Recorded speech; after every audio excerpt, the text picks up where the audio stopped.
It is a beautiful Monday, made only slightly more beautiful by the fact that it is Wednesday, my dudes, and we have work to do. I don't think it will take too long because draft one is already finished, but we are continuing in the quest for graphic design to become my passion. I'm armed with decaf tea and cats who tap danced on my fucking head to wake me up at 8 a.m. this morning. Wolf, welcome to the stream. Rat fan, welcome to the stream.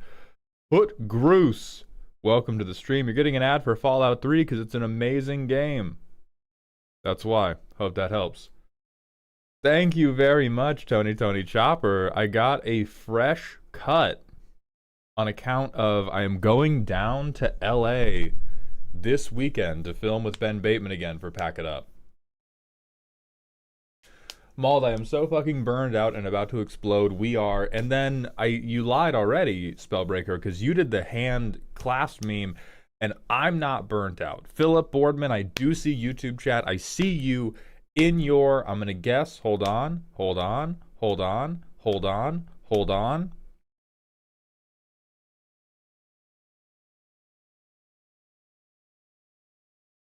Hometown after you've traveled back for winter break at your college. I see you, Philip. Gucci, thank you. Birthday suit, totally different direction. I was going context, you went clothing. I'm glad to hear you're naked, though. Right, I saw you're going live message, right, but it's not real. I can't feel fatigue. I'm sorry you can. I'm very worried for you that status debuff can affect you. Not me, though. Not me, though. Oh, snap, I'm a 42-year-old private eye. That's so cool. That's so much cooler than my guess. Holy fuck. Round of applause for Phil. Round of applause for the 42-year-old PI. That's it. My mom worked for a PI for many years, so I'm not being facetious. That's actually cool as shit. That's exactly the haircut my husband got right before he shaved his head. Okay, but let's talk about why God's looking out for me. First, I'm going to hit you all with ads, laser beamed straight in. Let's talk about why God loves me more than your husband, Jezebel, even if I don't believe in him. Serendipity, right? Baldhound is coming, but Baldhound is coming because I met a gentleman who has sat next to me while I was getting my hair cut. And I go to one of those barbershops where everybody's like talking shit the whole time, right? It's not like Super Clips, where Super Clips is like the men's restroom of barbershops, right? You sit down, everything's very polite. It's somehow not clean at all, and nobody speaks to you. I'm in one of the barbershops where people are just like the barbers are just straight up roasting each other for deep personal details randomly in the middle of conversation. I enjoy it very much. It's some of my favorite socializing I get to do. Anyway, sat next to me was a gentleman who had gotten a hair transplant, and I asked him a lot of questions. And we're gonna be pulling the trigger very soon. We're gonna be pulling the trigger very, very soon. I don't think I'm going to Turkey is the thing. I think if I travel for a hair transplant, it's gonna be to South Korea. South Korea is actually, Turkey's really good at giving you the fucking goose flock. Hold on, let's go to scene 2 so I can talk about what I mean by that. If you go to Turkey, it's probably gonna be the most it's going to be the cheapest. It's going to be the cheapest good one you can still get. Like, Turkey is going to have the best pricing while not being a full-out scam. But if maybe, like, let's pretend this is roughly your dome, right? Let's pretend you have a weird fucking head like this. Turkey is just the masters of giving you the fucking V formation. That's what they do. Every time. They are industrialized. They have the steam engine. All right, they got they got Wallace and Gromit cranking out stiff ass hairlines. The stuff I've seen out of South Korea is a little bit better at giving you what looks like a natural hairline. So they will craft a hairline that has more of the defects that make it look quote unquote normal. It's either that or you go to LA, because now obviously because of Hollywood and shit, and more stars coming out publicly about it, like notably John Cena and the guy from Community, Joel McHale. There are more LA operations that are very expensive but very, very good. Alec, man, thank you for the Prime sub for the 10th month in a row. I appreciate the Jeffrey dollars. Um, if you have old photos, can't they just give you my old hairline back? My old hairline was never tremendous. I always had a very, very strong widow's peak.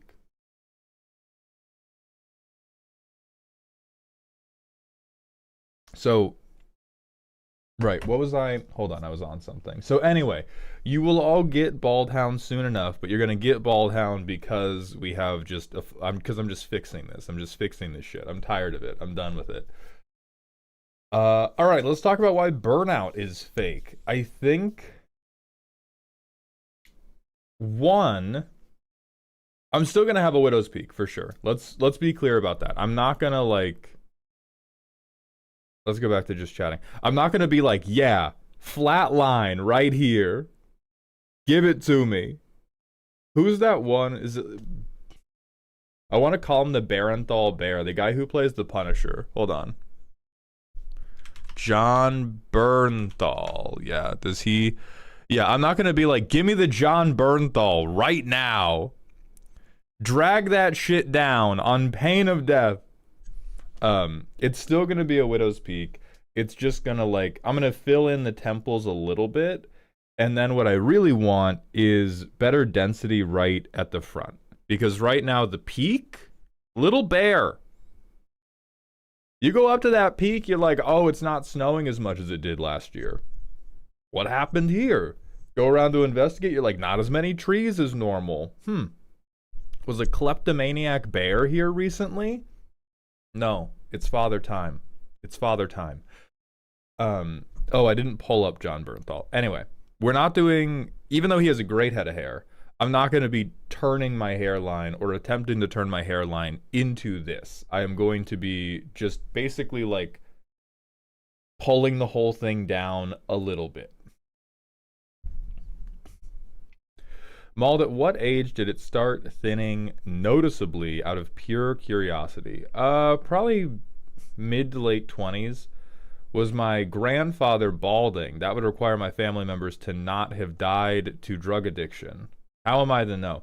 My grandfather died at the ripe age of 40 with a boatload of cocaine in his system and a full head of hair, as did my father. How the fuck am I supposed to know? Richard Slurps, thank you for the tier 1 sub for the 10th month in a row. Welcome back to the dog home. Shocking Squirrel, I appreciate you calling me handsome as fuck. I think I'm very handsome right now. I think right now I am a very handsome man with a mature hairline. I think if it thins, especially right here, if you look closely, you know, we can kind of see a little forehead peeking through right here. If we peel it away, oh look. Oh, look, more forehead. Oh, look, more forehead. Oh, it's really only, there's 2 heritage redwoods holding up that entire widow's peak. And so the reason I want a hair transplant is not because the hair right now is, it looks totally bad. It's that there's a lot less holding the operation together than you might think. I look fine right now. I am like 15 follicles away from having a hairline that's just straight back here. That's just straight back here, you guys. No more widow's peak. I have a widow's concave. Irish Rager, you are welcome. Thank you for watching the Tifa short.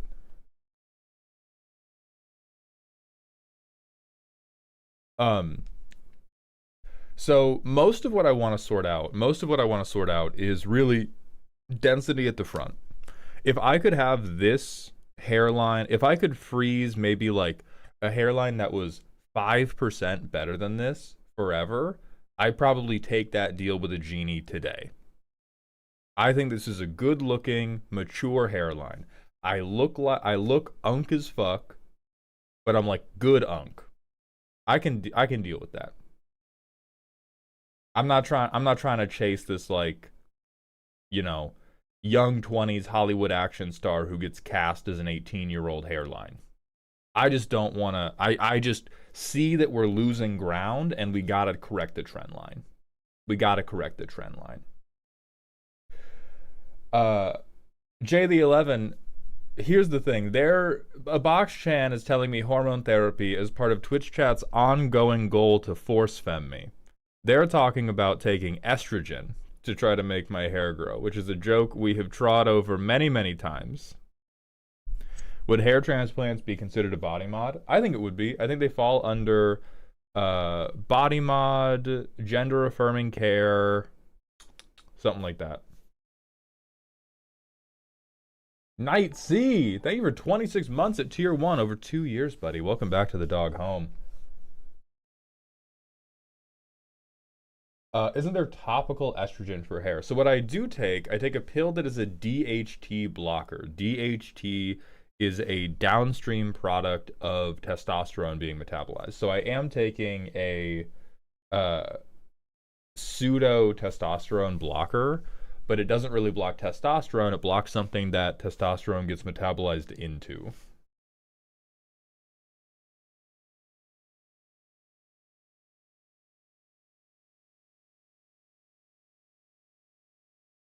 And here's the other reason I want a hair transplant. At some point in my life, I will definitely be on a low dose of testosterone. Here's the thing. I have this hair. I have had hilariously low testosterone my entire life.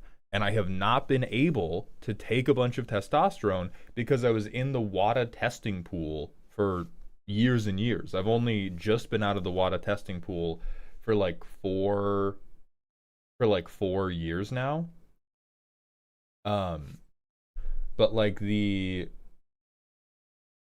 let's go back to scene 2, go back to paint. Let me just throw some numbers at y'all.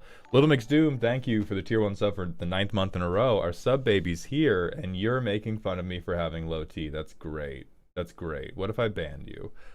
But anyway, there's a couple different reference ranges that people use for testosterone. Most go like at the low end.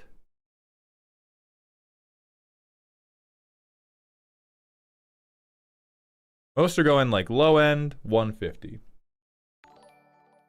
High end, some places stop at like around about 800. Roundabouts 800, but like I think 900, and this is typically expressed in nanograms per deciliter. Nanograms per deciliter of testosterone. Pay no attention to the fact that it looks like Phyrexian mana. That has nothing to do with what we're talking about. The Olapod, thank you for the tier 1 sub of the 4th month in a row. Welcome back to the dog home. I love you very much, King. Or Queen, or Regent. So you typically run 150 to 900 nanograms per deciliter. The issue with using this as the reference range, I will put up the custom card redeems when I'm done autistically info dumping about testosterone and healthy testosterone levels in males, because most males have unhealthily low levels of testosterone. Aegis, thank you for the 200-bit cheer. We are still doing forehead references, even though you were an EP boy. Welcome to the dog pile, my friend. Anyway, so typically 150 to 900 nanograms per deciliter. The issue with this reference range is it encompasses the ages of 18 to 59. As you can imagine, the average 59-year-old has much lower testosterone than the average 18-year-old. And so when you go in and you get your blood checked and they pull your testosterone, like I will use green for me. No, we'll use blue for me because I'm a blue mage. I came in at a solid 174. This was as a 21-year-old. As a 21-year-old, I came in with 174 nanograms per deciliter of testosterone. And the doctors told me, hey, you're technically within the reference range. This is like ridiculously low for a young adult male. Like something is 100% wrong with you. Something is 100% wrong with you if your testosterone is that low. But you are technically within reference range, but you are about on par for a like able-bodied 60-year-old. And I was like, oh, sick. Oh, sick. And then through a bunch of lifestyle changes, I think I've not been testing my testosterone regularly in recent years. So before I take any type of TRT, I am going to get it tested again and see if I can get it to a healthy level. See if I can get it to a healthy level without injecting myself with anything. But after like spending 2 years just trying to fix my hormone situation, I think the best I had ever gotten it to, and we'll use a lighter blue. No, that'll be too hard to see. I don't want to have, we'll use a darker blue. The best I had ever gotten it to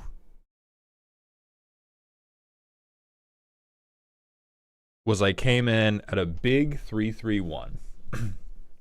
And the difference in quality of life that level of testosterone gave me was earth-shattering. I felt like fucking Wolverine. It was ridiculous. And so so a lot of people who will dope testosterone, like if they are a bodybuilder or if they are a professional athlete who's trying to cheat at their sport, they will typically dope to like the 1200 range. Like they're not only, like a lot of people who take testosterone are not taking testosterone to be within the normal reference range. They are taking testosterone and they're trying to land at like 1200. Like they're trying to land in a 4-digit testosterone range. If I ever took TRT, I would be like, my goal would be to get to maybe like 550. Maybe like 550. And there's a lot of bodybuilders who talk about how like, oh, steroids don't matter, drugs don't, like you still gotta work, like you can't outwork a bad diet, like the drugs really do something when you already have it locked in. Liars. Every last one of them. Every last fucking one of them. I don't think they're all doing it out of maliciousness. I think some of them are doing it. I think some of them are doing it out of a genuinely good place in their heart where they're like, I want to lowball the impacts of this stuff to de-incentivize teenagers from doing it. That's good. I agree with that. No teenager should be taking this stuff. Even like if you're in your 20s like I was and you're hit with these crazy low T numbers, you should spend a long time making lifestyle changes to see what impact you can make with lifestyle changes before you consider altering your blood chemistry. But it is athletically, it is one of the single strongest deterministic variables I have ever seen in my life. I was a big data guy all through college. I got to see the blood tests of other people on my team. I got to see the blood tests of other people who were not on my team, but I knew were doping. I got to see firsthand, and this is all anecdotal, obviously, so shoot me with the anecdote gun, but I got to see firsthand the effects that, like, normal, healthy males going on these types of drugs had, even when they didn't get out of the reference range. And it's like a fucking Super Saiyan power-up. It's ridiculous. So it's not something that I'm not going to passively accept living my whole life with low testosterone if I can correct it. I do not want to correct it chemically if I can. Like if I could get to 500-600 just with lifestyle changes, that's what I'm doing. That's what I'm doing. I'm better off not altering my blood chemistry. But shit, if we're like years from now and I've been trying, I work out in the mornings, I have a good sleep schedule, I eat well, and it's like, yeah, you're kicking around at 200. Let me in the doctor's office, bro. Let's talk about it. Fuck that, man. How connected to emotional regulation do you think T levels are?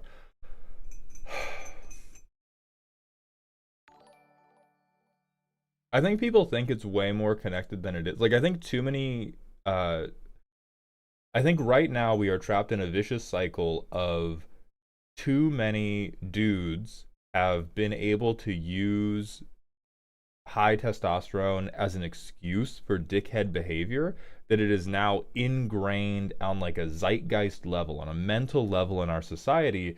There is some level of unconscious belief that high testosterone makes you act alpha derogatory. Like, it makes you loud, it makes you angry, it makes you really reactive. And that's also mostly bullshit. That's also mostly bullshit. It is operating on our ingrained expectations of what that altered blood chemistry should do to us. Um, I think you would see some level of behavioral change. Because, like, when I got my testosterone under control, because my estrogen was also out of whack. I had really low testosterone. I had, I had really low testosterone. I had really high estrogen. And when I got those hormone levels under control, I was way more able. I was way more able to regulate my testosterone. I do think being depressed fucks with your testosterone levels for sure. I do think there's our bodies are one big feedback loop for sure. So if you have a really hard time regulating emotionally, your hormones are probably going to be worse off. And then because your hormones are going to be worse off, you're going to be a little more off balance, and then you're going to have a little more trouble regulating your emotions, and then that's going to fuck with your hormone production. So, like, it's all this really, really vicious cycle. How are y'all testing testosterone? Do you need health insurance? So it's gotten easier because there's so many drug mills that are trying to sell young men on taking testosterone as a 22-year-old, which is evil, by the way. Like, I'm trying to talk about this openly because it's something that I have struggled with a lot, and I think I can provide some insight and clarity to other people that are also struggling with something like this. It is straight up evil. The amount that these types of drugs are, and the way these types of drugs are marketed towards children. In the industry I used to work in, one of the main areas where we tried to bust people, like the I think three biggest things we busted on an e-commerce level. We were busting illegal gambling. We were busting illegal pornography. We were busting, so I guess this makes it fourth. So illegal gambling, illegal pornography, pharmaceutical sales of Viagra. That's its own category. There's like illegal pharma sales, and then there's illegal pharma sales just dick pill. That's the third biggest category. The fourth one, peptides and testosterone. And the thing is, a bunch of people buying Cialis are using Cialis as a PED. Mauled, my 4-year-old child has gotten me and my wife sick. Is Mab the best choice to sacrifice him to for power? Ooh. So the thing is, Mab's going to try and trick you for sure. You want somebody who just, like, need child will give power. Rumpelstiltskin's going to try to trick you too. I don't think Thor wants any more kids. Age of Gravity PED, performance enhancing drug.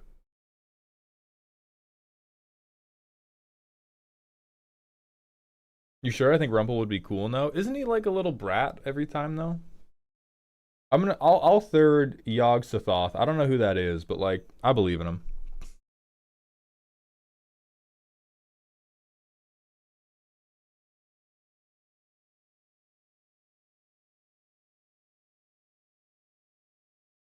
In a time where we don't have enough access to mental health for the general public, do you think that's something we need? It could make some people more volatile. Uh,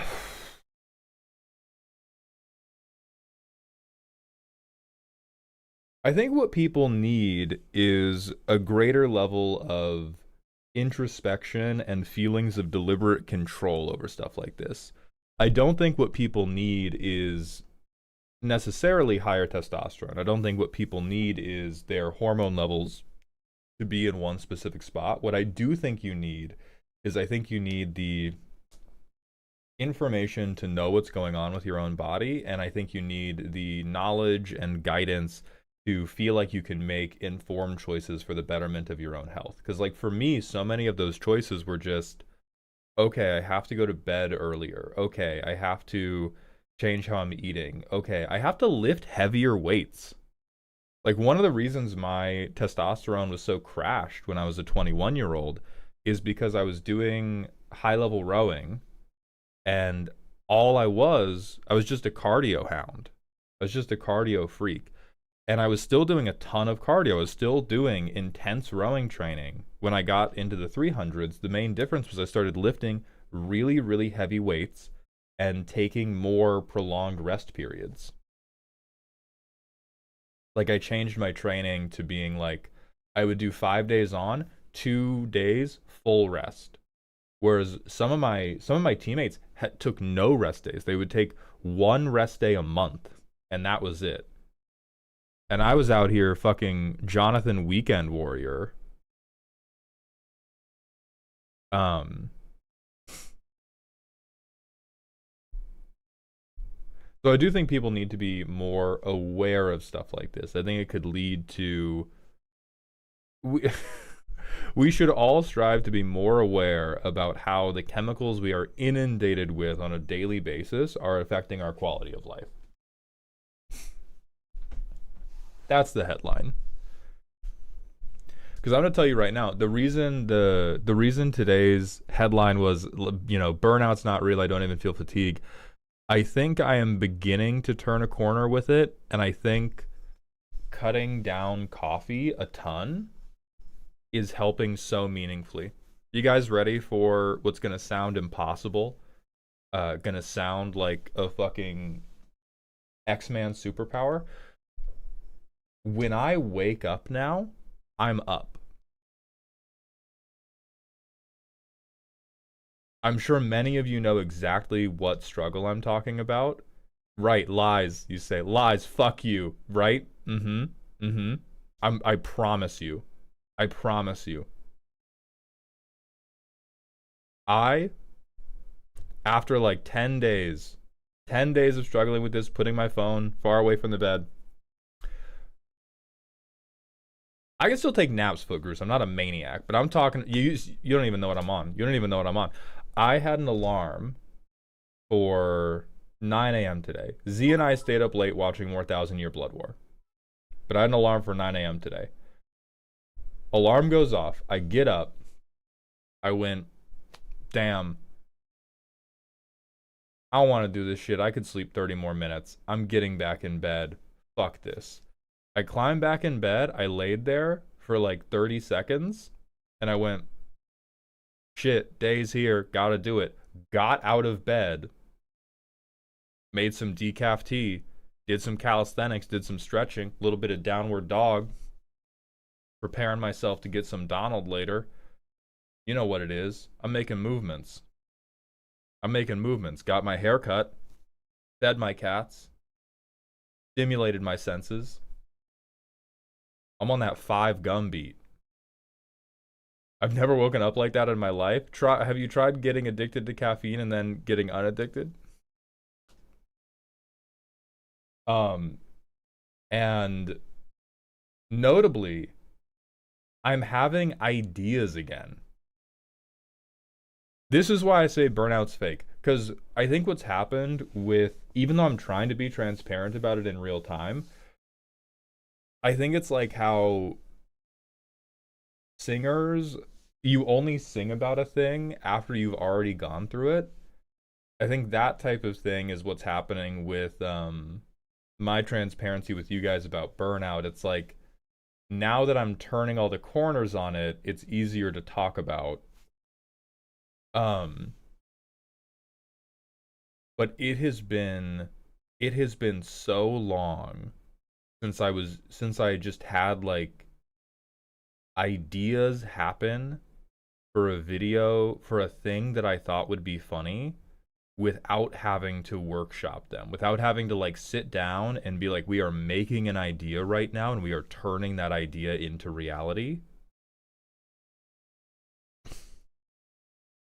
Um, and they're beginning to happen again. And I think they are beginning to happen again in large part because I have cut down caffeine and now my circadian rhythms are getting a little bit better and my brain is not in like this constant yo-yo fog of being half asleep. It's sick as fuck. I cannot recommend it enough. How much caffeine were you having per day? I won't bore you guys with the graph again, but I was having average 200, higher end 300, lower end 150. That was most days. I would have days where I didn't have any. I would nap a lot those days.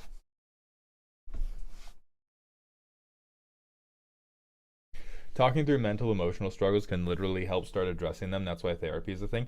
You guys want to know something even crazier? Talking to yourself will help. I read it's probably a junk study, but hey, fun thing, placebo effect is real. Observational study, people who talk to themselves broadly carried less stress and carried fewer physical markers of stress. Like there are some things that our brain and our hearts are just bad at metabolizing until we say it out loud. So I would highly advocate for don't like dunk on yourself, but like say out loud what you're worried about. Talk through, even if you don't have somebody to talk it through with, talking it through with yourself will genuinely help because the way conversations happen up here and the way conversations happen when you actually have to speak the words are different. You will stumble into solutions. You will say things and then go, oh, that's bullshit. Wait a minute. I was worried about that. So cannot recommend it enough.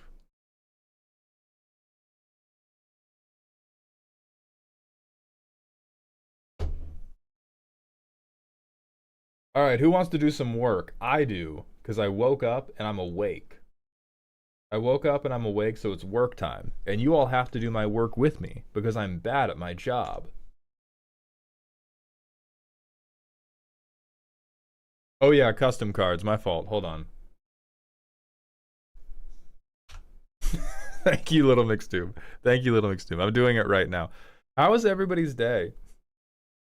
Journaling also works for that. Yes, I have found talking out loud a little bit better for me personally.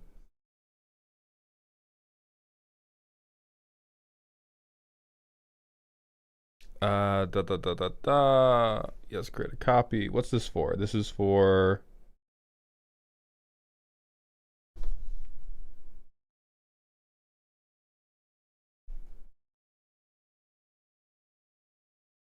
This is for the 18th. December 18th custom card review pack of 5. Quips and Guac will say something wrong about your custom card on stream.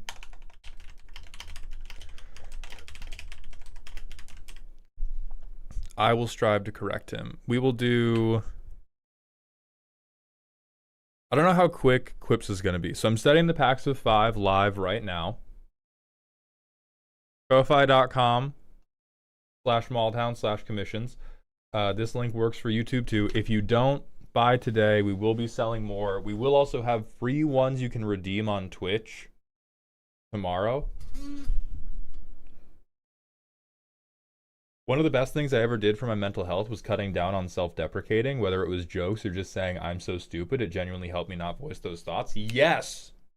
Holy God. Cannot recommend enough. Stop being mean to yourself as a joke. Your brain doesn't know the difference. It does not know. Like the switch up I had mentally as an athlete, and then even now, going from the type of dumbass David Goggins shit, I hate what he advocates for. I'm glad he was able to change his life. I fucking despise what he advocates for. Because the switch up I saw in my own life when I went from treating myself like that to saying shit like, man, it wouldn't be very Mamba if I stopped right now. I say it in that tone in my head, too. I say it like a prick, and it makes me laugh a little, and then I'm back in. And then I'm Mamba again. What does who advocate for? David Goggins is a motivational content creator, but most of his stuff is like, what are you gonna be a bitch today? What are you gonna wake up and be a fucking loser today? How about you do something? What are you gonna wake up and be a weak little baby today? You gonna wake up and be a weak little loser who doesn't fucking do anything today? Fuck you. Like that type of thing.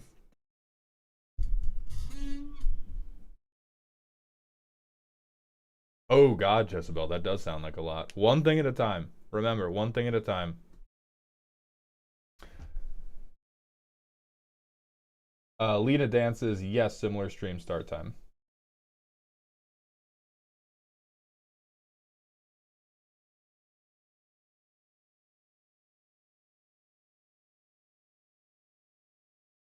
I can't actually help it. Yes, you can. One, I feel like I put myself down so much, but it's so hard to stop without outside validation. I empathize with that very much. What I will tell you is you don't have to believe it when you say it, and it will still work.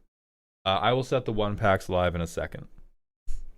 I am not advocating that you should treat yourself well, or I'm not advocating that you should talk positively about yourself. Um, because the belief is the important part. The words are the important part.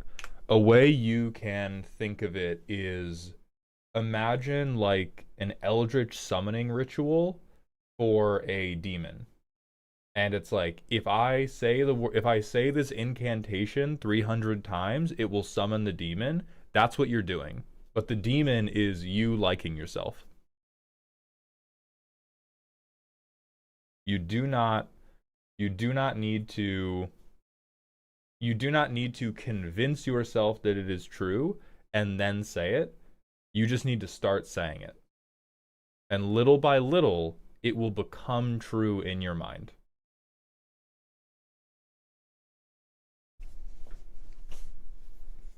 Like, just do it like you're taking a pill. Don't even do it like, oh, don't even do it on some like, oh, this is so positive. I'm gonna feel so good. Treat it like a vitamin. Treat it like brushing your teeth.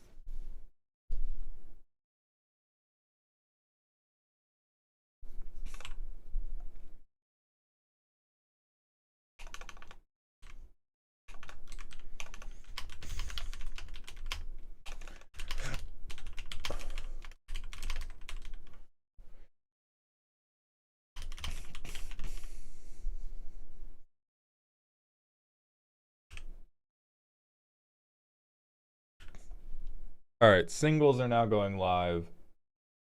Hey, thank you, Chugbach. I appreciate that very much.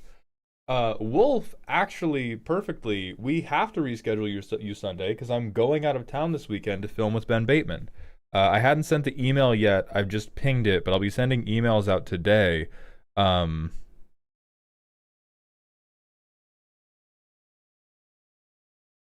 but we do for sure.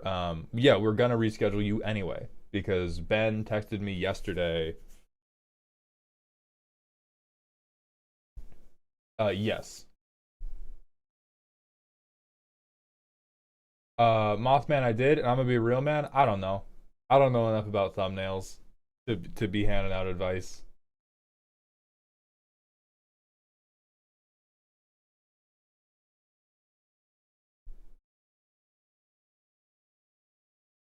Seriously though, when you put it like that, I need to start summoning demons then and stop being a dick to myself. Yeah, man. Like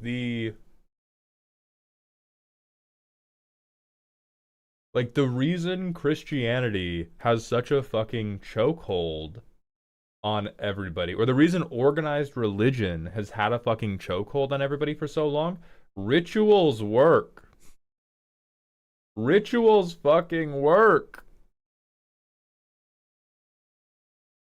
They just do. Like, if you, it can be as cringe as you want, it can be as hardcore as you want, it can be as serious as you want. The ritualistic power of words when it comes to solving problems that you have made up in your own mind is, it's unstoppable. Hookers, I would argue that, like, it is kind of in an actual magical sense, right? Obviously not in the inexplicable physical phenomenon sense, but in the, like, we treat people, who can execute on this type of stuff like they are magic, is the best way I can put it.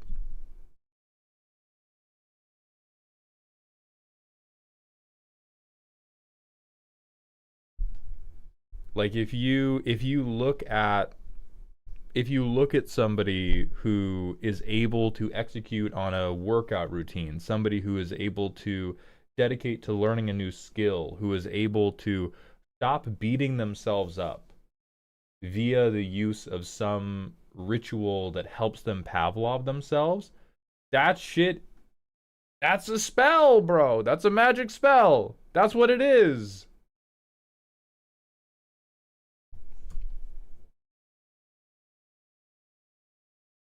Like, it just works. Rituals work, they just work. Mauled writing a Krakashima Primer 2025. Holy fuck.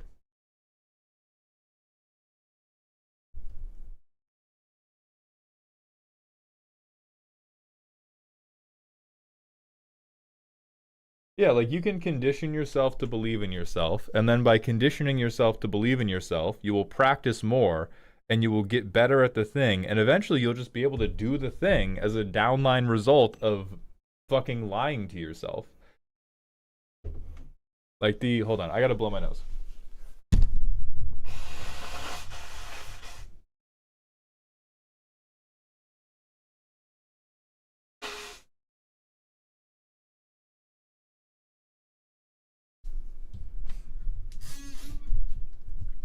Yeah, just don't condition yourself into arrogance. That's also a possibility. It's a big one. This is why, like, the effectiveness of this type of stuff is why The Rock huffs his own farts. That's the downside of it. It is effective. It is also very easy to just be like, yeah, I think I'm God.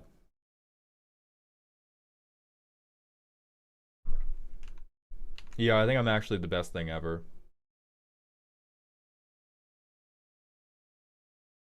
Zerthroshak, would you be interested in doing Into the Breach today? Because we have to do this thumbnail. Then we're probably going to do... I have the gold for one draft. And if I don't get any wins that draft, we're fucked. So would you be interested in doing Into the Breach in a couple hours today? Otherwise, I can offer you Friday. And you are not annoying me at all. Don't worry about it. Actually, no. Actually, no. How dare you remind me of shit I promised you? You fuck. You rude boy. What are you, a 1930s gangster harassing me as I walk down the street in a fur coat? Come on.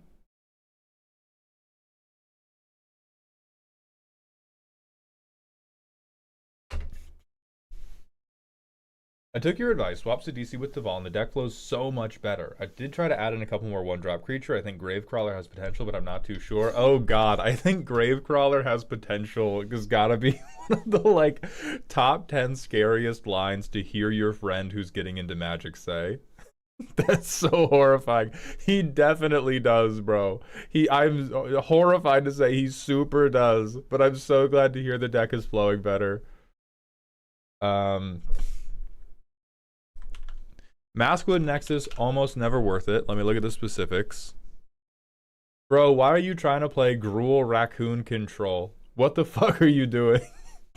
What the, I don't want to hear it. I don't want to fucking hear it. No, put the Maskwood Nexus away. Put the Maskwood Nexus away right now.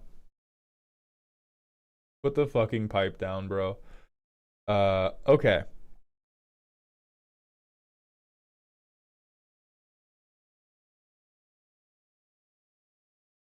Let's talk about this thumbnail. I know, guys. So what I already know is wrong is it doesn't pop enough. Like it feels a little bit empty.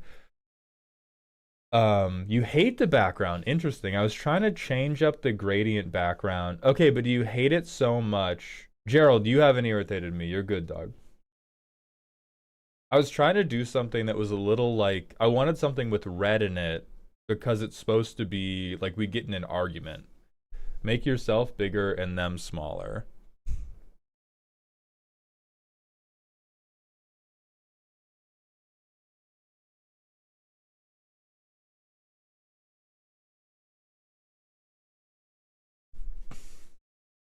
What's this video about? This video is about the phrase dies to removal. And so what happens in this video. Oh, hold on. Let me just drop shadow actually. I haven't drop shadowed anything.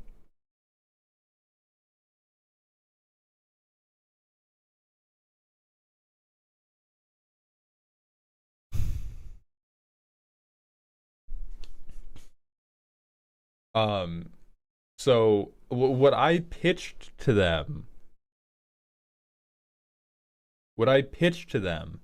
is, hey, I want to dies to removal is a dumb phrase. I think we should spend an episode talking about what actually dies to removal and what doesn't. And they thought I was talking about like actual, and I guys, I'm gonna be honest, at some points I do devolve into rage bait. I tried your apostrophes look fucking stupid. Apostrophes look really fucking stupid on thumbnails. I promise I did it. It looked awful. Um so what it is it's effectively a 2v1 where I say some very wild shit about the psychosphere of what actually dies to removal, like what convinces people to kill a thing with removal, and how does that connect to the idea of playing a threat and having to worry about it dying to removal because of how the table is going to respond to it. So I bring in like a lot of stuff about politicking. I bring in a lot of stuff about like combat pressure and how like something needing to be thrown under the bus as a blocker is the way a lot of good creatures die in Magic. And they spend the whole time being like, John, what the fuck are you talking about? That's like 90% of the video is I say something where I'm like, this is the smartest thing I have ever said. And they're like, what the fuck do you mean? That is the most wrong. That is the most wrong I have ever heard somebody be. And it goes on like that for like 80 minutes. It's 80 minutes of me being Plato and them being whatever motherfucker brought that guy a chicken.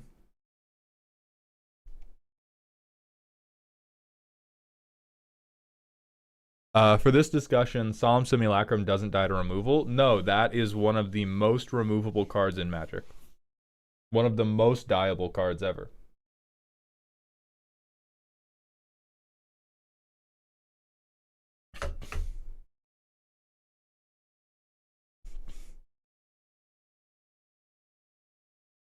Are we wedded to you are an idiot?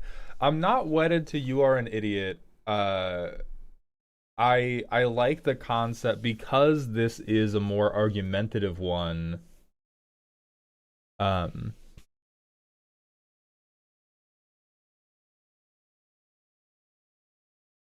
Right, Arya and Nerd Girl and Veggie are also on the same type of wrong think that you are on. You are a fool. I don't think we should worry.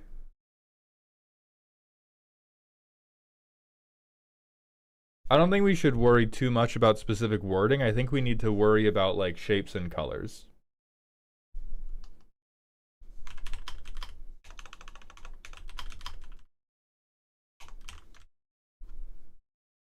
I'll try Are You an Idiot?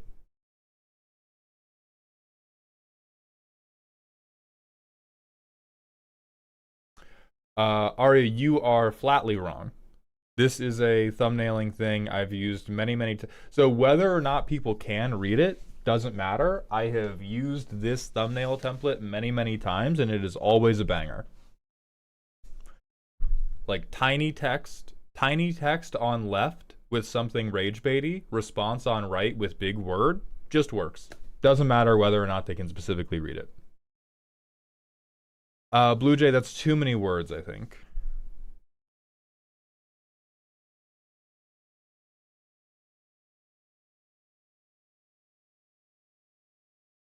Can I make Doomblade the background? I think the problem with Doomblade is it's not, like, I don't know if I have a banner art.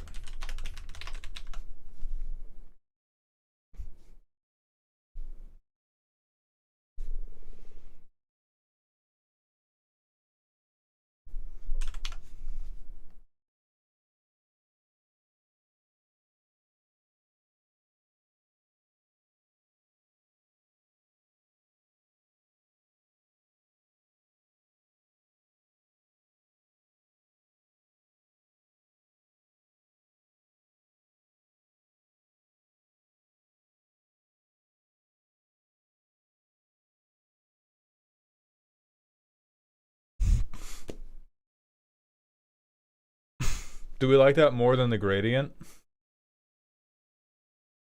Should the phrase dies to removal be in the thumbnail for bait maxing? No, dies to removal, something about removal will be in the title.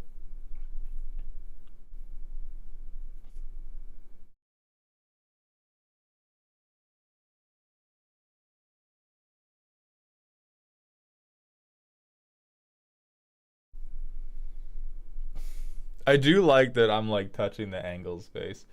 It's a little busy, but to each their own. I do think this is a little too busy. I agree with the calls for a darker red now that we have moved. That's a little too dark. That's a little better, I think. Mild improvement.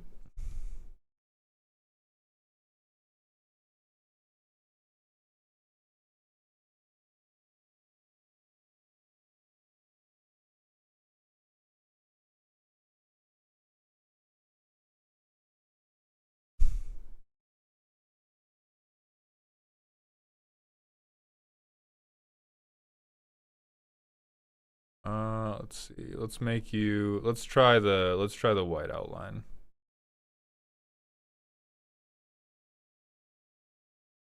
Okay, how do we feel about the little bit of white outline on Veggie? Do we like that more than the drop shadows?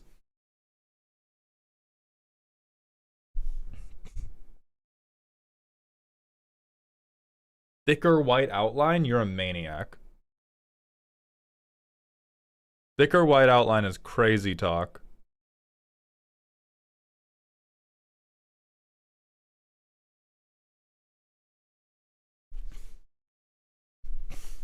No, I think it looks garish. Thank you, Alec, man. Arya, we're doing A/B testing. We're doing it one at a time.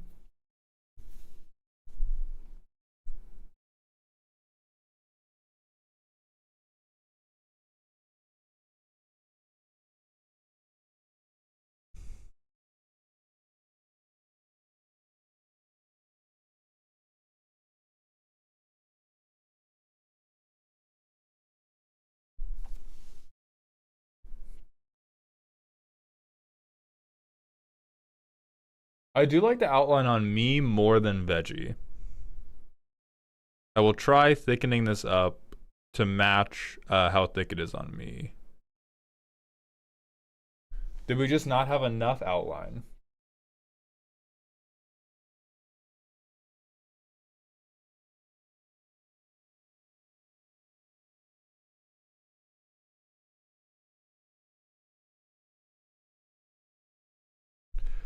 Ooh, change this outline to Are You an Idiot as well. I like that. Hold on. Ooh, that's really loud. Is loud good?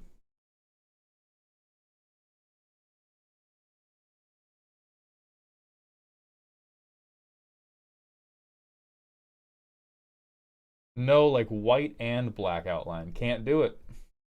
Card art's too pixelated in the background. I agree. Thank you, Aria, for sourcing a different card art. Save image as Doomblade. Good.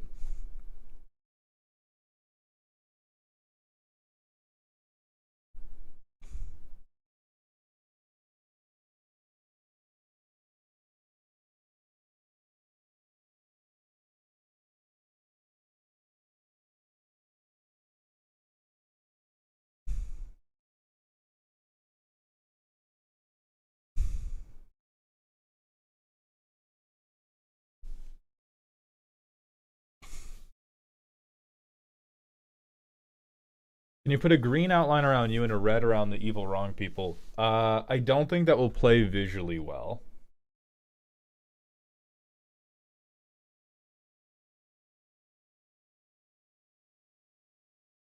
I'm curious to what this episode could even be about. Is anybody actually arguing in good faith that dies to removal is a good argument to say a card is bad?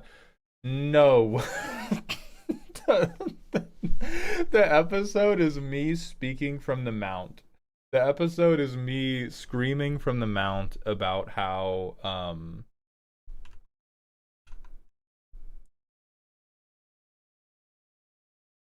it's I think it's because the way I talk about it and the way I think about it and the way I've seen dies to removal play out is people typically look at dies to removal people typically look at dies to removal through the very specific lens of if I kill your thing before it has provided you meaningful value, it has died to removal derogatory. And then they treat. Hold on, the white outline is going to be tough for this one. Why are there two now? What? What is going on?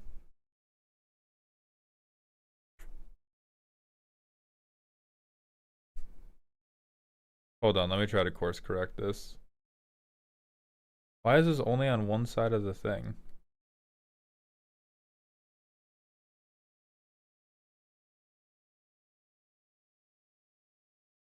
Alright, whatever. Close enough. Um anyway, most people summarize it as like, oh, can I kill your thing before it has provided you value? It dies to removal and is therefore weaker or has a weakness when compared to a card that provides you value immediately.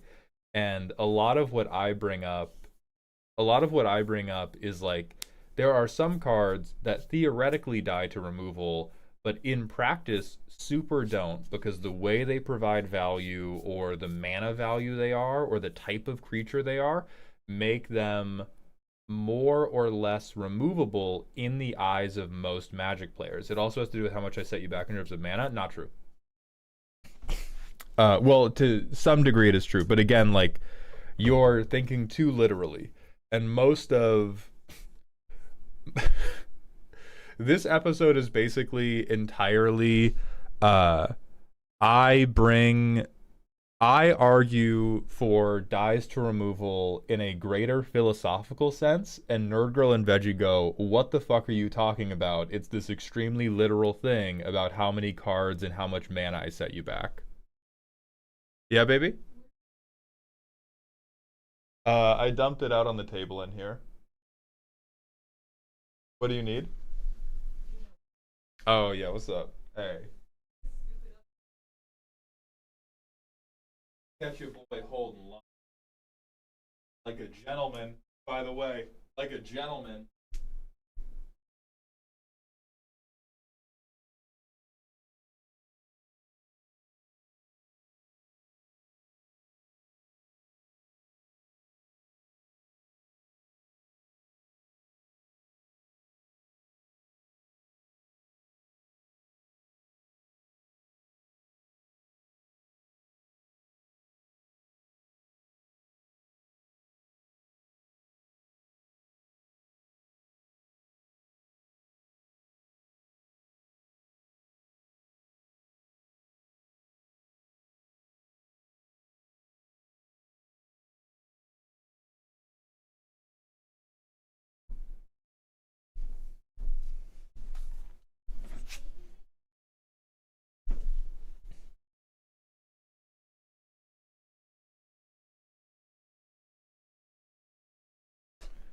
So this episode gets weird. Gotcha, lol. Yeah, I think it's still like I think it's a good listen, and I think it is one of our um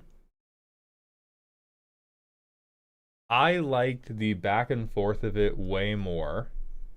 I liked the back and forth of it way more than some of our other episodes, but it is like 80 minutes of me saying ridiculous shit and Veggie and Nerd Girl being like, "Bro, what the fuck?" Like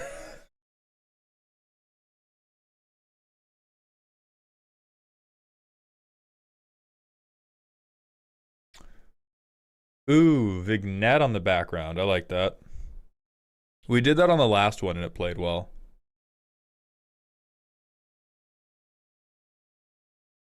Yeah. Yeah.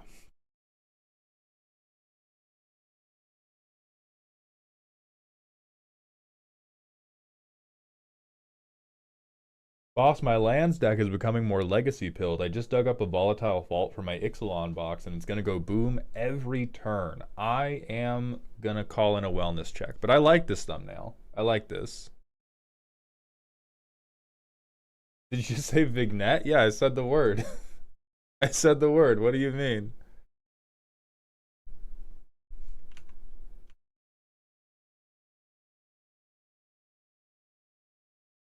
Where is my fucking taskbar? Thank you.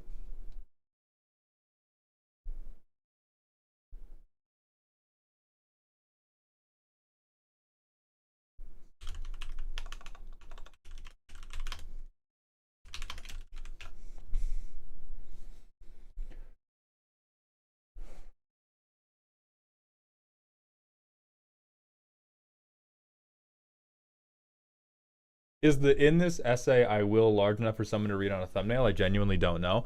I have no idea if it is. Doesn't matter, I don't think. Like it that type of text works as a thumbnail whether or not because it makes you go like, ooh, word. And it would be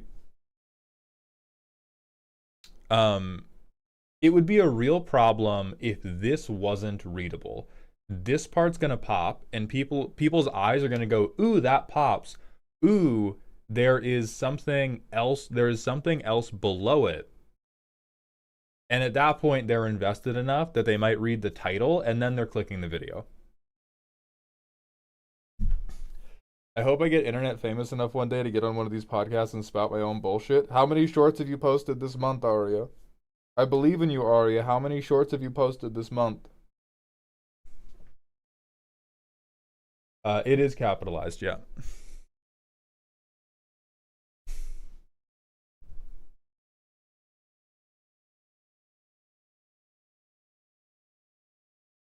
I posted a TikTok like 2 weeks ago and it got like 100 views. Where are my 15 additional TikToks?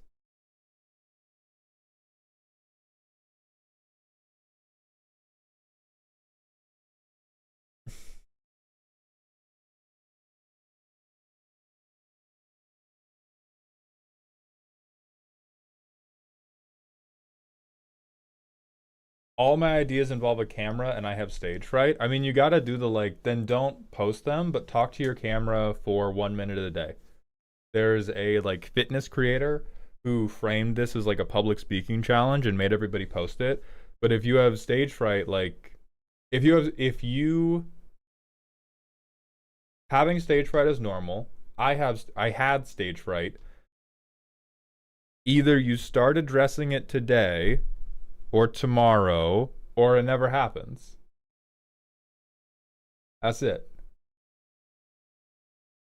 I'm not gonna tell you some bullshit like, oh, you just gotta stay positive. Oh, if you just like toughen up, lock in, whatever. It's just like start doing it or it doesn't happen.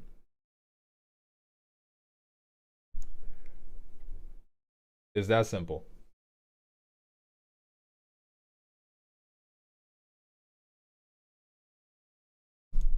I believe in you. I have faith that you can do this. But I would just like, oh, you know what? Actually, here, I'll I'll dox one of my friends.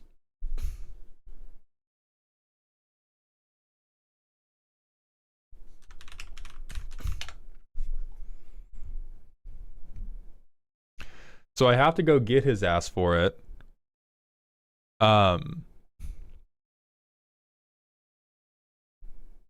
I was talking to him about this, and I was like, hey, where are all your shorts, dog?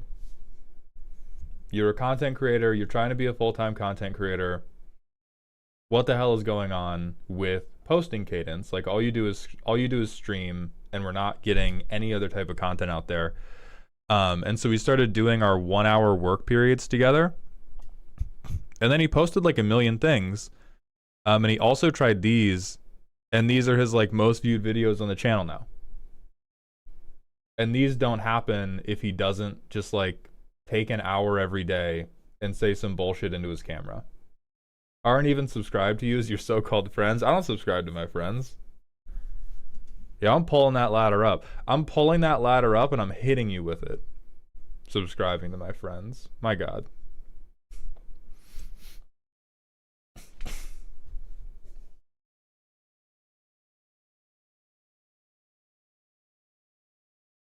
Like, I think cannonball into the deep end is so often prescribed as the solution for all anxiety today that people really underrate how little you can do to get the ball rolling. Like, you have stage fright, and so you don't want to post public-facing content. I get that. That probably stems from you not being at peace with how you present rather than strictly how you think others will perceive you. Because statistically speaking, fucking nobody's gonna perceive you, bro. Like, your first shorts are always gonna, the first stuff you post, right? You posted something on TikTok, got 100 views.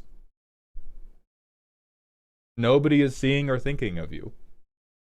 Even when I post a flop now, what inures me against a flop is I'm like, if it's a flop, nobody's seen it. Doesn't matter. It's not real. You could ask people who watch a lot of my content about that video. They'll be like, what video? I didn't see it because the algorithm didn't give it to me because it was bad. And so what you have to fix first is your personal relationship with how you look and speak. And you don't have to post on TikTok to do that. You can just take your phone, put it up on a book or something, and just talk about a thing you care about. And then watch it back and figure out why you hate looking at it. And then you got to conquer that. Mauled, can I do the draft with you? You are doing the draft with me. That's how streaming works, Gerald. What do you mean?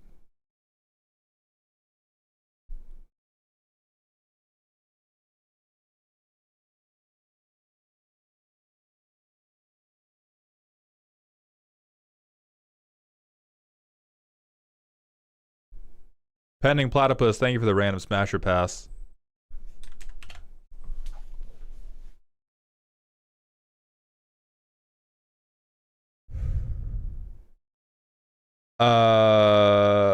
Yeah, hot spear mommy who can beat me up. I'm smashing for sure.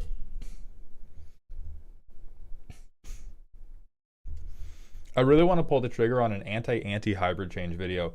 You could definitely make the headline of that video a 50-second short. I would just try that. Alec, man, you're so good. Let me look back at it. I apologize. Yo, boss, since Quips doesn't know anything about Limited, I've got some more opinions on more options on what I might send in. Do you have any preferences, adaptions, saltines, rares, and mythics?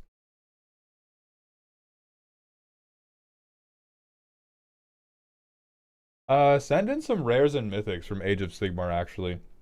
Because those designs, you've been on a fucking hot streak recently.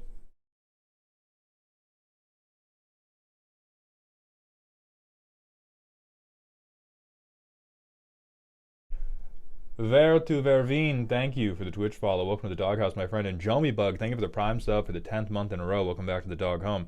Is there any way to search your old streams for which commanders and decks you reviewed when? Fuck. Atomic? No, not right now. I think there's a way I can fix that going forward, but I don't think there's a way I can fix that. I don't think there's a way I can fix that for stuff that has already happened.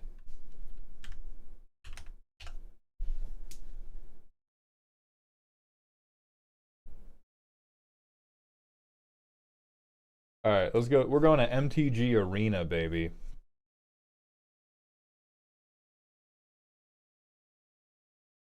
Yeah, baby? Yeah. If you pay me, I'll sort them VODs for you. How much do you think I make on a VOD that it would be worth paying somebody to sort them? Pure, pure hypothetical. Pure hypothetical. Oh shit, Kashmira, I did. Kashmira, thank you for the 15 stream streak. My girlfriend came back from a 6-week trip to Prague and gave me a dog collar. Woo! We love that shit. Thank you for coming to the dog park today. Christmas, thank you for the 40 streams in a row. I appreciate your commitment to the dog park. And Dragoon, thank you for the 20. I'm annoyed at how gambling has become more and more prevalent and easy because of how easy it is for someone to go all in and ruin their lives. That makes it easy to understand why it used to be so wildly illegal. Same boat. I hate gambling. I don't think... Collab with me and I'll catalog it for free. Absolutely not, Mothman. All right, on the point of collaborations, you got to have a bunch of your own stuff published before you collaborate with other people. Like, not from some sort of, like, high-minded, oh, you need this many views. But if we are going to collaborate on a thing, it means we're going to do some type of creative hee-hee-hoo-hoo thing together. It means I need to know what your energy is like. I cannot know what your energy is like from you telling me what your energy is like. I need to be able to see what your energy is like based on stuff you have already done. Is that simple? And also, collaborating is not like when we have quips on the custom card stream, I just stream, man. I don't know how to edit shit. That is a hurdle that must be overcome. Just streaming is not a viable thing. I'm sorry to say. I wish it was. If I could get away with genuinely just streaming, I almost certainly would. I love it so much. I would publish like... Huh? Yay! I would publish like 2 to 3 shorts a week whenever I wanted to, and I would just stream all the time. Can we do Final Fantasy drafts instead? I'll do a poll.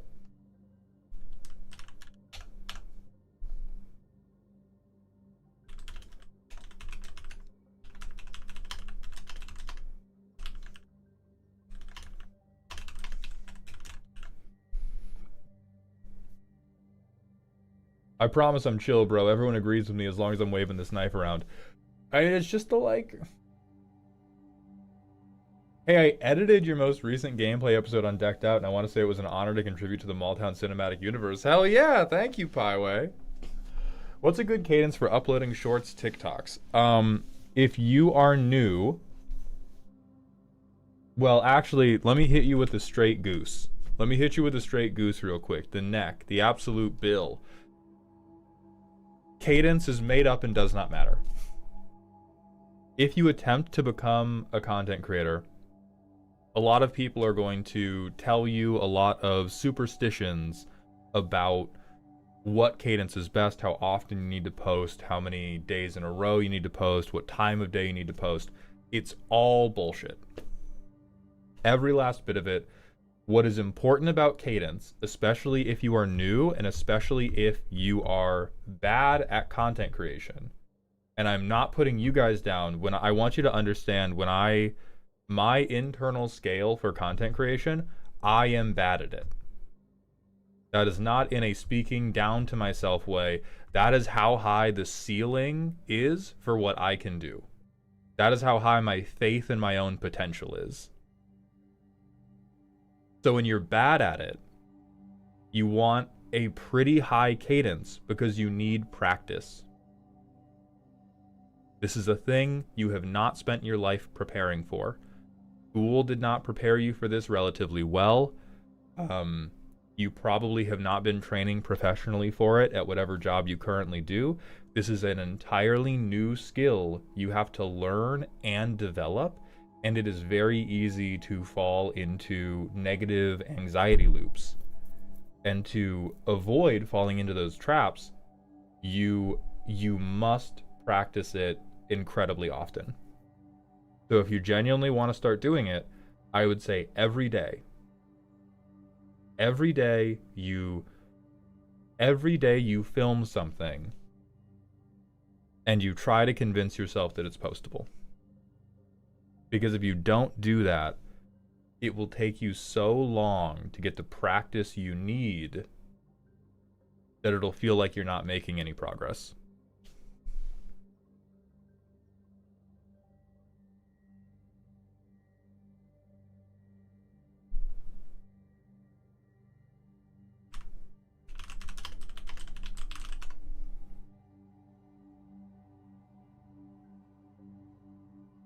What if you have a face made for radio and also find VTubing kind of cringe?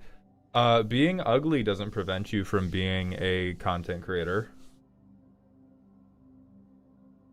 You might have to get a little bit creative with how you like frame the camera and everything, but like you don't have to be. There is a big old benefit to being attractive. Like a huge amount of my success is because I am handsome. Thanks, Dad. Thanks, Mom. Appreciate you both. But you can still. That comes back to you coming to peace with how you look.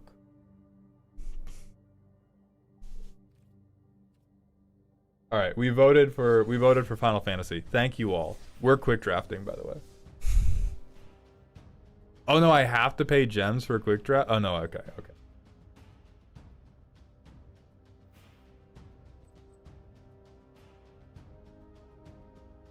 Do we quick? No. I'm gonna play a warm-up game. Why not just stream and cut your shorts from stream? Because the shorts I cut from stream typically don't do that well, Bloody Quill. I've had a couple do that well. Kuro, the guy whose channel we just showed, he is moving out here to be my stream clipper and to work for Decked Out and to do a little like content creator incubator thing. And if my progress with him works, then maybe I can do that more.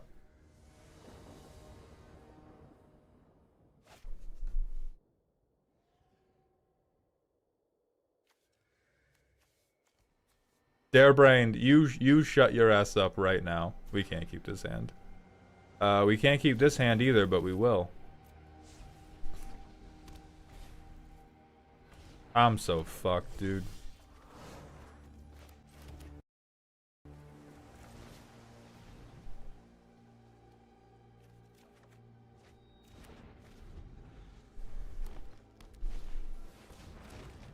Any hand is capable of Blue Source Consider, not according to one of the best Phoenix players in the world who I got opening hand advice from.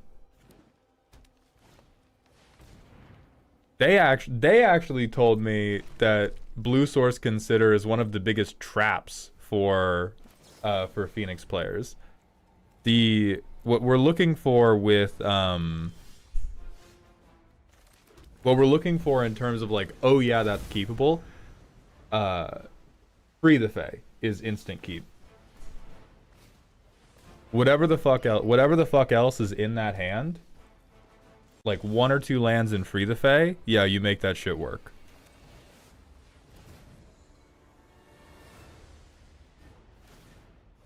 Okay? What, like... Bruh.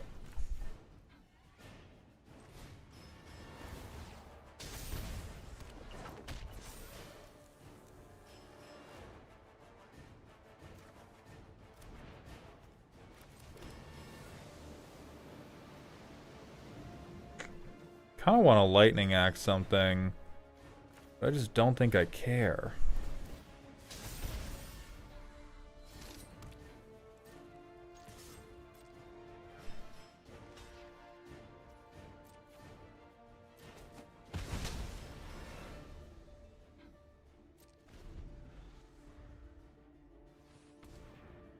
Yeah. I'm playing. Hey, listen, they walked it into ranked. That's not my fault.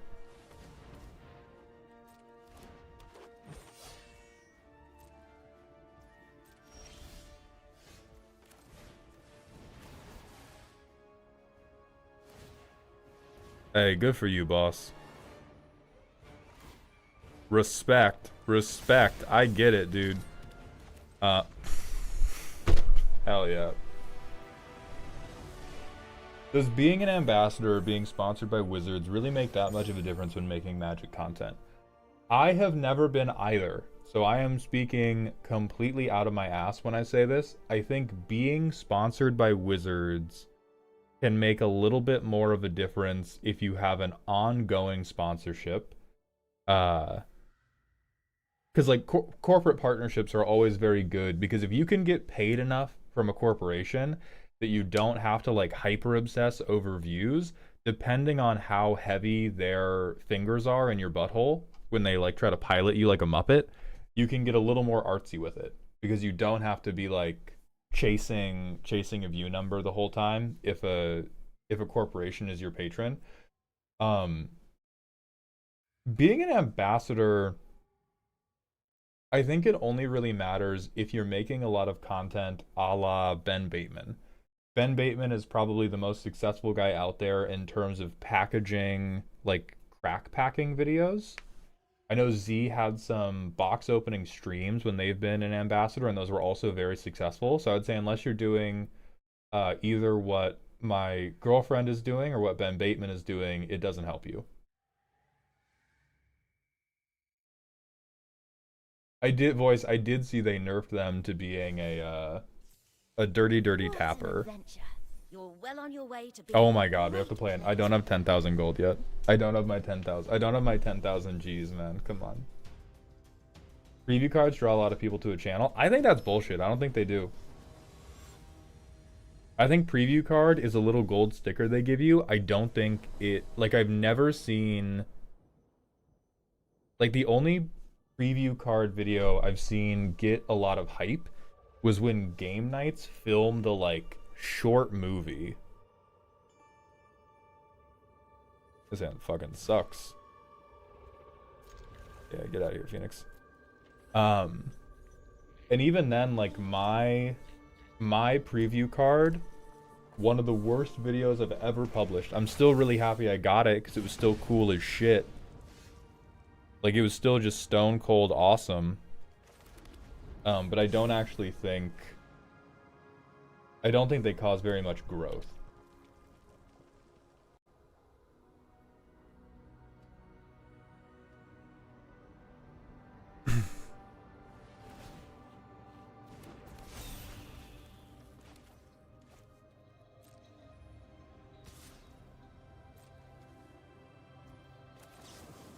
Yeah, I certainly didn't keep the best hand for dealing with red deck wins.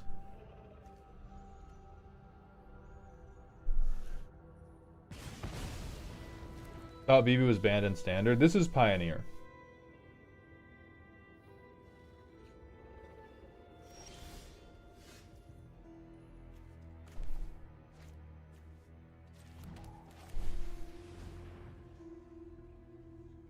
If we can set up double Corey Steel Cutter, we're probably in a pretty good situation, because we can throw a lot of blockers down. But it's going to be hard because we don't have a lot of card velocity right now. People in the Riftbound community seem to have only cared about the card itself. The screenshot was the only thing that was shared around, not the original video. Yeah, and I think that's going to be true until I have a little bit more of a foothold in making Riftbound content. Fuck, I think I have to...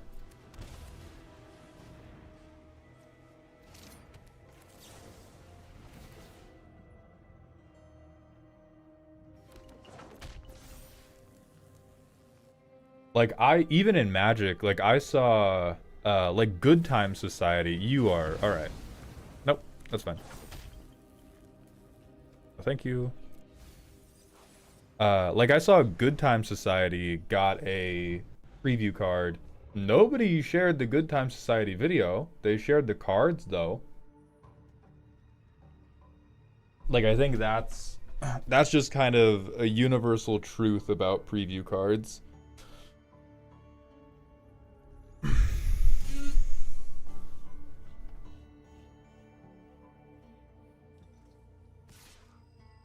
Dare Brand, yeah, I think so. I think I have to hit myself with Steam Vents again.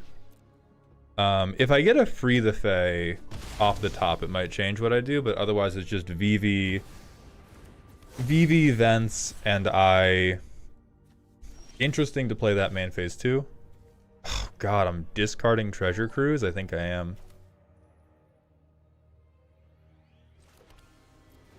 I think I am.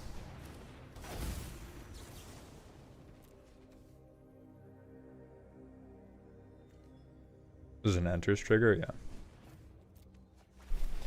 Sauron, thank you for the 2 months with Prime, my friend. Welcome to the dog home. I can get at least one swing in here. I gotta start advocating for myself a little bit.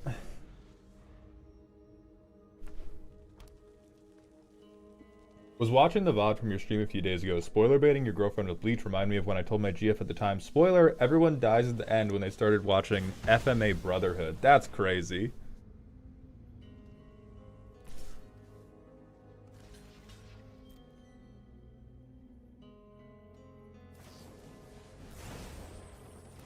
Alrighty.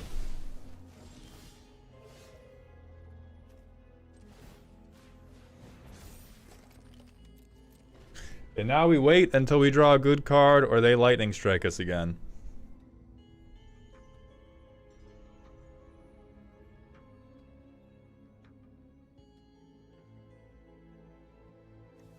$47 cards in deck. No Free the Phase yet. There's a lot of good stuff we could draw here. Well, okay, we lose, I think. They draw lightning strike. They draw lightning strike right now. It is genuinely uncool to spoil people. Oh, God bless you. I think spoiler baiting is different from spoiling.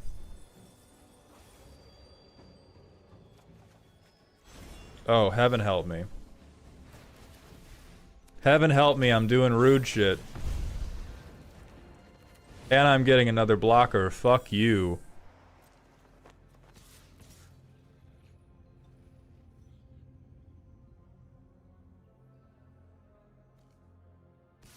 Yeah, I can hold Picklock as a blocker.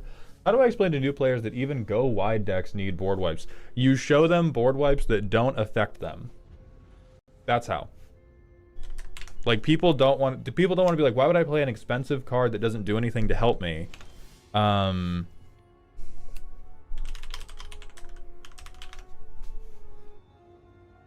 If they're a token deck, you show them Hour of Reckoning. There is another Doctor Who one that does the same thing if they're a Kindred deck. Yeah, you just show them a board wipe that doesn't fuck them. And then they're immediately convinced. God damn it. Okay. So I can't get to 3 spells this turn, but I can get to 2. Goodbye, Picklock Prankster. You had a great run. You had a great run, Picklock Prankster. Alright. Oh yeah. No. It's not Kindred Dominance. It's a Convoke one. It is a Convoke one.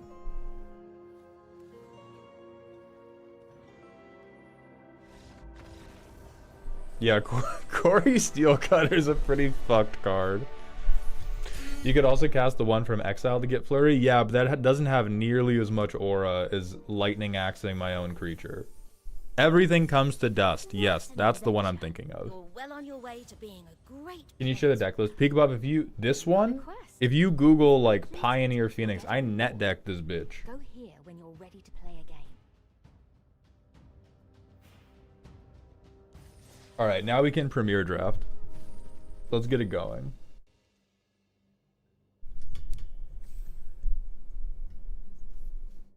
Yeah, this shit is not a hot brew. This is the stone cold best Pioneer deck that there's been for like a year.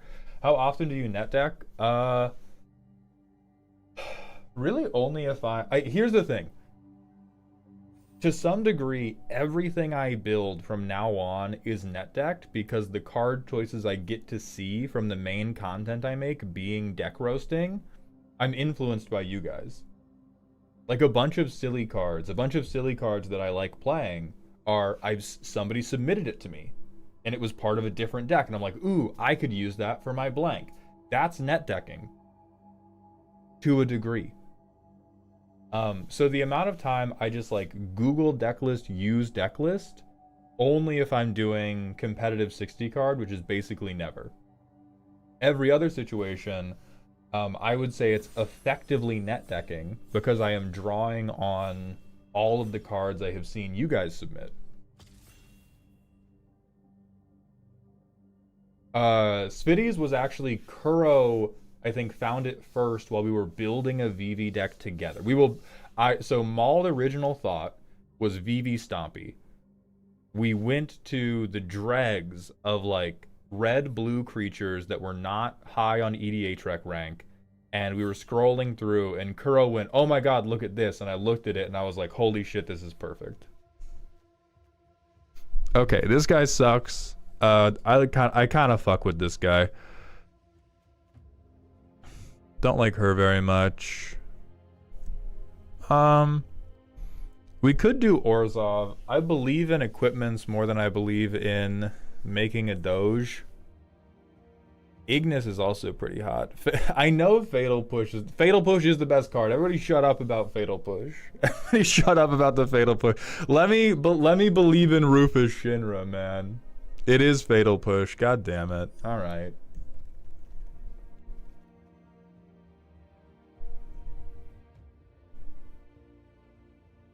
Alright, Ninja's Blade seem kind of like bullshit. Ooh, Primal Garuda I like. Ninja's Blades is the sauce? Ninja is good. This is gonna be a 2/2 that never hits. It card touch, yeah, but it's gonna be a 2/2 that never fucking connects.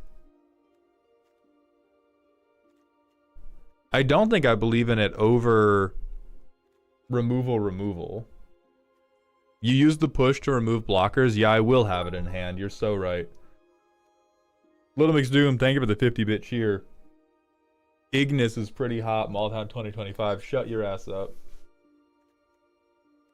Alright, I will throw away this draft on the Ninja's Blades for you all. Okay. Ooh, okay. Shinra Reinforcements is deadass okay.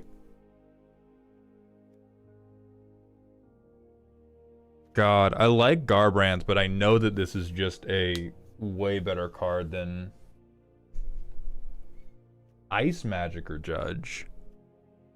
If it's Ice Magic or Judge, I think I go Judge. And I just do Orzhov weenies. Because I don't think Aerith Rescue Mission is wheeling. This card is consistently very, very good every time it's played. But so is Garbrandt. Okay, Magitech Armor. Make something for Garbrandt. What else can I get? I can get a Limit Break. I can get a land I don't care about. I can get a creature I don't care about.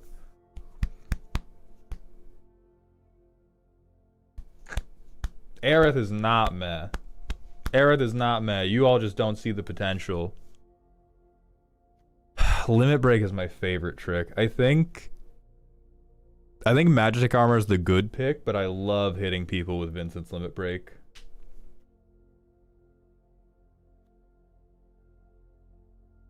Ifrit to stay open? I mean, I think Magitech Armor is still open enough. I'm gonna take the armor. We draft and cramped. Ooh, okay. Snowvilliers. I love Snowvilliers.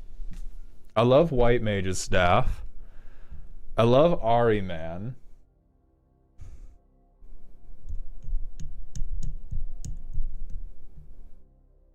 I agree that Stroke of Midnight's bait. Everybody sees cute Tifa on top of a water thing. They remember the Naruto episode. They and they draft themselves a bad time. Holy shit, 2 copies of Snowvaliers. We could get a Tonberry, man.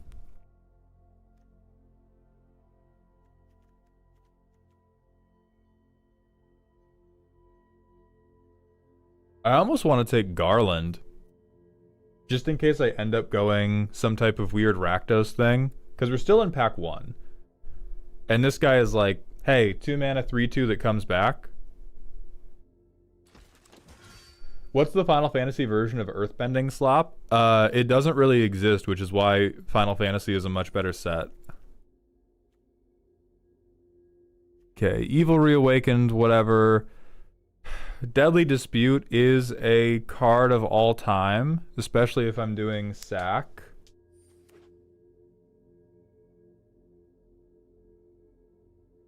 How long is the Final Fantasy draft available? I don't know. I will check after we 7-0 this.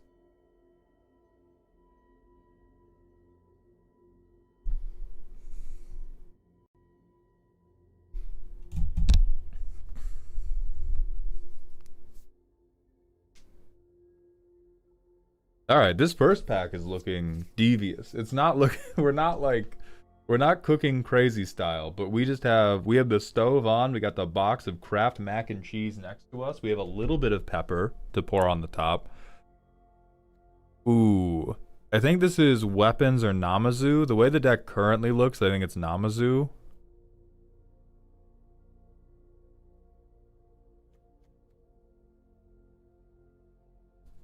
The town, you're so right.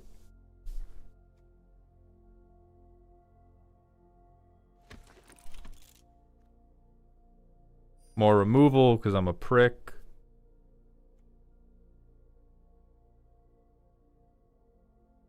Seven and 0, boy, you going 0-4 like the Green Bay Packers? No chance, dude.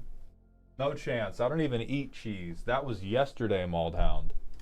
I have not eaten any cheese in 12 hours. You think I'm a fucking cheese eater like the Green Bay Packers? Come on. Damn, Maul, that's a lot of removal. You don't even know Madness. There was one Edge of Eternity's draft we did that went 7 wins, and I think we had 11 removal spells. It was crazy. Like nobody wanted the removal.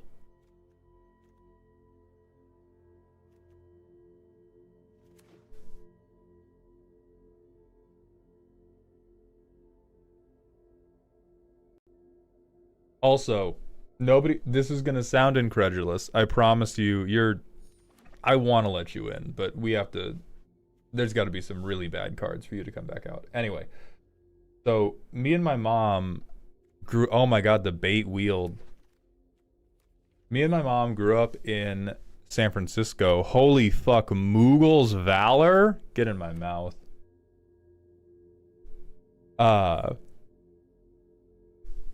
Grew up in San Francisco. My mom was a PI for a long period of time. And she worked on a lot of cases where she was dealing with gang violence. And so she was like, knew a lot about the streets, was very careful about where in the city we went after certain hours, had some ongoing beefs, and so didn't keep any social media, made herself very, very difficult to find. And she now has retired and is chilled out a lot. And we were talking on the phone the other day, and in her retirement, she said, yeah, I have to keep the stick on me here.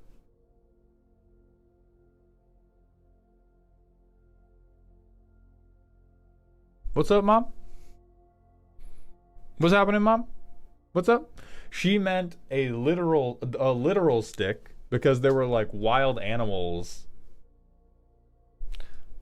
I'm pretty sure this is Reno and Rude in this pack, though. I think it's Reno and Rude or White Mage's Staff.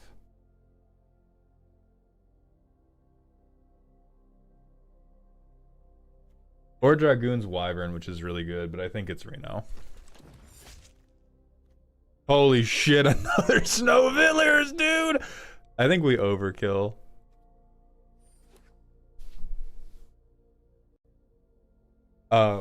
But yeah, and this was a woman who, for most of my life, I know for a fact, knew what the slang meant, and she was just casually like, "Yeah, yeah, I have it on me at all times, John."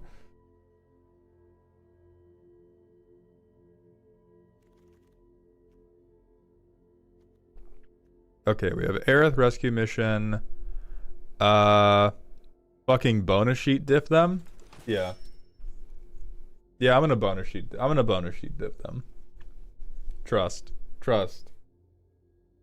Sir Conrad the Vile. Sir Conrad the Little Rat Man.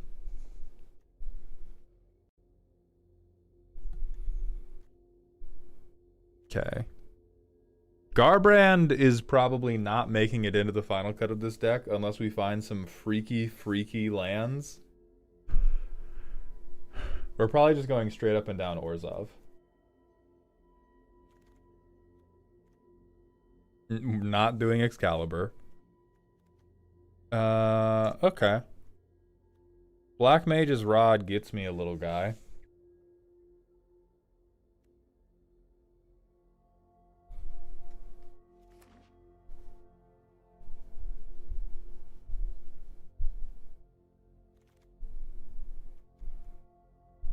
More reanimate. Instant ramen. Okay. Instant ramen is at least food for Garbrandt, but it's not, I don't think great. I don't have a lot of other payoffs for this.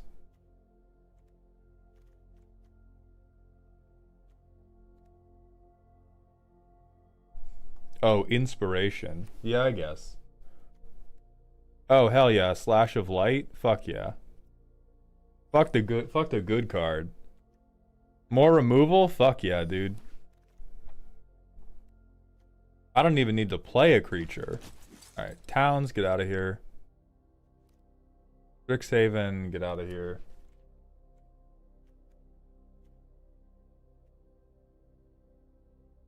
That's card draw. We're not taking you.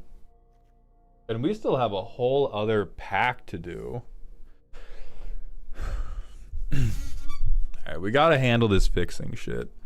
I really like a lot of our cards. Now we just have to figure out paying mana pips. Yeah, I need mana pips and I need shit that I want to sacrifice.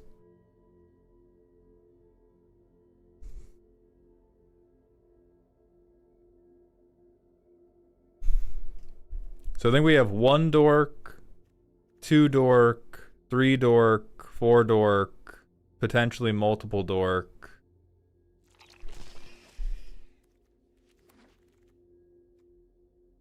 Memories returning. God, do we fucking try to catch a fish? I think it's Magitech Infantry, but I really I really want to hit him with the catch a fish tech.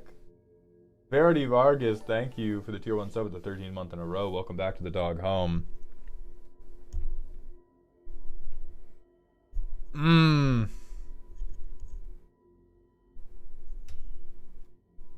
Fish.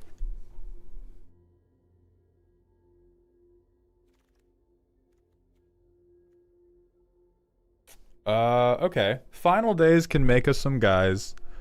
Ooh, Rufus Shinra. His stocks are at, oh no, this pack is, we want everything in this pack. It has removal.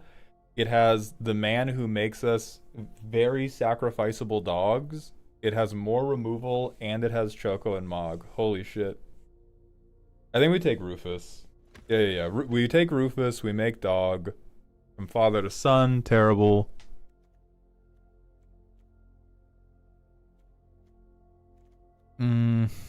I don't want to be taking multiple copies of a legendary. I do think, yeah, we Magitech.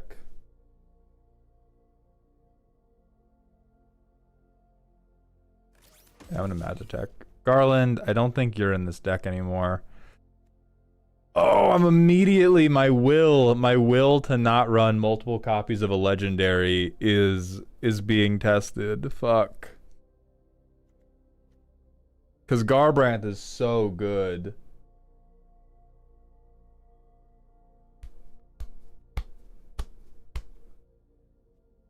I'm doing it. I'm taking multiple copies. Okay. White Mages makes me a little idiot. White Mages also makes me a little idiot. Ooh, Zach Fair, though. Okay, Catch a Fish. Catch a Fish, Idiot Maker. Ambrosia Wildheart. Oh my god, another fucking Garbrandt. Come on, dude. Let me. I'm taking 3. I'm taking 3. The first one dies to removal. The second one dies in a suboptimal block. The third one wins the game.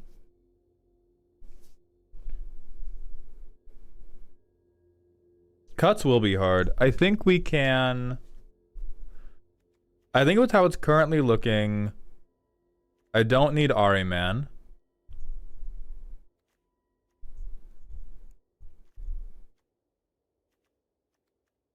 I'm not totally convinced I need Magitech Infantry compared to my other... Oh, never mind. Magitech Infantry Wield. Now I actually super need Magitech Infantry.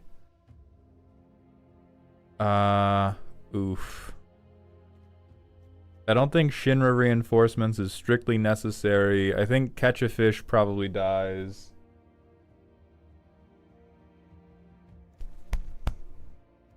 These are all bad cards. Yeah, we can probably trim one removal, like you're saying, Arya, because we got Fatal Push, we got Overkill, we got Slash of Light. So it's 5 pieces of removal.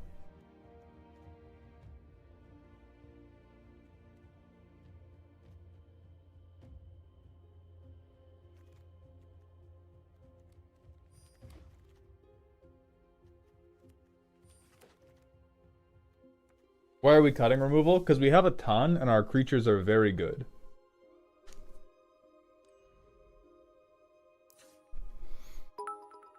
Alright, this is right at 40. So we have an infantry that can find another infantry. We have Zach Fair, good removal. Little McDoom, thank you for the 50-bit cheer. Have you ever seen Monty Python and the Search for the Holy Grail? I've watched it like 6 times. Sack fodder that makes more sack fodder. Sack fodder, sack fodder. Sack outlet. Potential sack outlet, but a little rough.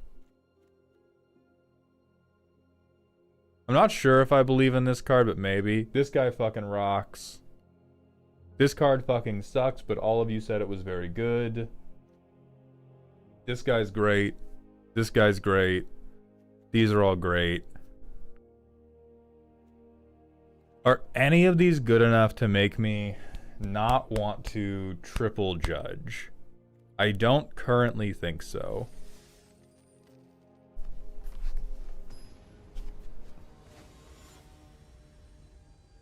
Is Sir Conrad just aura, or does he do something? He's aura. He's a 5/4. Okay. There will be a land, and I can be really annoying until I get that land. Holy fuck, I hate you.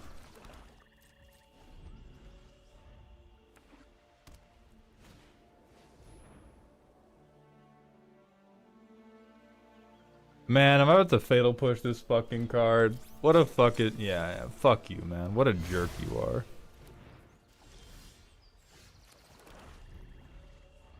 Okay, so we get hit by this guy, then we go Snow. If you land drop Tutor for a fucking infantry right now... Okay, thank you. Thank you.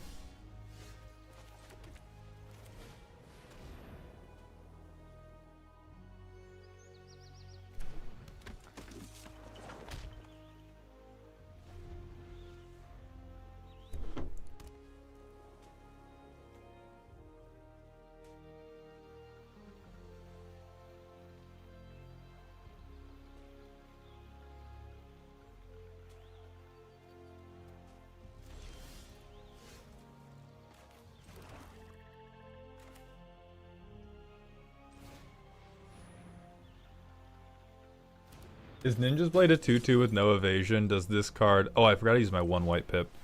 Yeah, it is. It is a 2/2 with no evasion.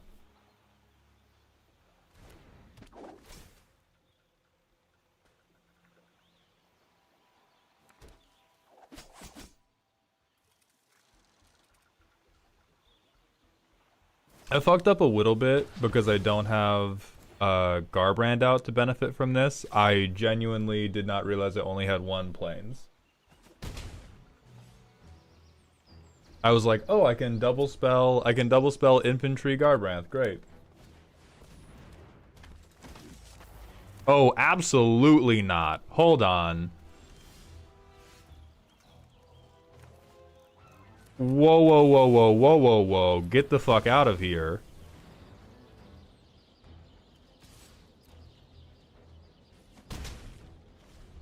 This dickhead and his bombs.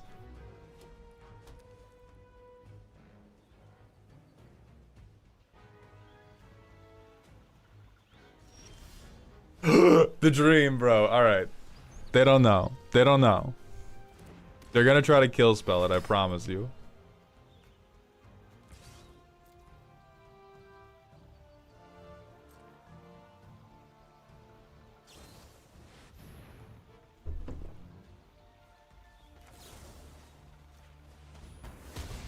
Nice Moogle's Valor, dipshit. Check this out. Yeah, have a great day.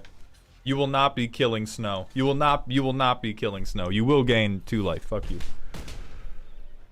You will gain your 2 life, you little prick. We have the same deck. I'm playing against the Selesnya version of my deck right now. No! Bro, brother, you are not ready for this shit. No, hold on. Aura. Aura time.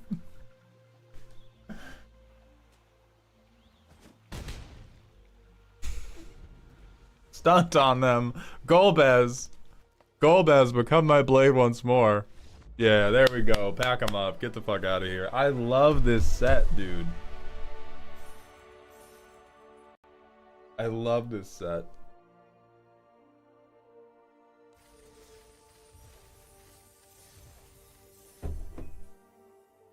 Unimpedable. Unstoppable. Moving with a swiftness not before seen outside of the tortoise and the hare. They should add an oopsie daisy button. Yeah, we need the Seth Manfield button.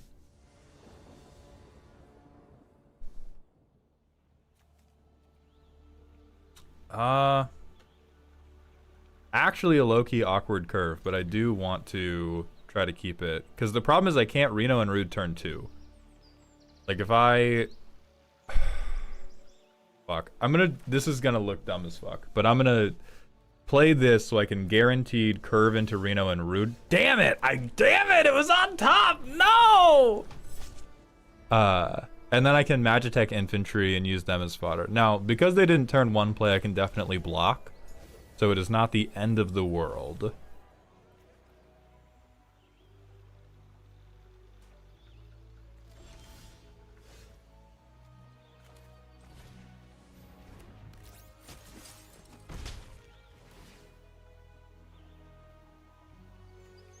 I don't think I need or care to sacrifice him. Magitech time, baby. Oh, I'm being like towned on. I should have done this main phase too.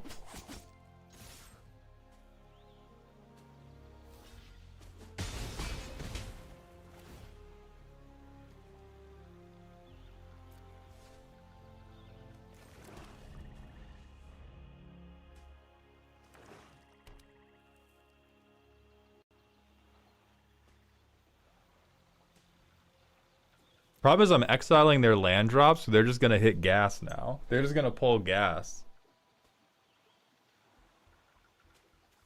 I guess I can Moogle's Valor next turn.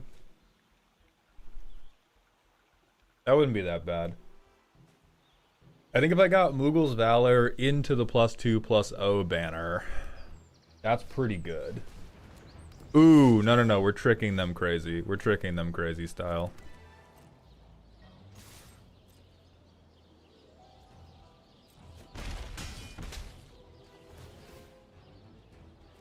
Fine. Oh, it's fucking happening. Oh, it's fucking happening. Next turn. Next turn, it's happening. We got it.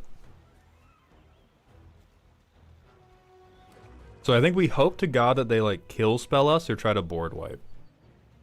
And we Moogle's Valor this turn, and then we Auron's Inspiration next turn. Because we want the board wide enough that this is a kill spell. Yeah. No! GG's, bro. Shake my hand. There we go.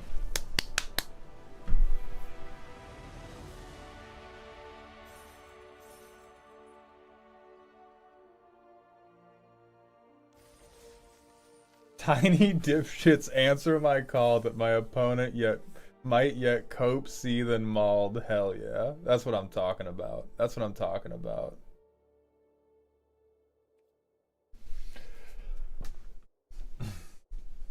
I'm so sad I didn't get to show them Auron's Inspiration.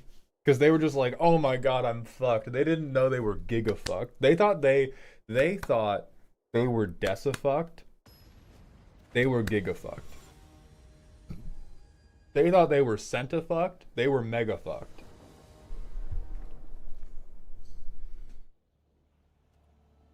Yeah, sure. I'll curve out into job select, assholes.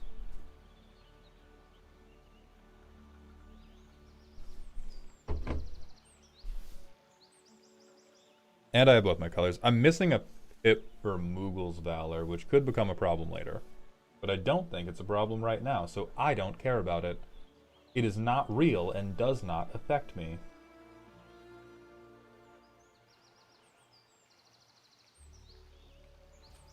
If I draw Magitech Armor here, God has chosen me.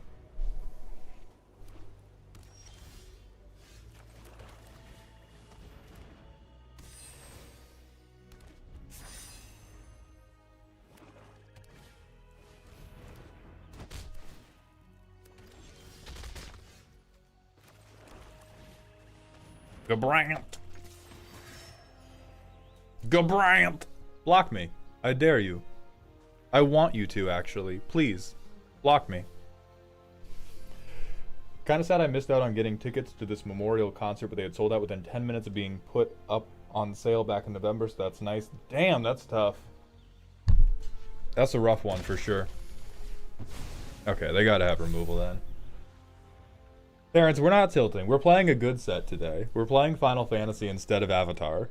I am not being bedraggled by evil and hateful booster packs. I'm getting to play good, clean Magic.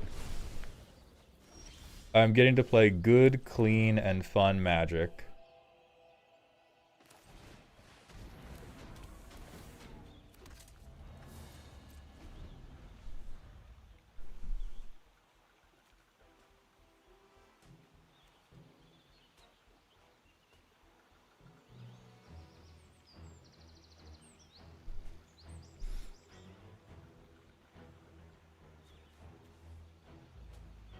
Okay, I think I get to...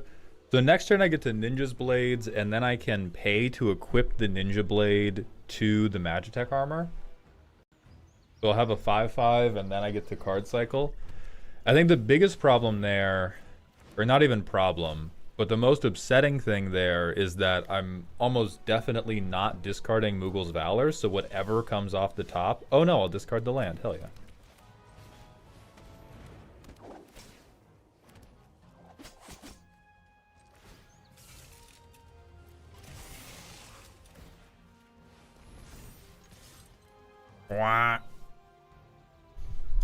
I'm an Autobot. Give me your spinal cord.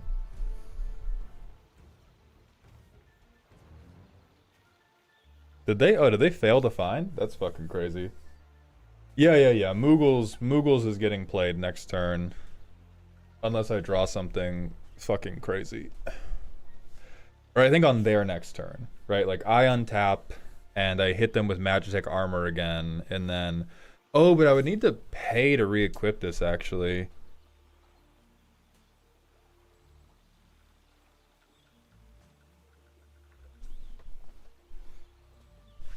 Why am I being roped? I swung a 5/5 at you on turn 5 of a limited game. That's normal. That's a normal thing I did. Thank you. That's some normal shit I did to you. Oh, aura time. Alright, no more Moogle's Valor. It's aura time, gang.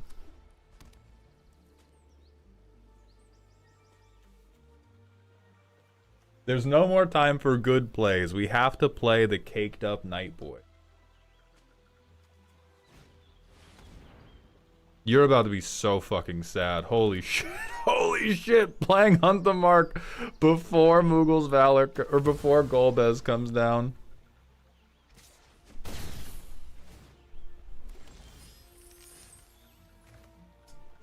Me when my sheet has a little bit of bonus to it.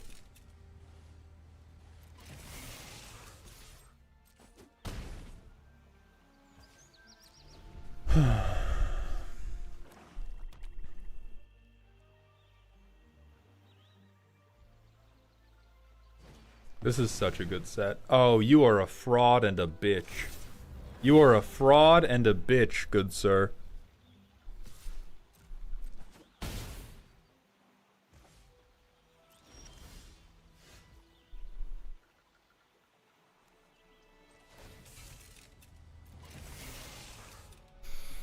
So they have 8. They have 8, 12, 13. I think I have to swing. And I have to trick them into killing half of their board on Mughals Valor.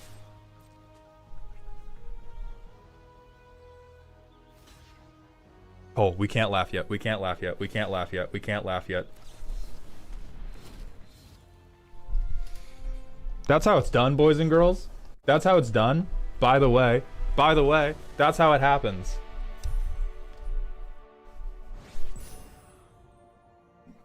I'm the fucking greatest. Mind gamed. Mind gamed. Silver 3, by the way. Digging up out of the trenches. Digging up out of these trenches. You cannot stop me.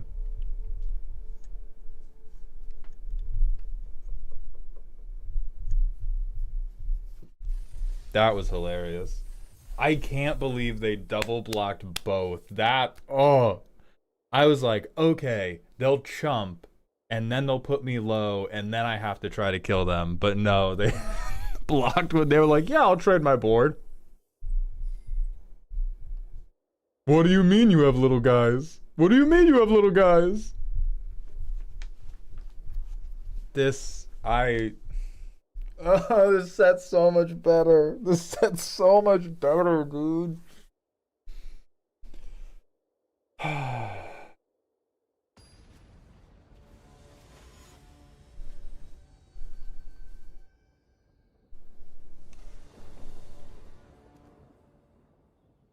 Okay. Ooh. I think Black Mage's Rod, Castle Guard, Deadly Dispute. Yeah, I think I keep this no matter what. That's hot. That's a hot hand. Hot fingies. Tap land, I love that. So I think I go Black Mage's Rod, Tap land, Castle Guard, and then if I'm still... Like, I try to just curve out into Magitech, and if I ever miss my land drops... Then I Deadly Dispute the Castle Guard. Boss, would you ban me if I said Shamil might actually be heat for my Maria deck? No, that sounds much more ethical than what the Maria players are typically doing, so I support that.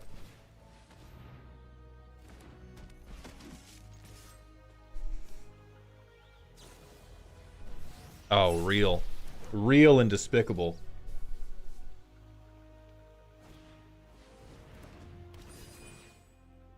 Is this... What is this? Okay, it's just untapped. Great.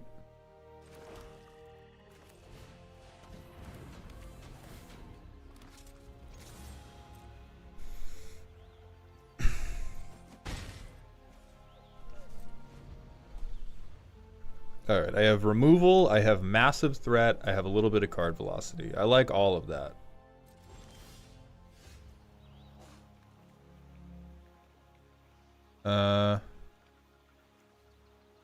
Equip 3?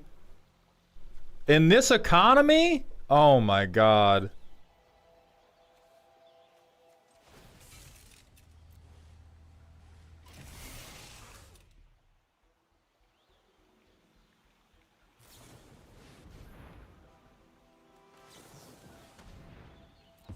Give me my value?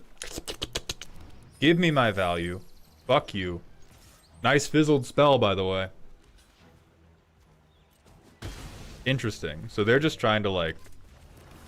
hard stall, which I think is good for me. Yeah, I think I used the treasure just to get... I want to start swinging big style, so I think I just get more damage on board. Because either they play a threat and I overkill it. Yeah, I overkill you. Yeah, goodbye.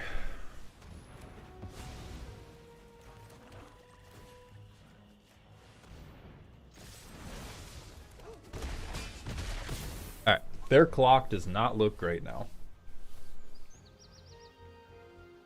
Jomi Bug, the typical Maria player is doing non-deterministic combo.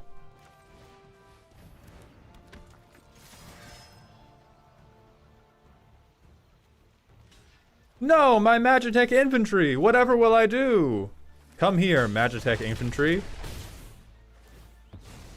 Alright, give me my counter. You're fucked, bro. If they have a board wipe, they can do something. But I think if they have anything but a board wipe, this is,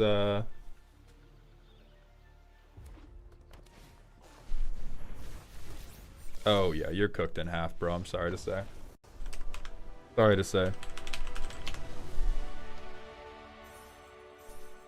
Jomi, this is what most Maria players are doing. This is what most Maria players are doing. We're about to have pre-roll demons be back, so I'm gonna go hit the manual ad break and use the bathroom. Yeah, we're 4-0 now. It's fucking crazy.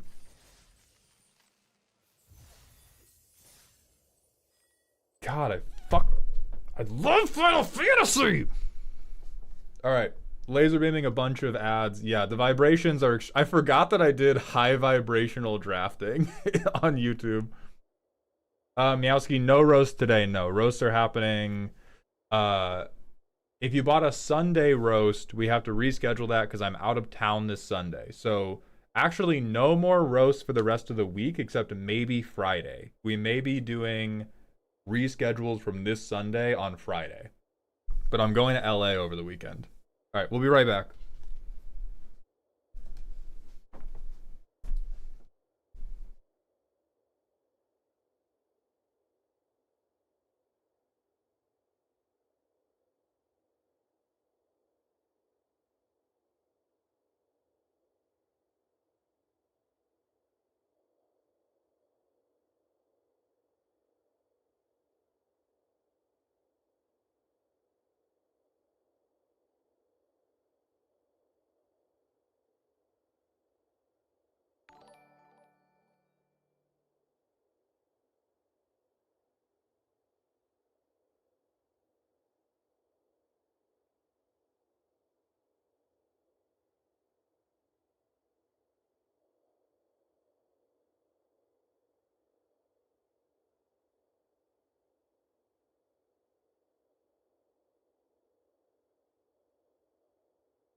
Oh, the vibrations, gang.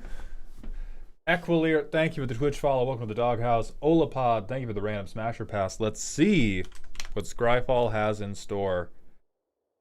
That is not, that's not anything. Hell yeah. Hell yeah. Power bottom. Love it. Support the troops. We got our investment back? Yeah, I mean, we invested gold. So we didn't even... So yes, we have a draft back. Maul, you have the energy of a dad who didn't want a cat, but then the family got a cat and you instantly fell in love with them. I mean, we wanted a cat. I was the one going like, oh, I'm not sure if we're totally ready for a cat yet. And then we visited friends and we got to see their cats. And I was like, we need a cat right now. We need a cat right fucking now. But I've always been very pro pet. Yeah, 5 wins is the line for you only ever go up in gem. Oh my god, this is going so well.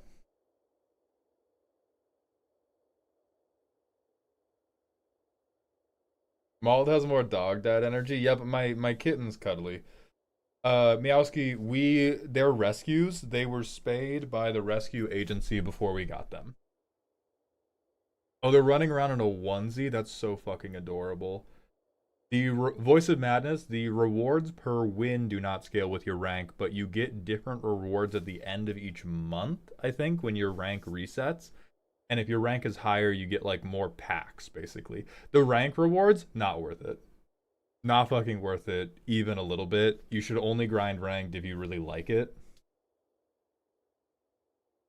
Dude, they're waking up Jim Davis. Hold on, is Jim Davis streaming right now? Please be asleep. Please be asleep, bro. I can't.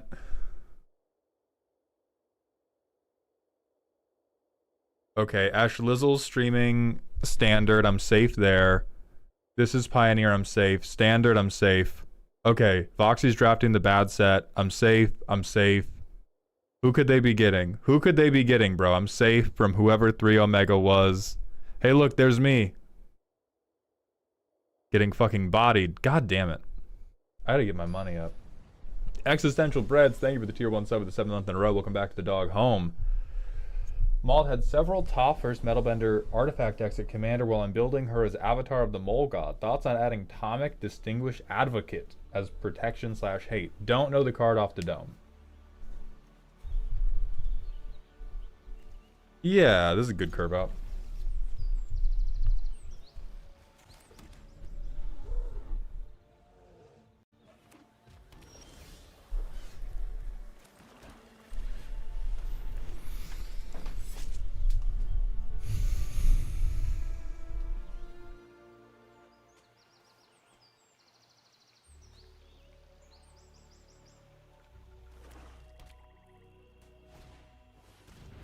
Ah, Scorpion Sentinel, bro. Come on.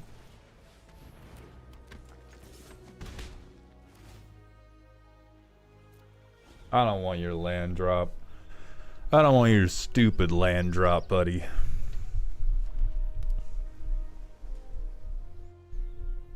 Don't kill Reno and Rude. Don't be like that. Okay. So I think the play here is Gabranth. Swing both. I'm gonna sound like a crazy person. Hope they let it through to not give me the Gabranth trigger, and hope I pull another land drop off the top.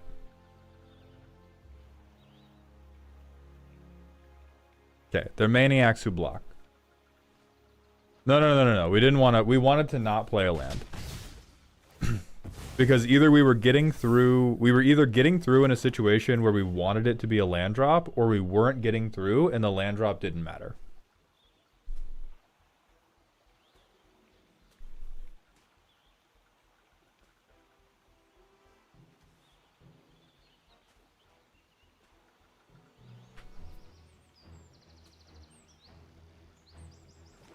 Why not land so you can sacrifice? For the same thing I just said, and I will be able to sacrifice next turn if I want to. Or I can sacrifice really now, like on end step.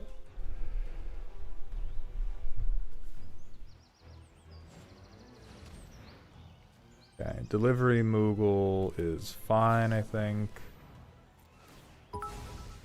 Atomic Sharks, thank you for the 100-bit cheer. I have not played Expedition 33 yet, but we do still need to. It was a subathon redeem.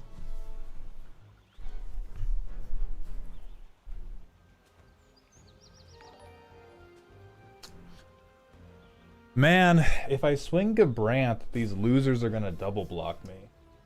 VSS Cyanide, thank you for the Prime sub for the 3rd month in a row. Welcome back to the dog home. Newless, interesting.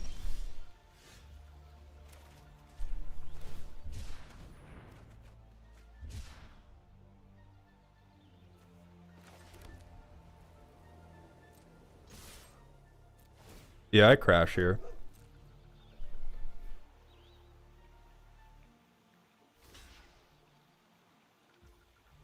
That's freaky. Yeah.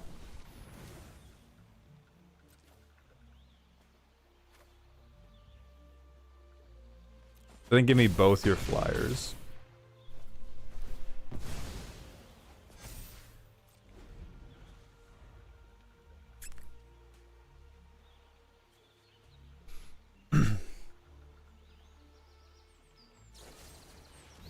Hateful.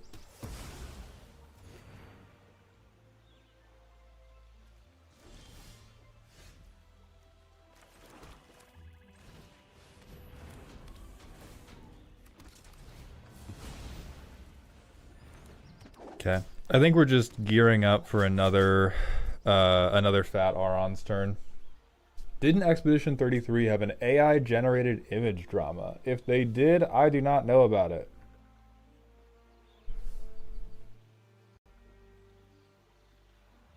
Oh, placeholder AI images early in dev for textures, then paid people to make those textures later.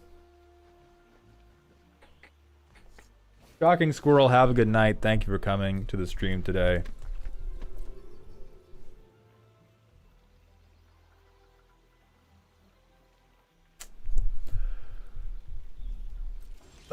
Okay. So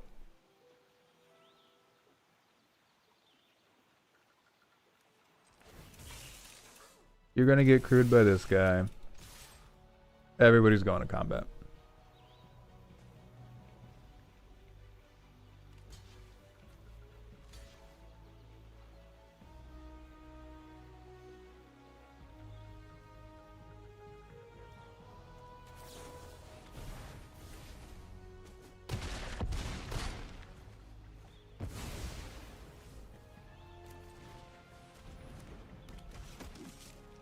Alright. They have a fat hand, so this could still really go wrong for us. Wild Bill, thank you for the 7 months at Prime. Welcome back to the dog home.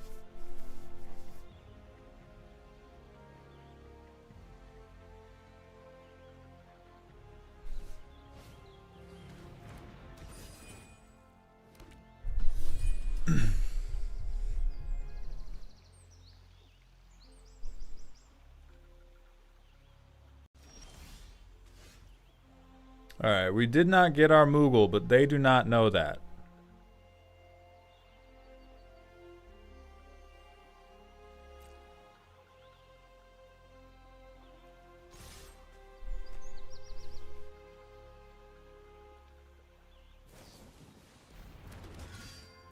Man, that's a bunch of bullshit. You having an instant speed spell is a bunch of bullshit if you ask me. I don't think you should.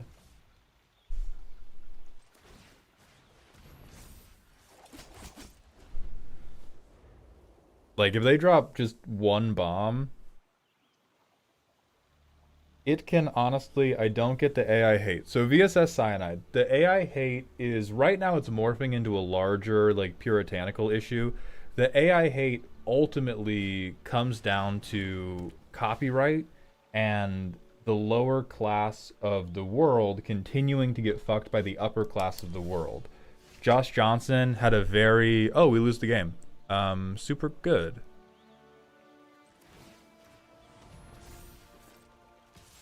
Josh Johnson had a very cogent point he said about this closing out like a Daily Show thing. But the thing about AI is that it's not coming to take anybody's job. You have a bunch of morally bankrupt employers giving away jobs to AI because they think it will save them money. And so the hate for AI isn't even really hating AI itself. It's that a new tool has been invented and the millionaire and billionaire, oh no, I have to discard, the 1% of the world is using it to try and continue to fuck all of us. It has, yeah, there's a massive economic impact, or sorry, there's a massive environmental impact as well from the amount of electricity that AI technologies need. But, oh god, that's like the 4th land in a row.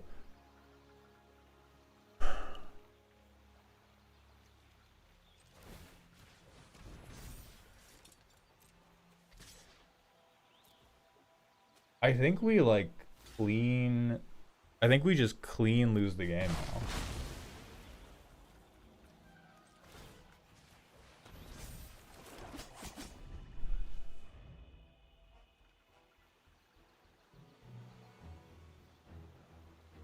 Maul, could you look at the camera dumbly for a second? Did my best. Um,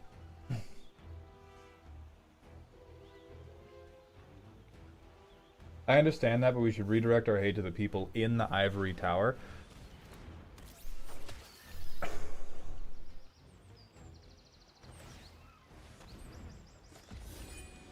I both agree with that and don't. I'm so fucked. I'm so fucked. My thing about redirecting the hate to the people in the ivory tower is if you're somebody who is not in the ivory tower and you are advocating for the use of this technology that is predicated upon stealing from artists, you can tell yourself whatever you want to tell yourself about it, but the premise of this technology is we have stolen this image from data we scraped online, and now we, if it's an art AI, or we've stolen this text from something, we've stolen this text or image or whatever else from other people online, and now we're presenting it to you for free. The large-scale macro problems are being caused by those ivory tower billionaires who are employers and are trying to fire a bunch of people and replace them with AI. But like, if you are just a guy and you tell me, oh yeah, I think it's super cool, and I also steal from people at every personal opportunity I have, I think it's reasonable for me to not be cool with that. We fucking, holy shit, dude.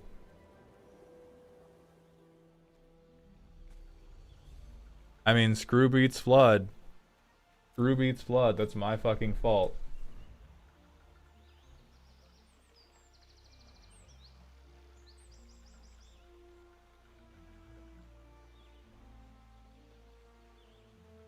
How many lands is that? I think it's like 6 of our last 7 draws have been lands.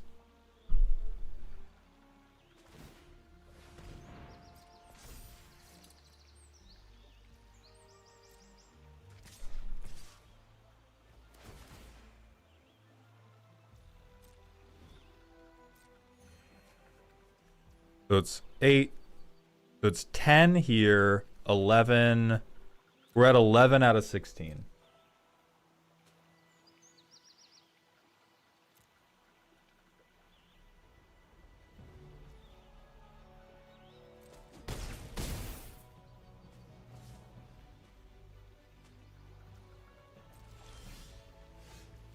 Look at that.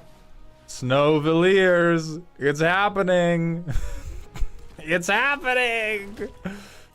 Okay, so now we have an actual, there's a little bit of an angle now, unless they've drawn one removal spell in the time that I've been drawing lands.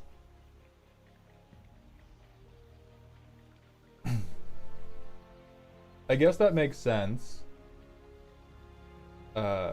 But I guess the hate makes it so that AI is so polarizing, we don't want to try to use it to our benefit to solve the ivory tower issues. It's a distraction. I agree AI shouldn't be stealing stuff, but at the same time, people end up stealing or copying ideas from previous artists. Regardless, we end up with a small fight we make large when it can be solved after we deal with the dragons.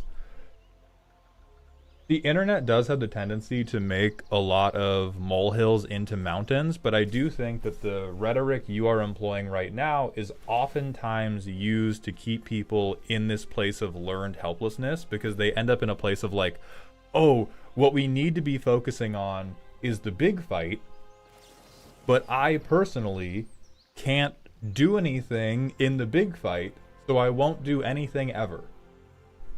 I think it is good for you to get extremely worked up over small things if it leads to you doing something different in your daily life. I'm not saying you're advocating for this brand of like milquetoast nihilism cyanide. I'm just saying that there is also a slippery slope with what you're saying of, if we always make it we need to deal with the real issue, the problems get blown more and more, or like the real issue just keeps getting brought to we lose the game. The real issue keeps getting moved to a larger and larger scale, and people are like, oh, I can't slay the dragon so I don't do anything. I would rather have people hunt the wild boar than do nothing, even though we should be slaying the dragon.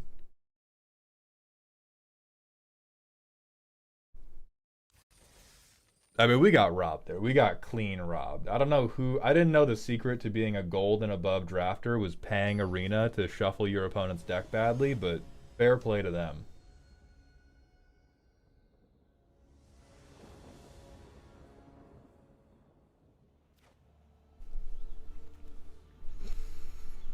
Okay, that's a very good curve. Holy shit, blazing bomb, dude. Get out of here. I agree with that, but being annoying in Discord about it is not really doing anything beneficial either, except getting everyone worked up. No. I wouldn't agree that it's not doing anything. I would agree it's not a very productive use of your time. Like, I think the... blocking doesn't do anything. Holy shit, dude. I'm being high rolled on. What the fuck? I'm being high rolled on. Go away.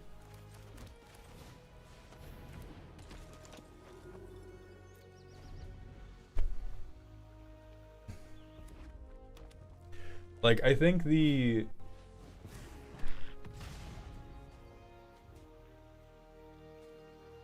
As always, I think the way I talk about things is the correct way to talk about things. I think the extent of what you should do is tell people, like, you know, like when they submit cards, like, oh, it has AI art. We're not looking at it, period. Have a good day. We're not platforming it. But I do think being like, oh, you've used an AI tool for anything. You are now a bad person, and I don't associate with you. That just like, I think that comes from people knowing that they can't slay the dragons, but wanting to feel like they could slay something. I think I blow up Shantoto here just because the idea of them drawing a card is morally abhorrent to me. And so I gotta get Shantoto while I can, because they have one card in hand. So right now I am super happy to keep playing it out, but if they drop, like, I don't know, a big removal or retrieve the Esper or something and start drawing cards, I'm fucked. I'm fucked.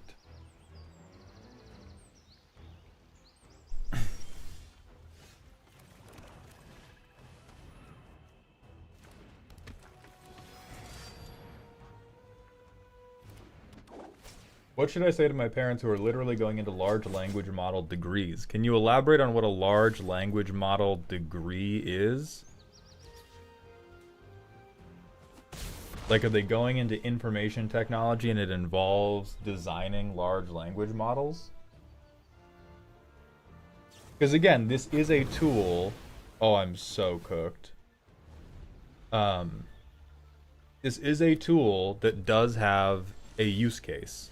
It is not like...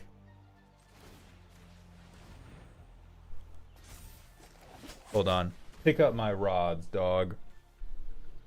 Pause. You know what I meant. This guy's such a fucking loser. Holy shit. Holy shit, this guy's such a fucking loser.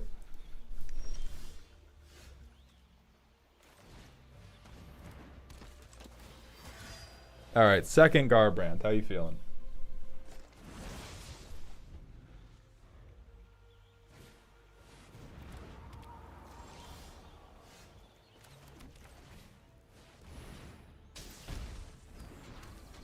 Because, like, I'm not arguing that we should be, like, Amish about it and resent every step forward in technology. I'm saying we shouldn't rob artists. And we shouldn't rob working class people because we think a large language model can suddenly do the job you used to employ 10 people to do. Which is genuinely how some tech bro idiots think about AI. Like, I know that's not how everybody thinks about AI. But I want to feel like I'm doing my part to normalize that it can't do as much as people think it can do.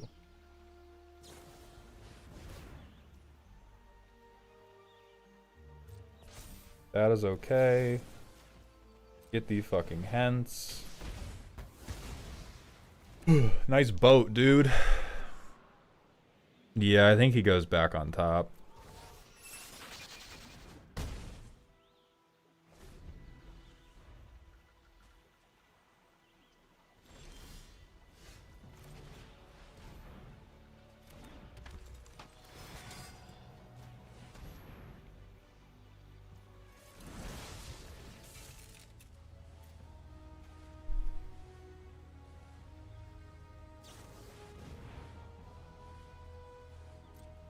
This is the most annoying person in the entire world. Holy God.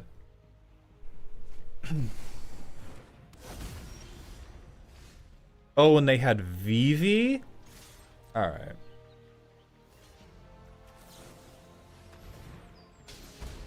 Yeah, I'm BMing you, bro. I don't care anymore. I'm BMing you. I hate you.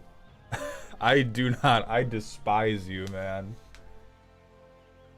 Why wouldn't the judge crew? Because the Magitech armor is tapped forever.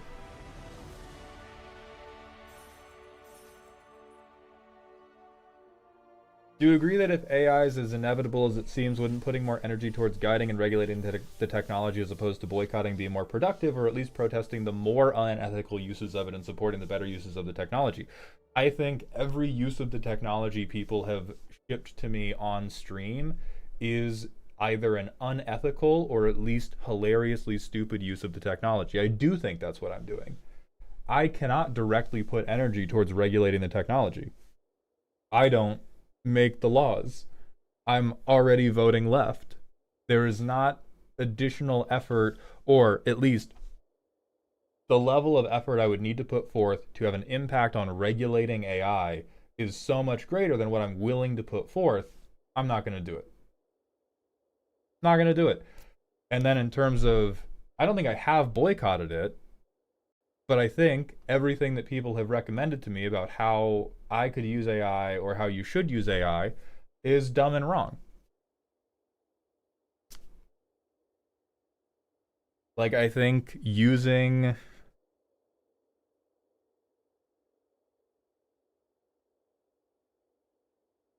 Yeah. I think using an LLM to build yourself a workout plan, like I saw a ChatGPT ad for using ChatGPT to make yourself a workout plan, using an LLM to build yourself a schedule, using an LLM to write rough drafts of anything creative. I think that is wrong, not morally. I think it is deleterious to your health as a person. It makes you dumber. It is having an impact on your brain that is negative, and you should not do it on the basis of your own personal health and well-being.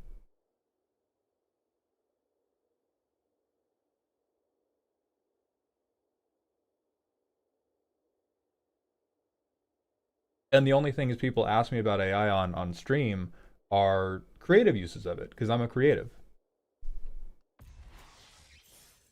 And so it's more of, I think it's more of a like reverse survivorship bias of, because I am a creative, the only things people are asking me about or asking my opinions about AI on are AI in creative spaces, and I think all of those are unethical. A use that I've seen in my field is people who speak English as a second or third language using AI to help them proofread their articles prior to submission to academic journals. I think that's a wonderful use, and it really helps address a huge problem that's plagued the scientific community for decades. I think that's pretty dope. Using it for better translation. We have memed forever how bad like direct Google Translate is, how fucking annoying English is as a language, and how racist and xenophobic people are if they think you don't speak English good enough.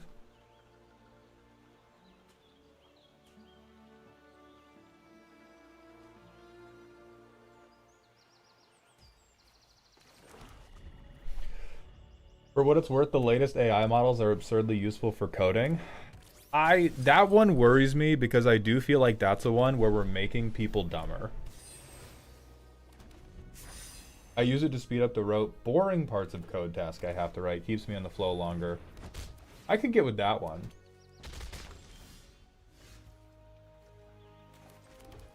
Oh wow, this is all really bad.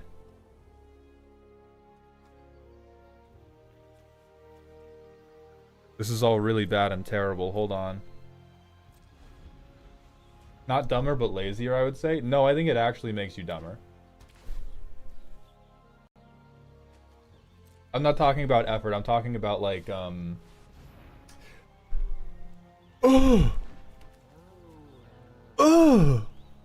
Stop casting all these creatures, bro. I am trying to hang out. What is happening?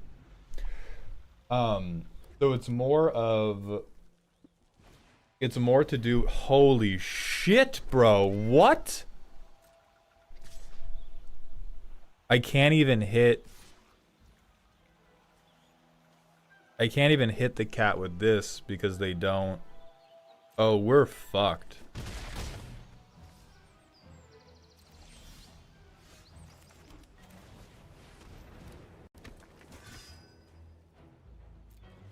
We're so cooked, man. Oh, but let's like I think we can carry forward what many people in my generation thought was a dumb boomer argument, which is that like having a calculator was gonna make you stupid somehow. And I don't think using a calculator makes you dumb, but what using a calculator does do... Oh, they have fucking Zach Fair, man? What do I even...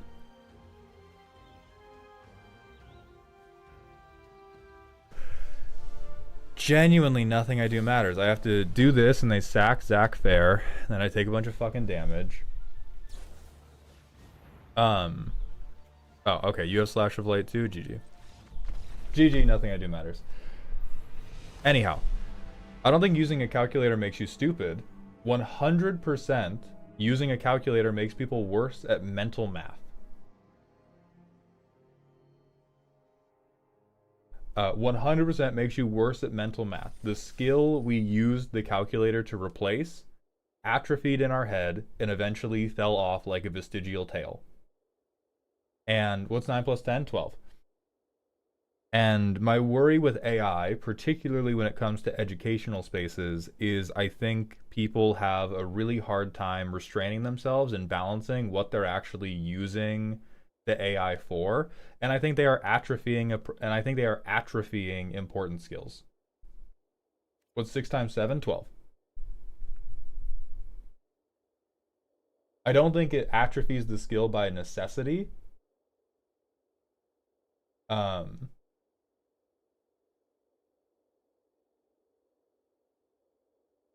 Does playing MTGA make you worse at Magic? I think I miss more triggers when I play MTGA more, yeah. Because I have to watch less stuff. Again, like worse, dumber. Using big blanket words isn't an effective way to talk about it, but I do think using automated systems atrophies the skills you no longer have to actively manage.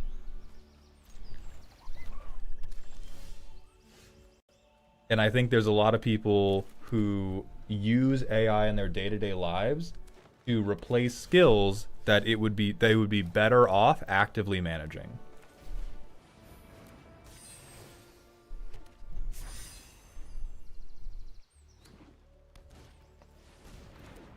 Holy shit, Ari, man, bro, you're insane. Are you gonna block me though? Are you gonna block me? Block me, do it. Are we still... I love we're still doing the 12-bit from Blueprints. What are we doing Blueprints again? I don't know if we're ever doing it.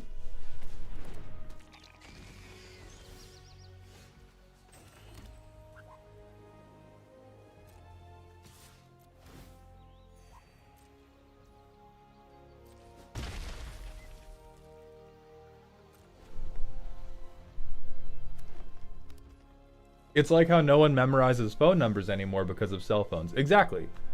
And like you can argue that, okay, memorizing a cell phone, not the most important ability in the world.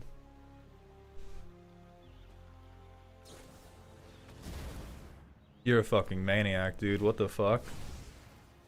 What's 6 times 2? 14.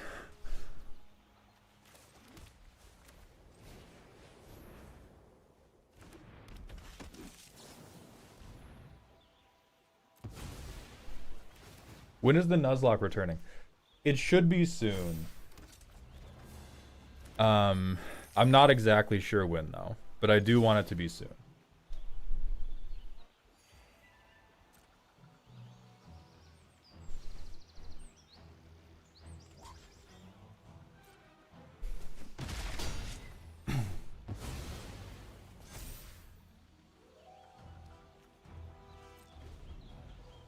I get what you're saying, but I think programming is different. It's less mental math and more like a recipe. If you eat takeout, you get rusty at cooking at home, but it's not like you can never pick it up again. That said, my perspective is I learned how to program, then was introduced to AI as a tool. If this was your starting point, you could be cooked.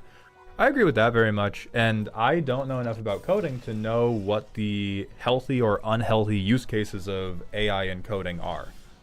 It is something that I think is just high risk.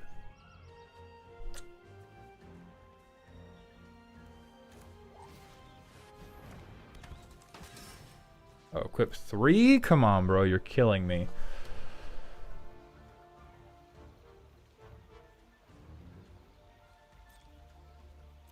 I don't think I want to attack yet. Because, yeah, I'm sure there's plenty of stuff in... Oh, I'm so fucked. I'm sure there's plenty of stuff in coding that is rote and is not a skill that is, like, of particularly high importance. But I don't know what they are.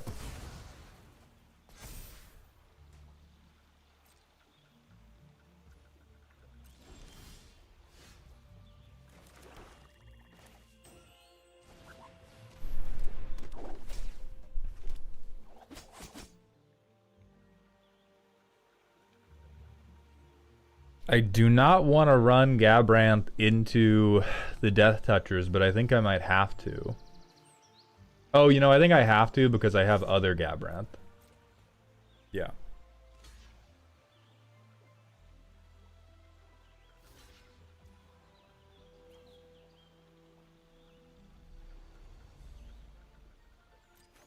Okay. Here comes second Gabranth, bro. Are you ready? Mauled, what did you think of the art card set? I don't know what the art card set is.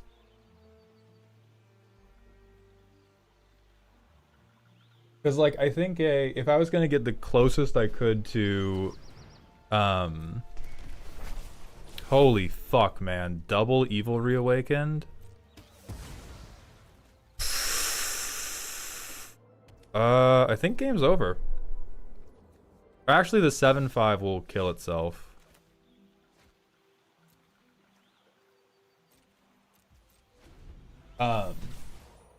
Would be like...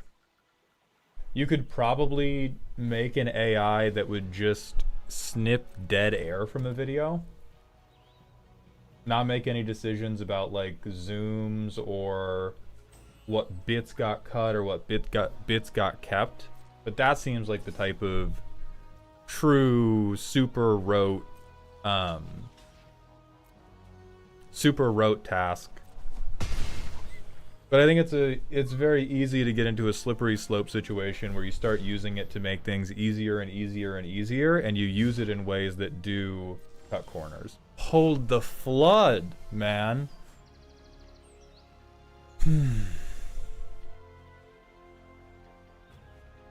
I'm just gonna get killed by Shrew Puff is the thing. Yeah, we're cooked. I think we cut a land.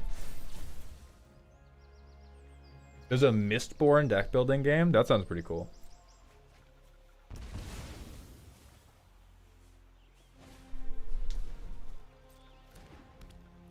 I'm on 17 Helios. I'm on a normal amount. And one of them cycles.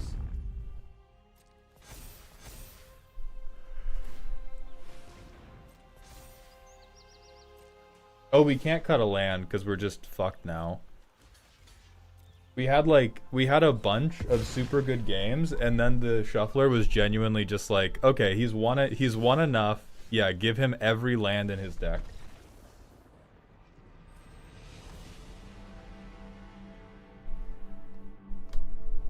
No, that fucking fuck you.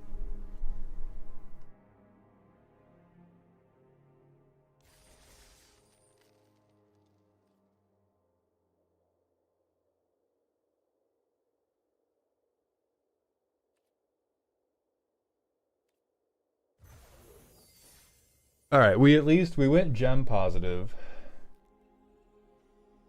Oh, we have a smasher pass. Thank you, Gerald. Let's see what we get. Pass. Guy looks stinky.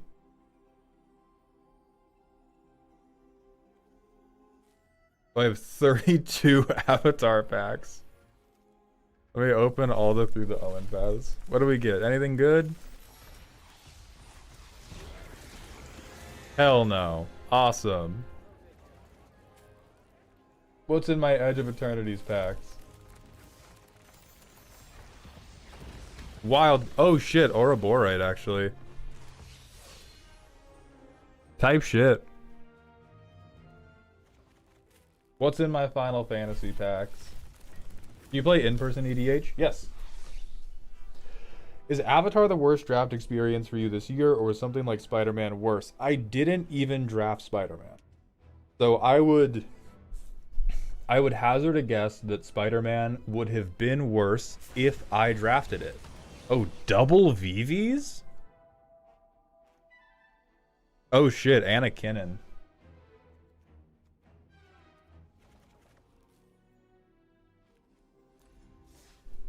So in the Mind Palace, I think Spider-Man would have been worse because pick two sounds terrible. The low overall card pool sounds terrible. Everything about it sounds really rough. Oh, rebalanced VV. Ah, that's what it is. But like Avatar is really far behind Final Fantasy and really far behind Edge of Eternities.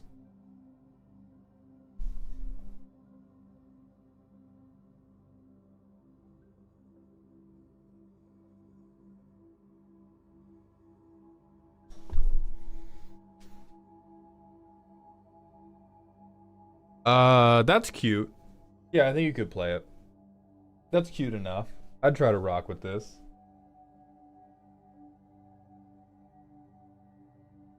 Okay, Zerthroshak, are you still here, and are you trying to venture into the breach? Thoughts on the station planets from Edge of Eternities? People keep trying to convince me they are OP, but I just don't see it. It's such a huge tempo loss. They're fine. The ones that make mana, like the green one and the blue one, great. Well, great's I think a little bit of an overstatement. But yeah, I feel like if my genuine opinion on the station planets is that if they are really good in your deck, you have built your deck wrong or you play badly. Doodles the Official, thank you for the 8 months with Prime. Welcome back to the dog home. I appreciate that. I'm here, but I'm stuck in traffic. Do you want us to go for... We got enough gems to go again. Would you prefer us to do one more draft and then do your variety time? Or would you rather listen to it in traffic? Not rage bait question, I swear, but for something like Where Winds Meet that uses AI chatbots to facilitate non-essential NPC conversations, would you prefer the devs sack the feature and pay someone for the task of drafting to a possibly infinite number of player inputs, maybe keep it to a very limited number of responses, but then how do devs break that wall of player choice and give them a closer to tabletop level of choice and agency? That's a little bit of a stickler for me. Or more, I guess, a thinker.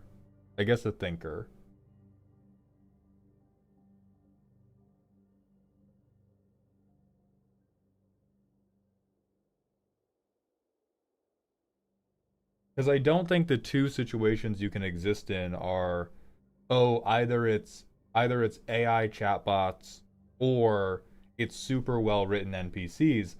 Like most NPCs in most video games have some boilerplate dialogue, and that's it. Um,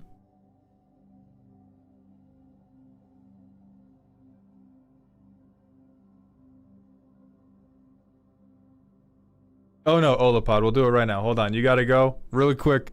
Vengevine, absolutely not. Pass and you're banned. Horrible suggestion.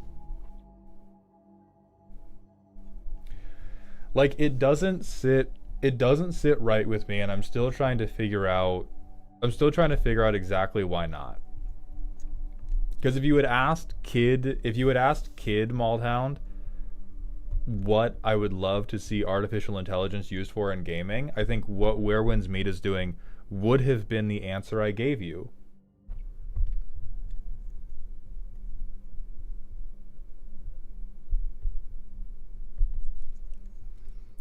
And it is, I think in this situation, the use of a LLM, I'll try to be more specific with my language on this.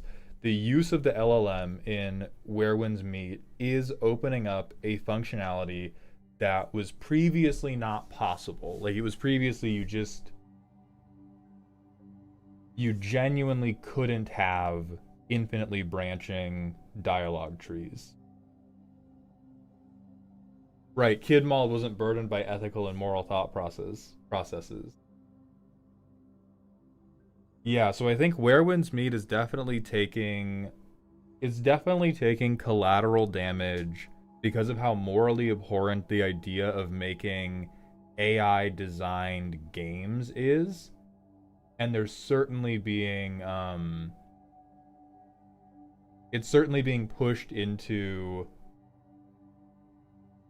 this like pro AI, pro LLM and generative AI, or anti LLM generative AI type thing.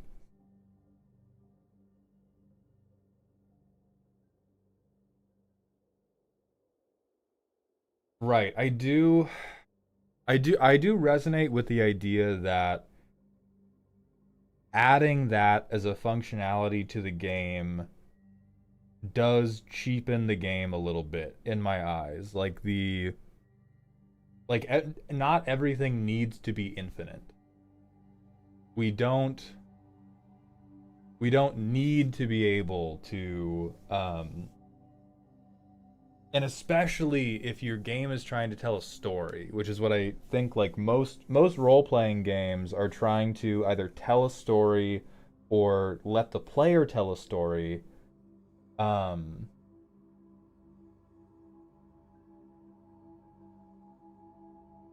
but I think that changes game to game because like Minecraft isn't really telling a story.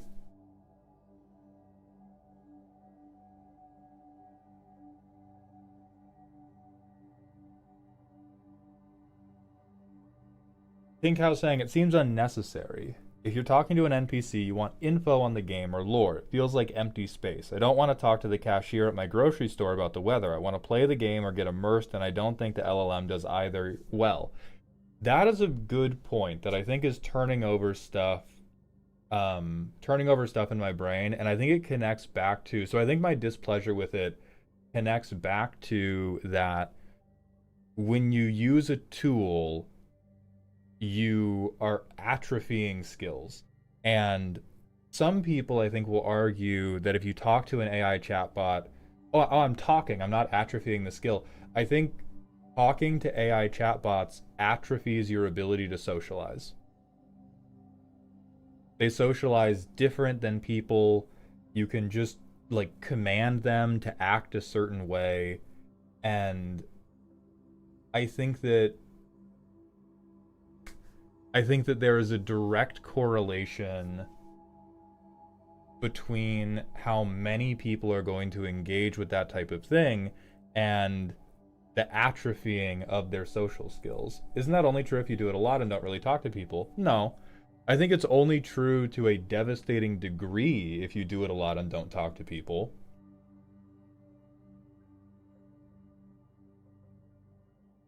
Um But like if you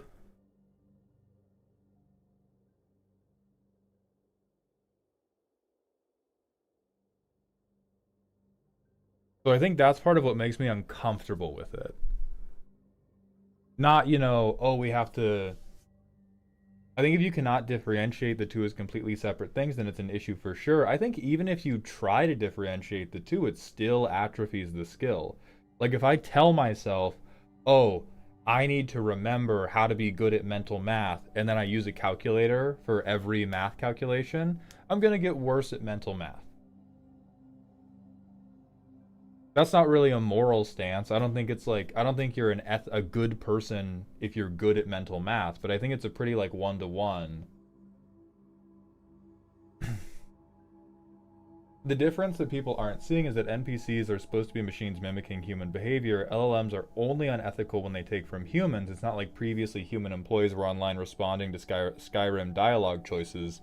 Whether it's a good design choice is a different question. I mean, I think the only unethical when they take from humans, that's a very, like, conquistador attitude, right? That sounds... I think so far that's, like, the most coherent line in the sand the anti-LLM crowd has put together, but it is very, like... We only define it that way because we are the humans. Right? If we were fucking squirrels, we wouldn't be like, "Oh yeah, generative AI is fine." Or like as humans, if we were like generative AI is fine as long as it doesn't steal from seals. As long as it does not take from sea leopards, generative AI is fine. But as soon as it steals from a sea leopard, then that shit is wrong.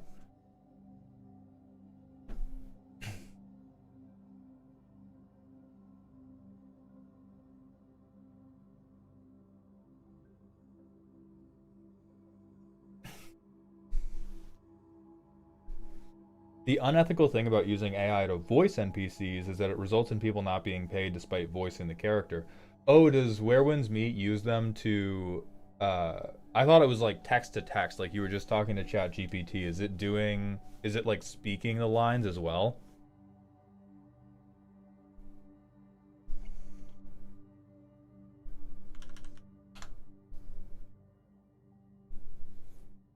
Yeah.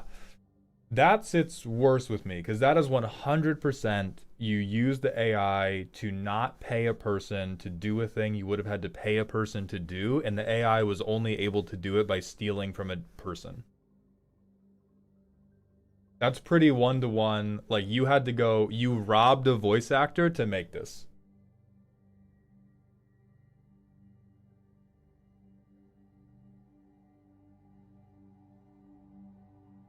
And so I think with the way AI has currently been used, then the onus in my mind is on Where Winds Meet to prove that their LLM is using paid content rather than scraping unpaid content, because unfortunately, the default right now is this generative AI database is built on theft.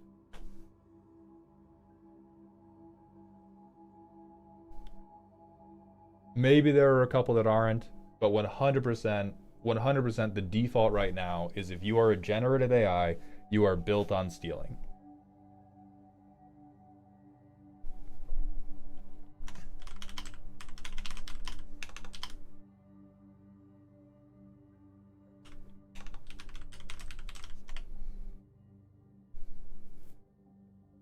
So that makes me more negative about Where Winds Meet. I think that's a reason to quote unquote boycott. If it was just chat to chat, I think it's still not a feature I would like to use.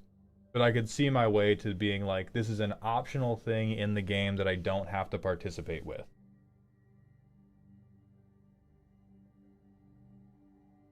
Would you ever do a co-stream with a draft creator that's improvement oriented? Seen you draft a lot the last 6 months. I was curious if guided improvement interests you. You clearly enjoy draft. So I actually tried to set that up for the subathon with Jim Davis, and he agreed, but we fucking ships in the night at each other. Because I tried to set it up for the subathon before the subathon began. And he didn't get back to me for a bit because he was on vacation, and I didn't know because me and Jim Davis are not tight like that. But he got back to me mid subathon, and I didn't see the Discord DM in time because I was in the middle of the subathon and my brain was totally fucking fried. Like every day I was just on stream or laying down trying to recover mentally, and I didn't see it until like 3 days before. Until like 3 days before the made to mythic thing was supposed to start. So I'd consider it, yeah.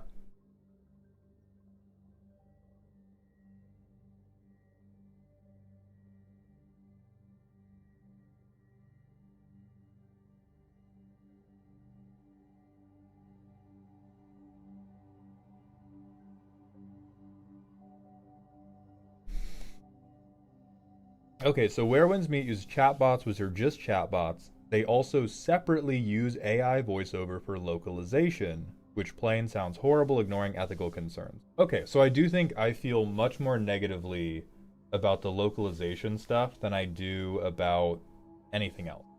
Because that's 100%, we robbed a voice actor to make this game. This game is brought to you by voice actors we stole from.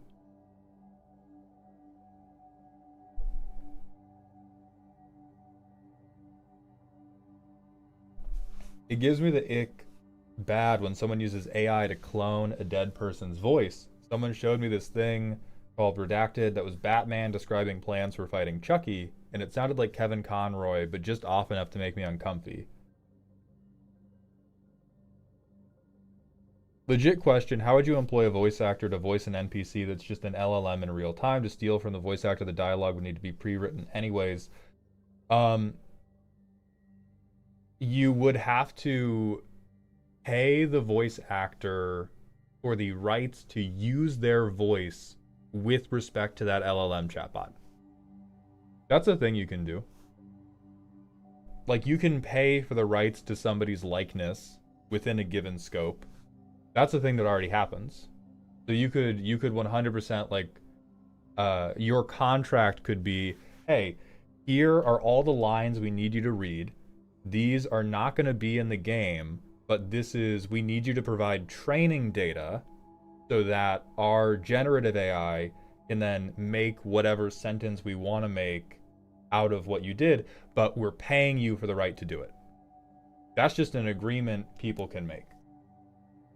That's just an agreement people can make. And the price for that should be like pretty high. Like if I'm not a voice actor, I don't think my voice is good enough to pay for that. Um, but like I would charge a lot to be like, oh, they're gonna use my voice to talk about like terrible, terrible sexual shit. Or they're gonna have my voice saying slurs in this game. You gotta pay me a lot to let somebody LLM that shit out there. But it is possible. Um, yeah, so yeah, you would just pre-write a big library of common phrases and syllables and inflections that you needed to train the LLM with. Sorry. Or train I don't know what you would call an LLM or what you would call an AI that is meant to uh, generate a person's voice. But that's how you would do it. And that's how you would do it ethically.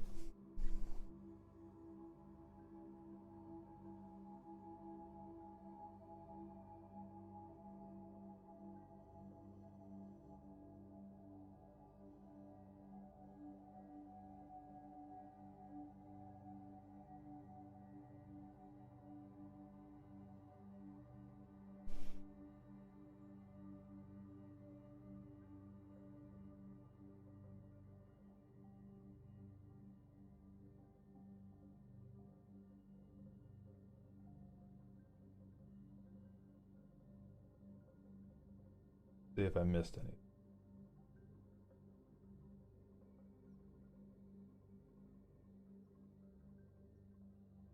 I think letting people blame AI is a convenient scapegoat that distracts attention away from the actual people using AI in unethical ways. It's like people getting mad about lockpicks rather than getting mad about thieves. I I'd like to give people more credit than that. Um, I do think that the bulk of people I think that there are so many fly-by-night companies or so many companies that are hopping on the AI bandwagon. It is just easier to talk about AI than it is to try to remember, oh, this one company did this, this other company did this, this other company did that. The unethical part about AI use and where winds meet is not AI. The unethical part about AI use and where winds meet is Everstone Studio deciding not to pay people for localization. That is the unethical part.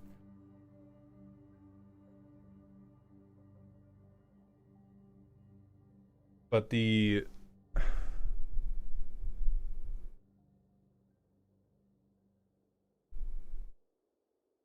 yeah, and there are many situations in which it makes sense to be like, this is a tool, like we have to regulate the tool. The tool is rife for abuse. Gun control, great example. Cryptocurrency, another example. Loan sharks, another great example. Like the idea of a loan is a perfectly reasonable tool. We still have to regulate the fuck out of it because of how often it is used to abuse people.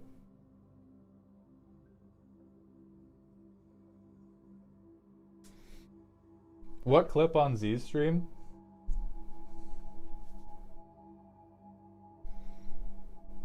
So I agree. I agree that the deep unethical wrongdoing does not lie with the LLM they employed. The deep ethical wrongdoing lies with Everstone Studio and the decisions that they made. However, we can still talk about the tool and talk about, do we need to regulate this tool? Is this tool a good idea for people to use? Reminds me, usury used to mean any form of fee or interest on money lending, where today it's used for just especially egregious forms of interest. Yeah. Yeah, if only modern day organized Christianity had any resemblance toward the shit they said in the Bible.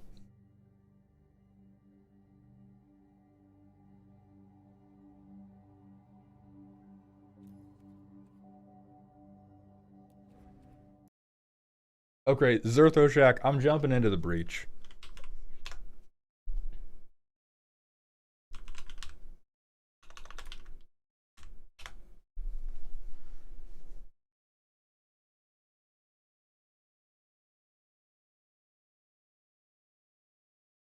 Do I have this game downloaded? Was I a good boy?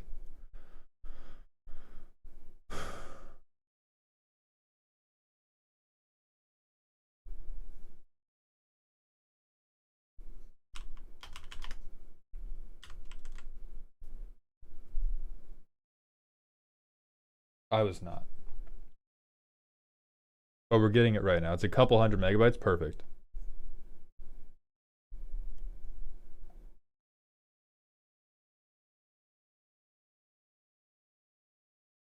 Grumpy, yes, it is a subathon game.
Okay, let's get this shit cooking.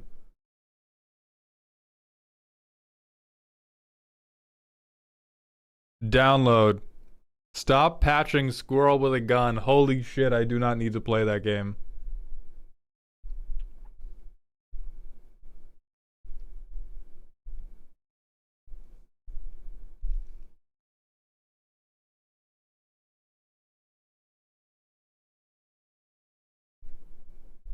All right, we're gonna hit Twitch. The pre-roll demons are almost back, so I'm gonna hit a very quick ad break. Yeah, Gravity, card redeems are always live. That's just enrichment. You may consider on any day that is not Thursday, the card redeems being live are simply a pumpkin filled with ground beef for you all. That's all it is. That one Ginger Boy, thank you for the 7-stream streak. I appreciate you coming to the dog park. And Zerth Roshing, thank you for the 35.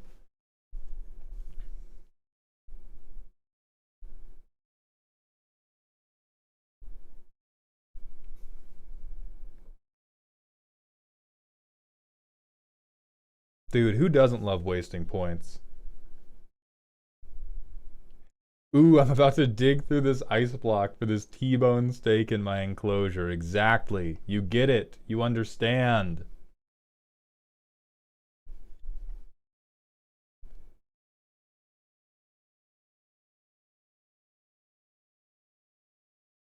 Oh my god. The end is near. I'm being recommended a Civilization game. What can we even do with all these points? Well, so two things we actually have to figure out. I need to get I need to redo my channel point redeems, and I have to redo my Patreon subscription. Wanasi, thank you for the Prime sub for the second month in a row. Speaking of using unethical tools, welcome to the dog home. Because we have the Discord role, and we have prestiging the Discord role, but that is really that's all we've got. And I was thinking about this because I took yesterday off of streaming. And I allowed my brain to just sit there and think about all the shit in my life and what I needed to improve on. And I think to continue conquering burnout, what I have to do is figure out a thing I can provide my Patreon supporters that feels meaningful and does not require me to be on. What I mean by that is whenever I've brought this up in the past, people have pitched, oh, do patron commander games. We have tried doing patron League of Legends nights. And the issue with that is that I am coming to that as a performer. Right? In that situation, the thing I am selling to you is is the perceived social interaction. And if I do that, then I just keep burning myself out because I keep putting more and more pressure on myself to feel like I am being interesting at all times. And there will be people that'll say like, oh, but I don't, I just want you to be you. It's like me is a performative person. I am a performative person. That is why I do this job. Let me get my headphones on because this already looks sick. Raffling a custom token you drew with a Sharpie. Oh, Jace, is my bad. Let me hit you with that.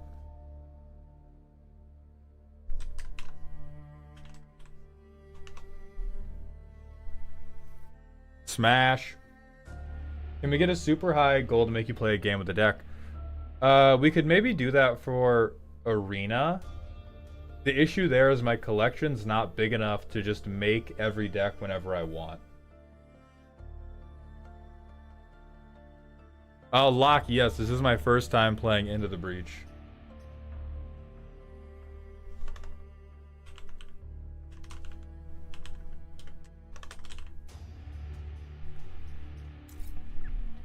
There we go.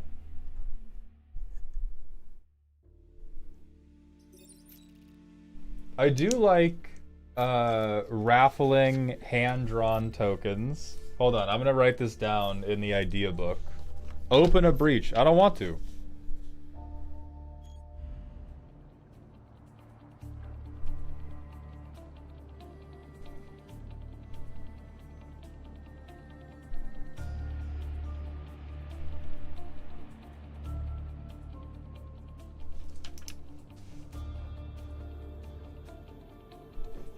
Okay. Oh, Jesus. Okay. Two experience a kill. Health, movement, prime.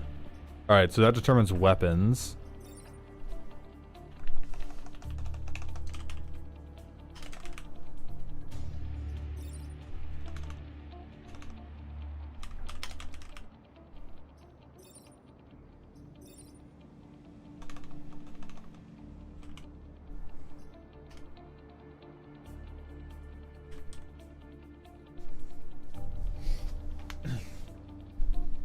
Is there a... Hold on. I think I should be on the other side for this. Oh, no. I could go up here, actually. I need everybody to witness the glory that is me naming the fucking tank Papa Shmulio.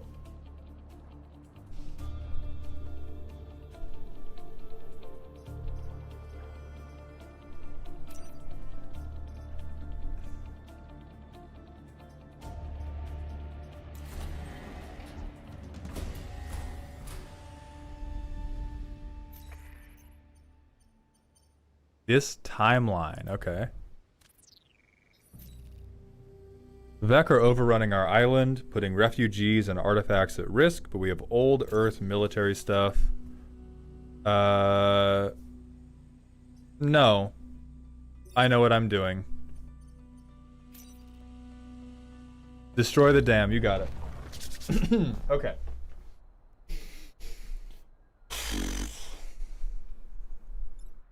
Let's lock in. Alright. So I can... What are you? Hornet. 5 movement, 3 health. 2 movement. Civilian building. Power grid gets reduced. I have to destroy this.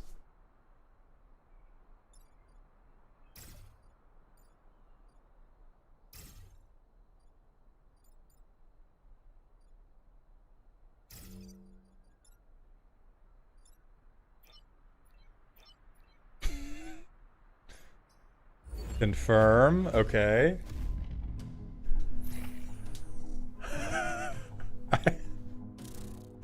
I definitely know what's going on.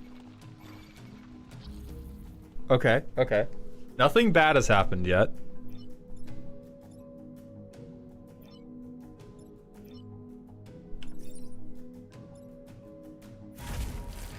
I'm a fucking genius. Territorial advantage?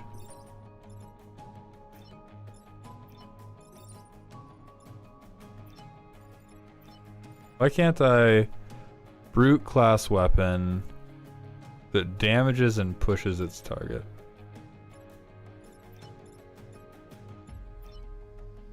Ah, it's a line drive, okay.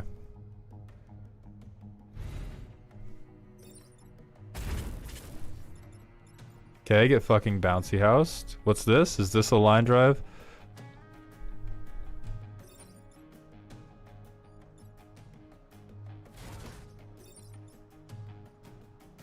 Oh, I have to be able to see the thing. Okay. What if I put you on top of whatever's happening here?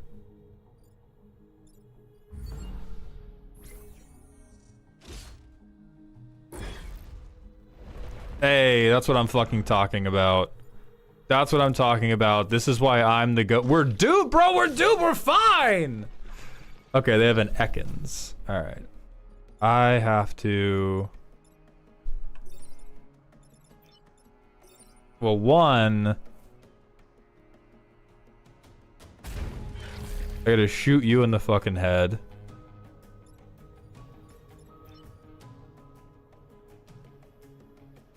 I think I take the one here to avoid you spawning. I can't move. I don't want to knock this guy into me.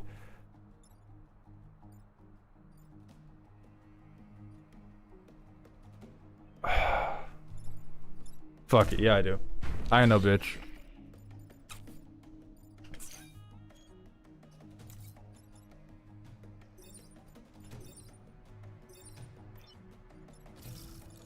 Okay, Ralph repaired.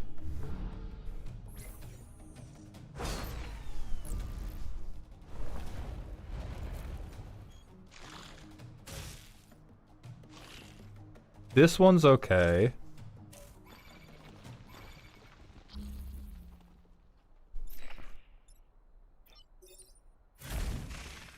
Fuck.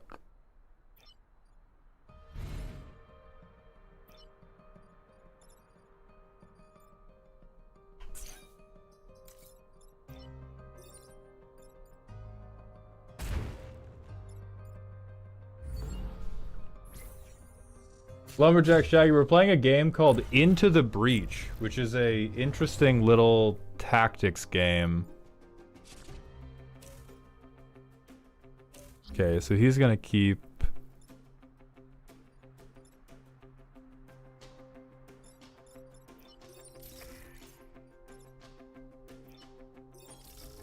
This is victory in one turn. Do I just hang out? Oh no, 116 casualties. What do I care? I'm the GOAT.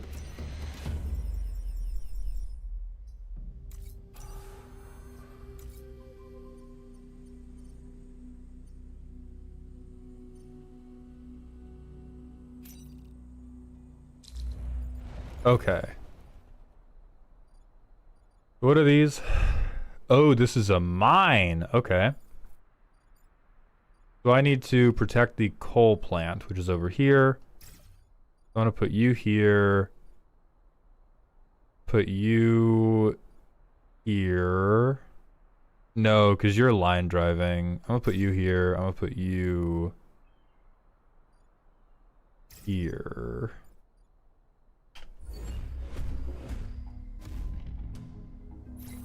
By the way, Maul, that guy who died is permadead. Then how did I just replay him? Explain that.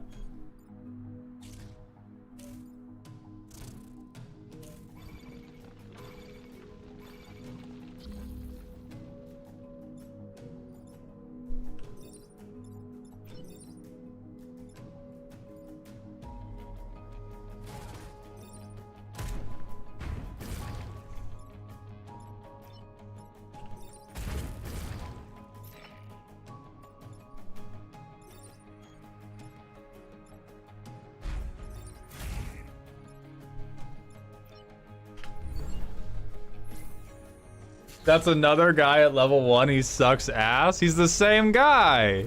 This is the same guy.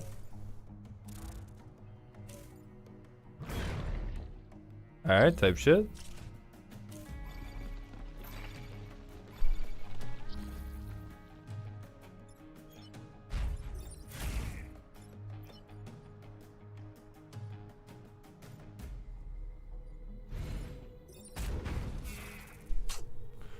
I think this building goes down.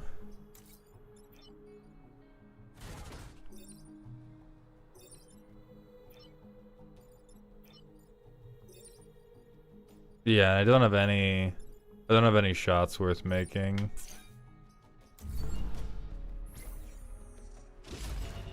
I'll be up in 10 minutes to start yelling. Perfect. No, my guy! Who cares? Oh, I'm fucked.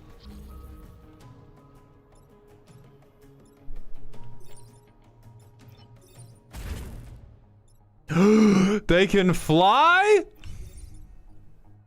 How was I supposed to know that just because they had wings, man? Alright, coal plant protected.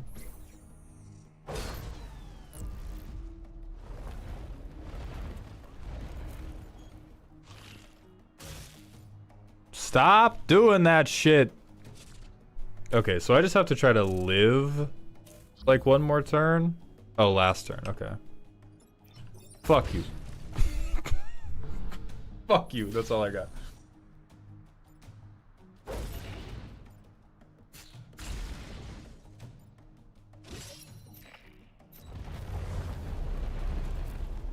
I'm the best. Region secured. 1 star, and I got a thing. Oh, you lose. Oh, no.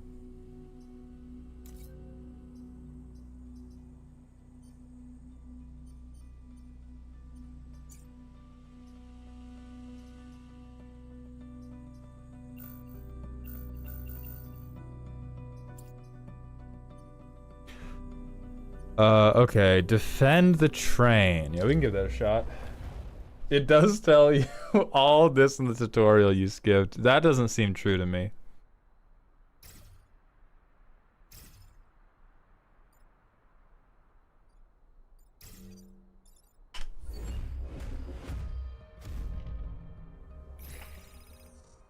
A time pod. Okay.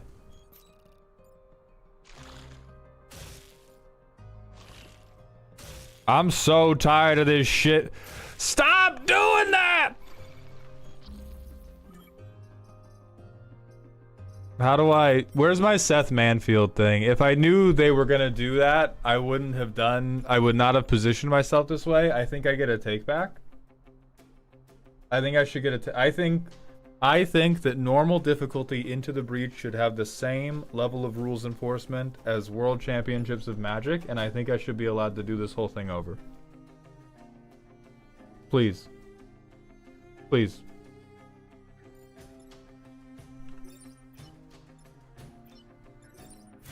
Because I'm low-key fucked.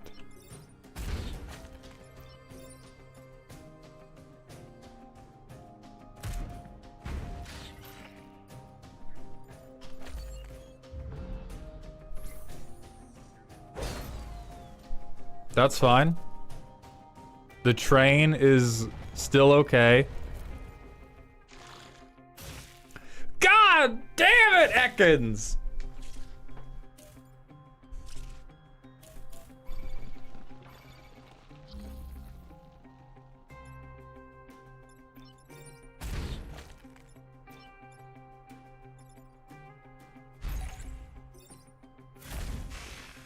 Okay, that was a good 1-2 punch. We got the time pod. Fucked up. I think I'm gonna get cooked in half because my power grid's too low. I let too many power buildings go down instantly.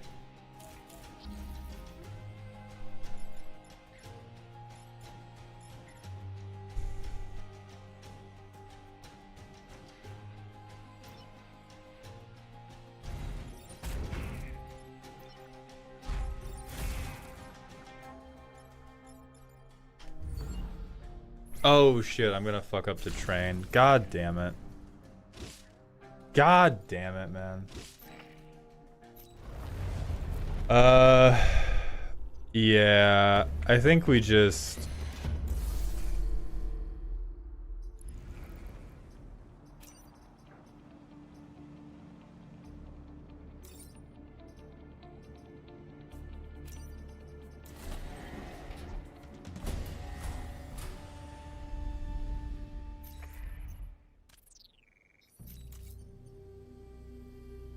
Okay. Defend. Fuck. Alright. Where are you guys coming in? Are you the one that can spit? No. You cannot Haktua. I don't know what you do. You don't really do anything. So I need to defend the 2 satellite launches. So I think I go nya.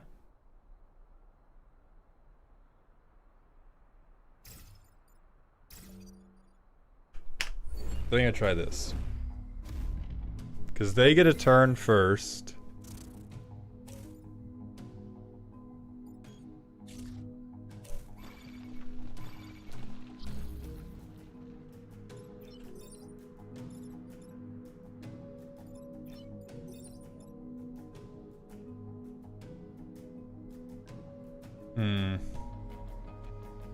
I already don't like this because of where this breach is coming up.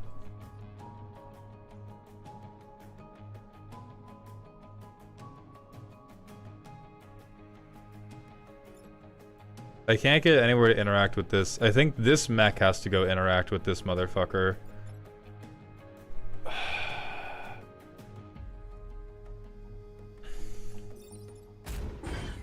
think I just shoot you.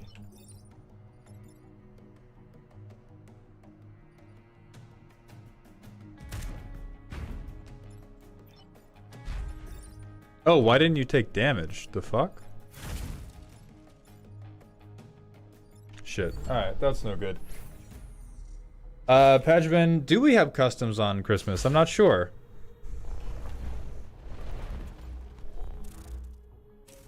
Okay. Ooh, okay. I can get a fat artillery strike somehow. Fuck you! Fuck you!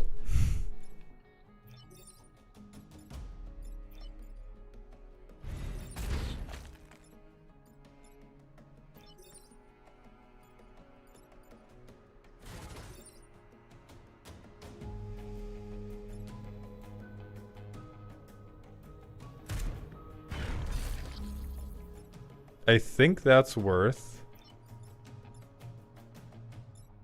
That only has 1 health, so I can't.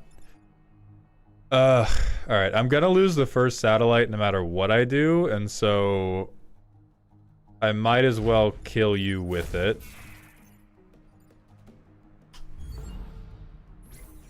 Because this guy was gonna fucking get it no matter what happened. Hello, Decked Out. How y'all doing?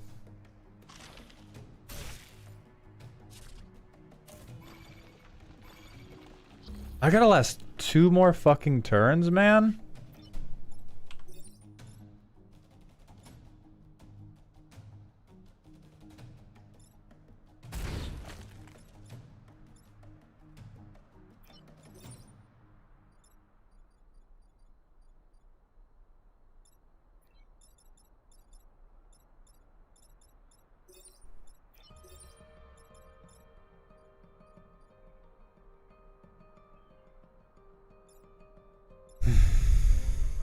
He's gonna go over there.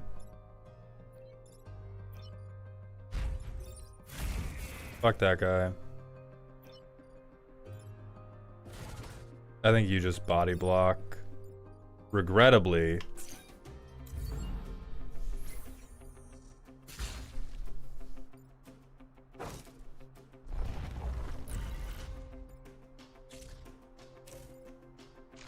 Alright, now I gotta go defend my power grid.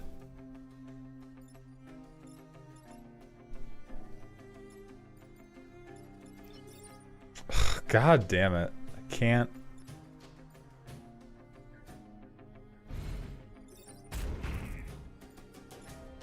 Oh, so they aren't like sentient.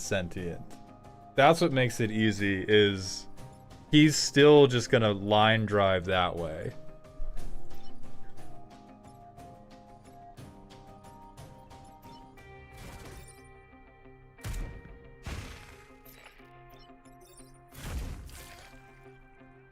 Alright. And then I think handled.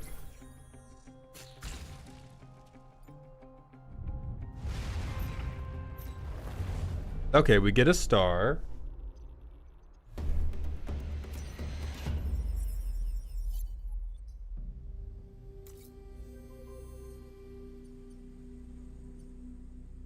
Artillery support. Ooh. Oh, this is the one we've done before. Okay.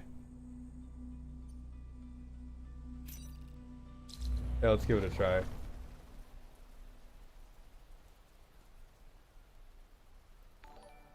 The Joker, thank you for the Twitch follow. Welcome to the doghouse, my friend.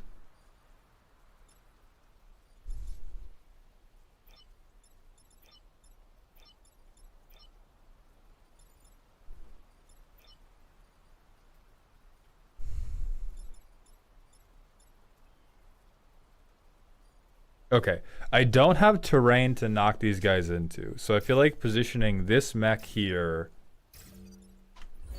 so that I can punch this guy to death.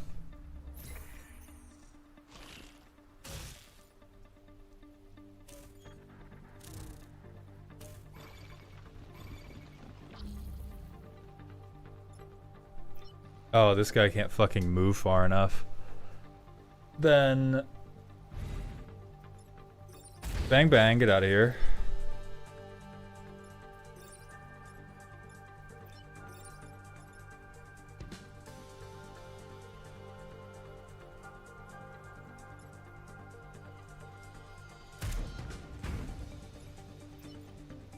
Oh, Ralph can't fucking... What do you mean Ralph can't get... Oh my fucking god, man.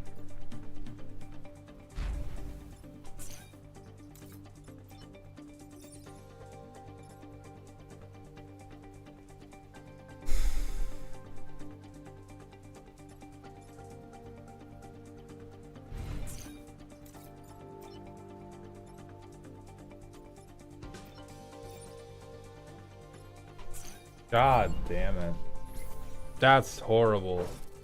That's a massive scam. Now I lose power. And now the run's fucked. And now the run's cooked because apparently the mech can't turn a fucking corner.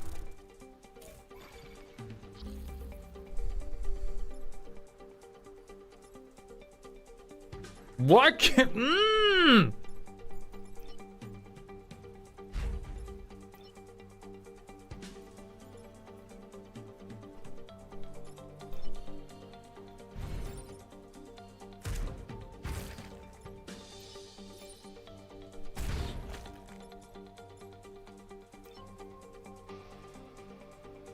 So this has to move. Actually.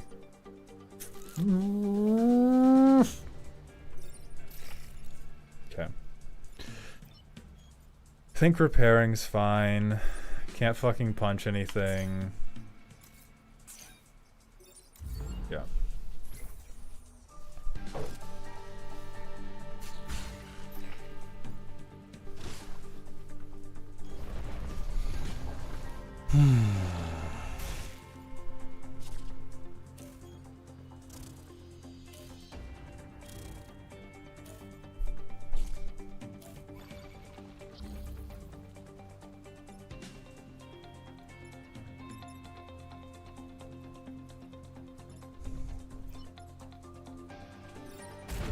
Okay, let's get you out of the fucking way.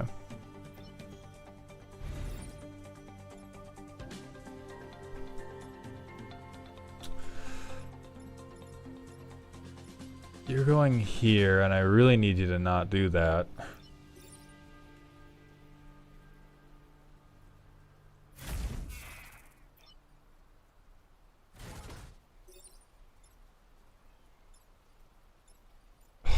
Now I'm fucked on power.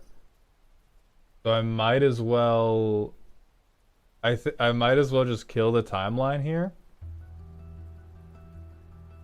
Like, genuinely, if I lose 2 off the power grid, 3 missions in, all likely unplayable. I'm gonna guess the whole AI thing means you aren't gonna work with Nikachu. I mean, do they... The way you framed that, probably not. You can get power back? Okay, maybe we could salvage something that way.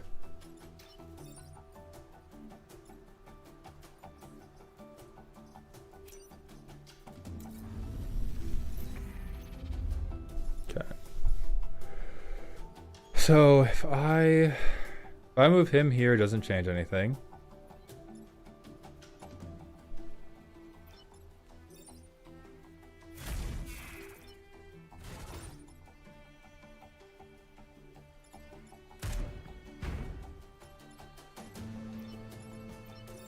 Okay.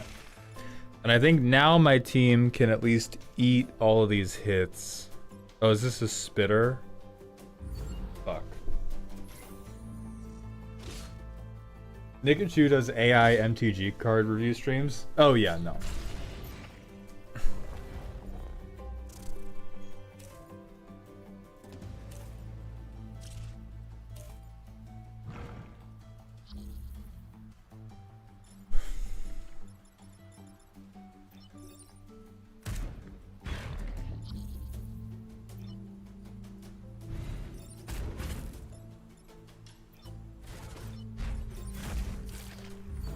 Okay, I think I'm getting the hang of this now. There's a lot you can do. There feels like a lot you can do with just kind of fucking with them instead of actually beating them. I'm so used to strategy games being... I'm so used to XCOM, where it's like either I'm in stealth and nothing's happening, or we are in a firefight and I have to kill every last one of you. But I think there's a lot of...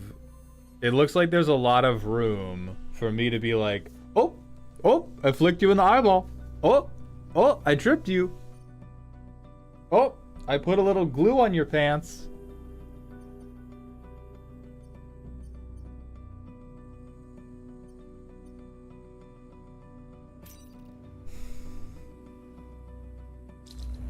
Alright, so we don't want to kill the volatile. It has 4, so I want the little tank to be dealing with the volatile deck. I don't want the puncher to be dealing with it.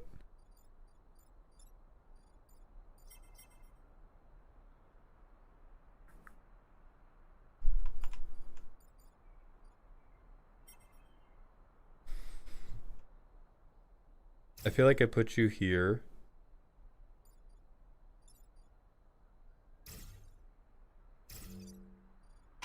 Yeah, great.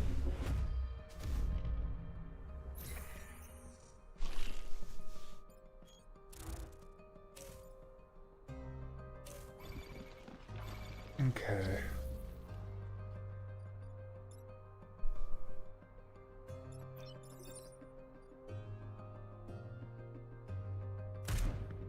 Move you all out of the way.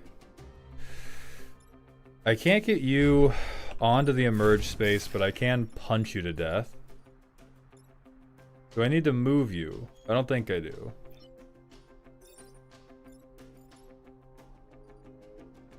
Oh, but I can also kill you. Alright, that's useful. Have you figured out you can make them attack each other? Not as such. I have figured out that you can... I have figured out that you can knock them into each other.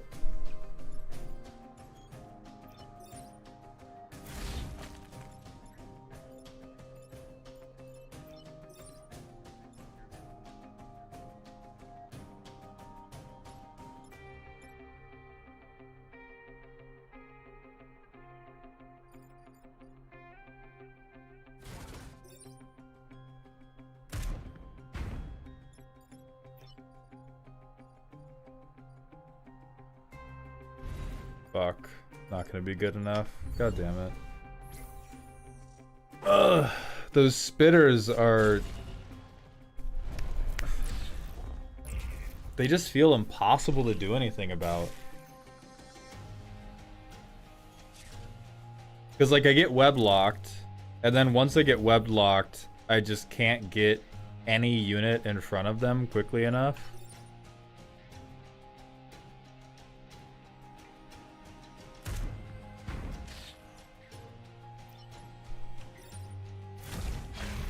Oh, what the fuck? Okay, I can't do that.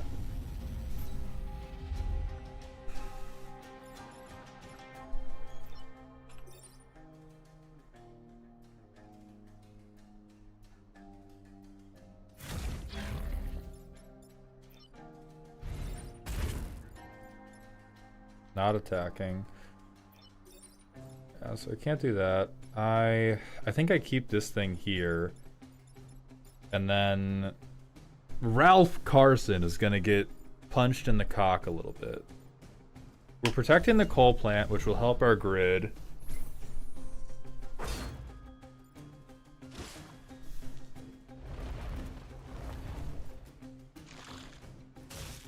Fuck.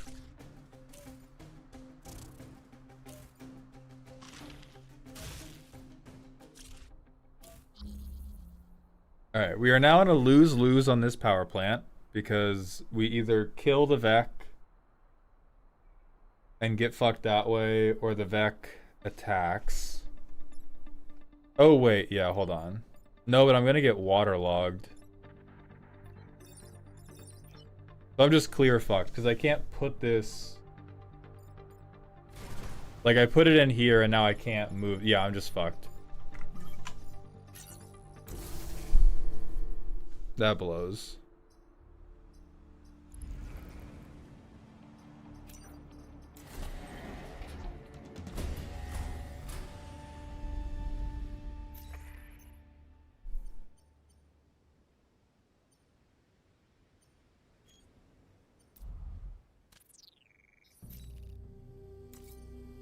Alright, this one. I understand it now. It's all come to me. Little Mix Doom, I think it's a bit like a roguelike, yeah. It's a, like, strategic roguelike. Alright, blow up the dam, kill 7 enemies.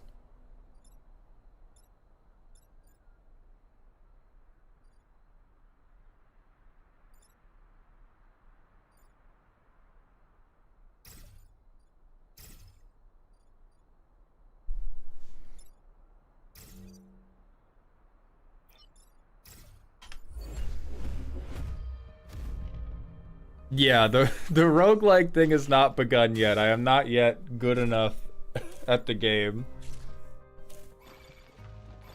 Oh, fucking bitch. much, man. Okay, I at least positioned... Oh, wait, no, I can't. What do you have, 3 health? Fuck my ass, dude.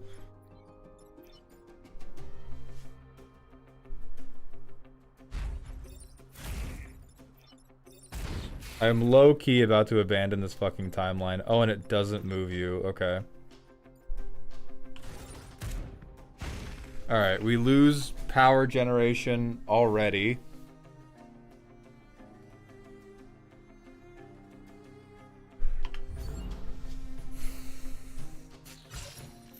Oh my god, a resist. Thank you. Thank you.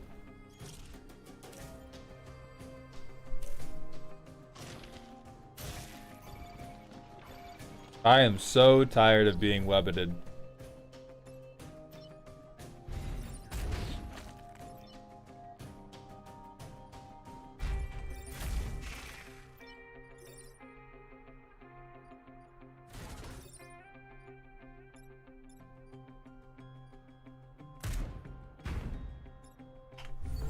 Okay.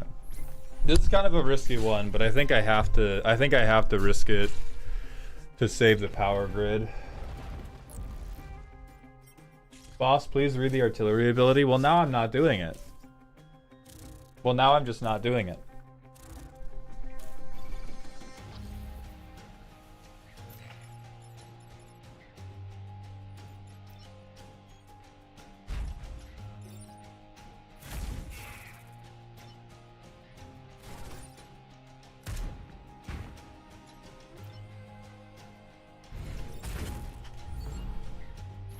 Alright, then this thing shoots the dam. Hoopty!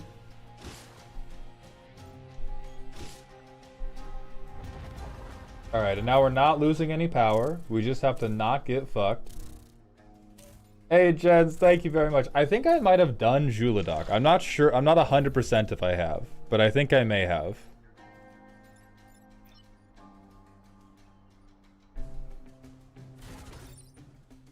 Fuck. I think this is worth. I must protect the power plants. Oh, it didn't move him.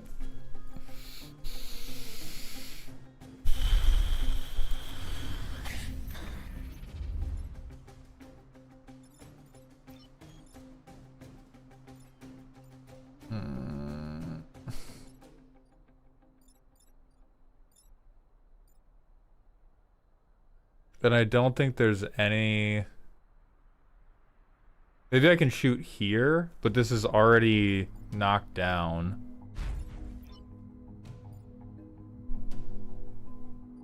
No, I think I'm just fucked. Yeah, I'm just fucked. God damn it. Fuck you. Yeah, awesome.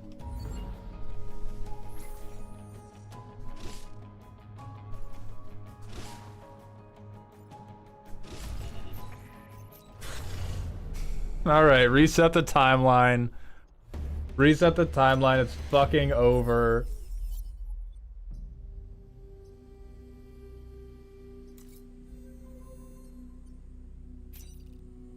Alright, give me my power back. Protect the coal plant, which is over there.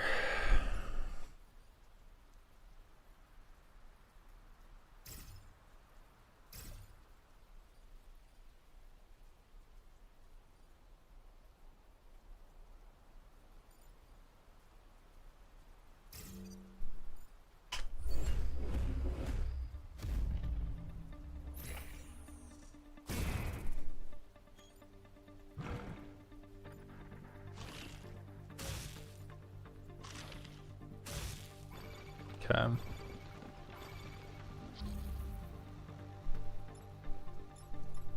I am just instantly stone cold fucked. Instantly, nothing I can do. Takai Sama, thank you for the Twitch follow.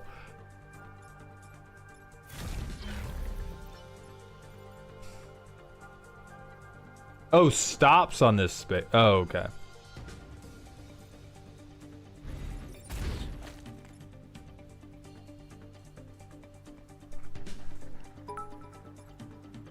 Zerthroshak, thank you for the 500-bit cheer. I'm spending more money to beg you to consider using the movement abilities. Use the mines to blow them up. I mean, I just don't have an angle to. Because I have to shoot, like... Or I can protect thing here. Oh, but now I've fucked this guy.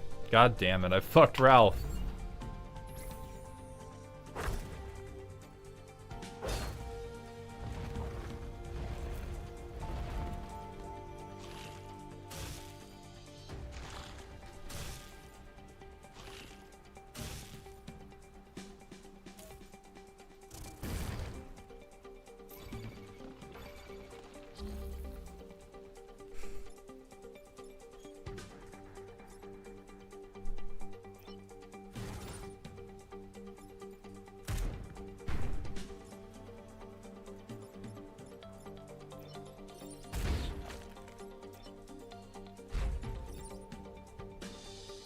It's not gonna do enough to him. Fucking shit, man. And now I unstop the... I like this game the less I learn about it. Or I like this game less the more I learn about it. Okay, whatever.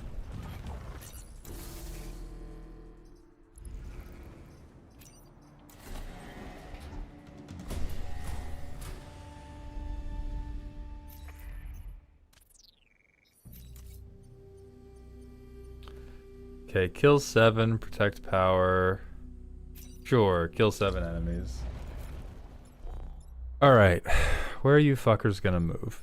You are just going to shoot at this. You guys are gonna try to move in to do something.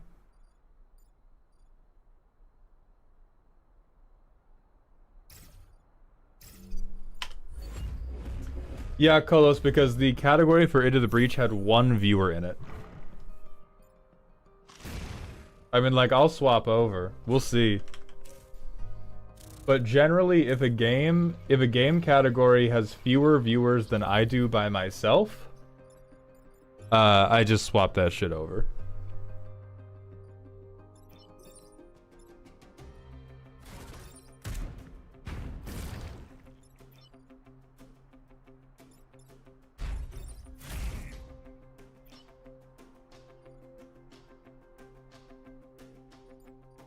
Alright, you gotta tank this shot, buddy. You gotta tank this one. Damn, you're the top Into the Breach streamer by default. That's what I'm saying, bro.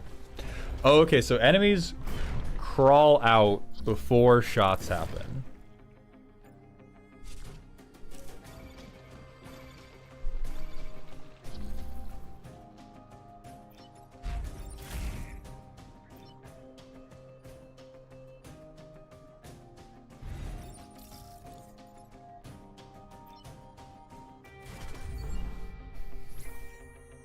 MLP, thank you for the Discord roll. Oh no, it shot and then the crawl killed it. Oh, but I didn't lose the... Oh, did I get a resist?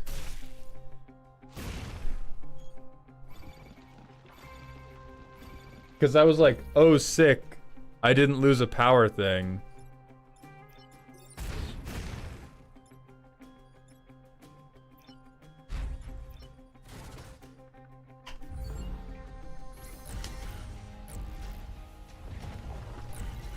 Oh, it has... Oh, okay, okay.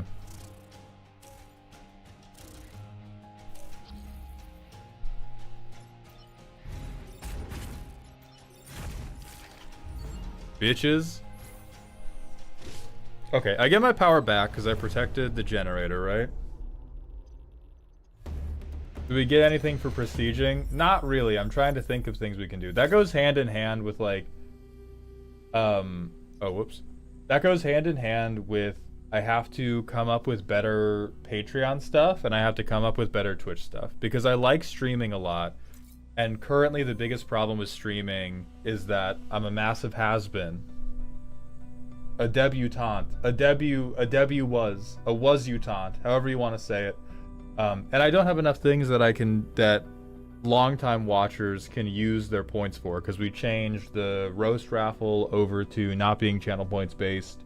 So we really just have the roll and then like the smasher pass stuff. So I'll spin up some sort of like basic wheel of funny shit we can do. Tidal waves? I don't fucking think so. I don't fucking think so. Okay, you're just gonna spit here.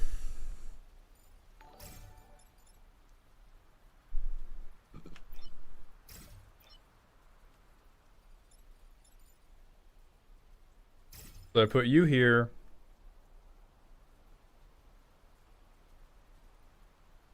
Put you here. Put you here. Yeah. Yeah, so you can move up punch, you can come body block, you can do whatever. How are you a has-been exactly? I'm not a has-been. I'm being exaggeratory, but my Twitch views have been declining the last, like, since the subathon, actually. We did the subathon, and then there's been kind of a steady decline since then. If you motherfucker...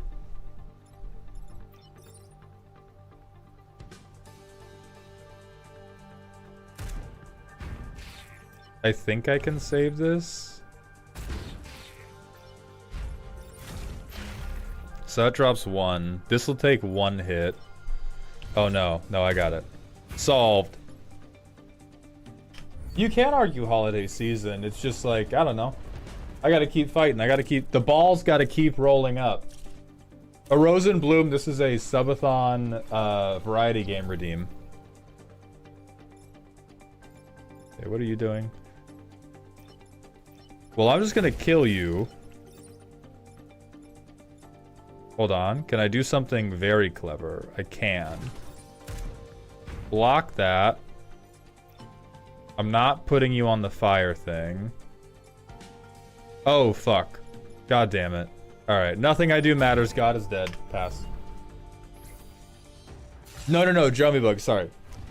Let me be specific with my wording. It's very easy to lead ourselves astray if I'm being too vague in my wording. Views went up a little bit for the subathon, and post-subathon have been steadily declining below pre-subathon levels. I 100% anticipated right when the subathon ends, it'll slump back down. Oh, I am being fucked with bodily. Okay.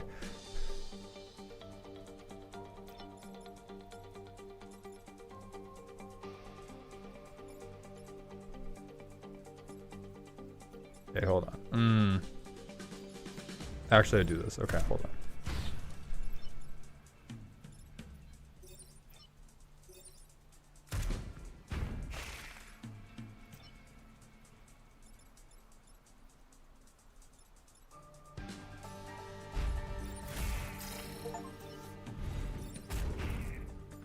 Yeah, the artillery can take one. Artillery can take one.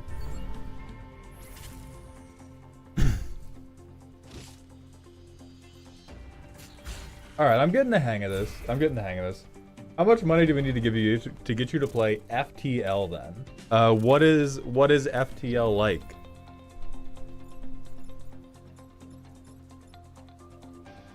Last turn. Okay. Me when Ralph punches you square in the dick.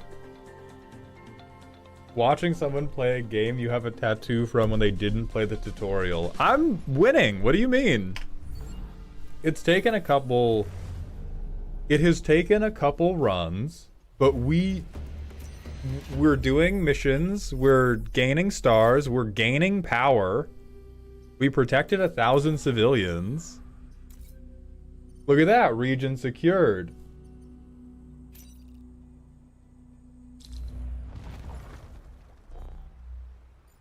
Okay, that will become water. Protect emergency batteries. Where are those at? There, okay. What are you gonna do? You're gonna move and, like, threaten a motherfucker. You are probably gonna get into position here to spit.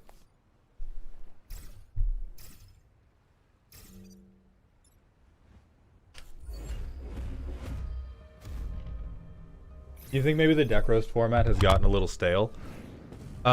Yes, I think so, but I'm noticing that slacking across every type of stream we do. And so I think the stream in general is a little bit stale, and part of improving the stream is doing something to spice up the deck roast format, or actually No, let me take that back. Let me do a little Seth Manfield real quick. I don't think the deck roast format has gotten stale because the deck roasts continue to sell out immediately and continue to have reported high levels of consumer satisfaction. I think the deck roast streaming has gotten a little bit stale, but I think it is a supremely good format. Or hold on.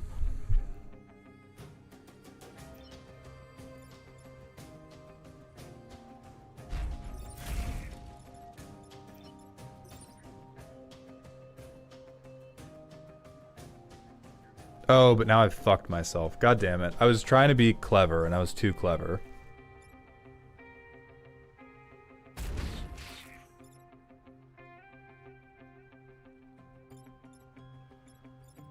I think I just reset this turn. I fucked it. I fucked it. Wrath, we were doing a Final Fantasy draft. We went 5-2. We went 5-2, which was dope. Okay, I think smart boy answer is wham, die, punchy punchy.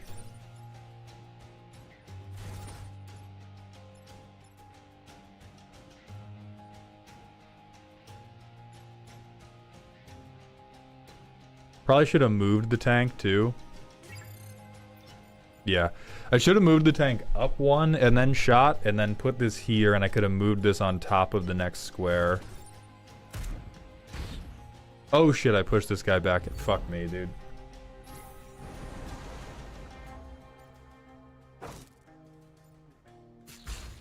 I have the health increase though. This is where the roguelike thing's coming in, because now I can get beat up a little bit more before I actually face any consequences. Okay, so you get waxed by the water. Why is everybody threatening my fucking thing?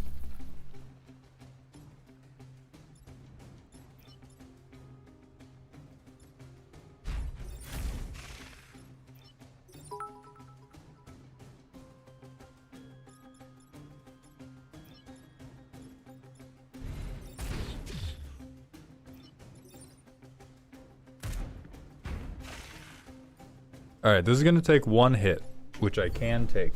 Little Mix Doom, thank you for the 50-bit cheer. Honestly, game stream requests would make me interested in your Patreon, even if it is only for cheap or free games. Let's... Alright. Talk to me a little bit more. Did I lose power for that? Oh, I did lose power. Okay. So they have 2 health, but I still lose power. Son of a bitch.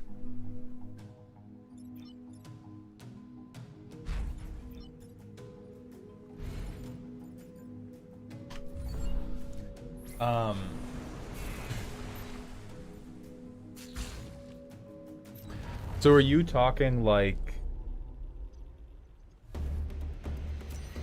I think the issue there in Little Mix Doom, because I do like doing the variety streams. This game's pretty fun. Max level already, holy fuck. They're pretty fun. The issue would be, if it is for a reasonable amount of money, I cannot just do the variety game, right? Like if I said, okay, $10 a month, if it's a free game, I'll play it on stream. I don't think I have enough hours in the month. And so then the options become either, you know, for $5 a month, $10 a month, $20 a month, you can suggest a game and I pick X a month, but I think that's low satisfaction. We were doing that with the deck reviews, and people didn't like it. People didn't enjoy it very much. They wanted, I think it's better to give people, I think if I'm trying to be predatory, if I'm trying to get as much money as possible, that is the right thing to do. But I think it is predatory. You are trying to capitalize on the same instinct that leads people to gamble when you do that. And so overall, I think it's low satisfaction to say, okay, for your $10 tier reward, you get to suggest something to me, and I pinky promise to take it more seriously than I would if I just saw it in Twitch chat. Or if I go like, oh yeah, $10, spin a wheel. Oh, you also can't, by the way, super big no-no to have raffles linked to Patreon. That's another problem.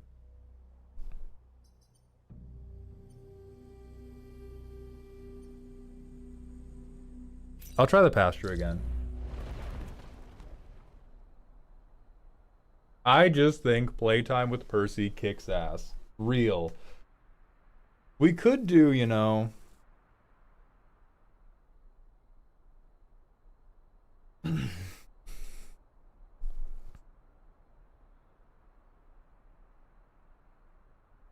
Yeah, I'll think on it. Alright, so what's gonna happen? You're gonna spit, you're gonna move up and threaten. So I'm gonna have you close enough.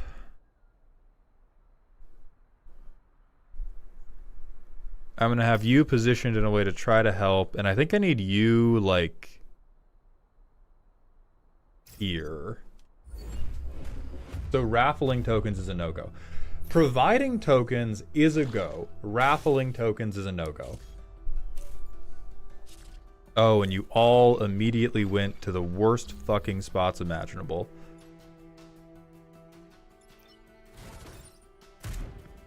Alright. Saved.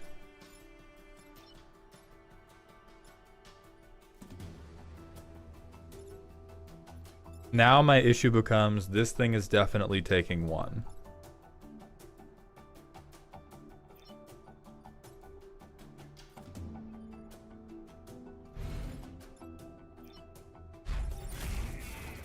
I'll just handle you to do it. Which gets the better metric, roast or custom card reviews?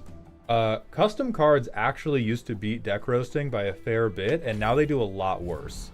The custom card streams have seen the biggest decrease in viewership, and they have seen like a 40% decline in viewership. Everywhere else, we're talking about like 10 to 15% fewer viewers than normal. You know, concerning enough, but not insane.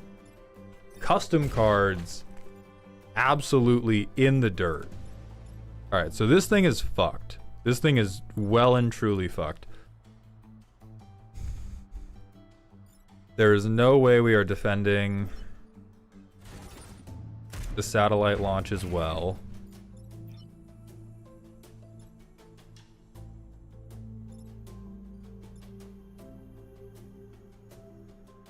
Ugh.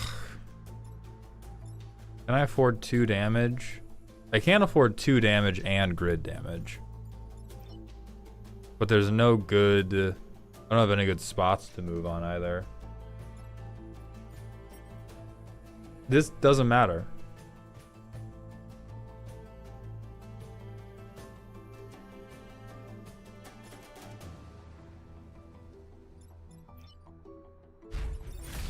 Okay, it matters a little. Shut the fuck up. Shut your mouth, Zerthojak. The fire damage does matter a little bit.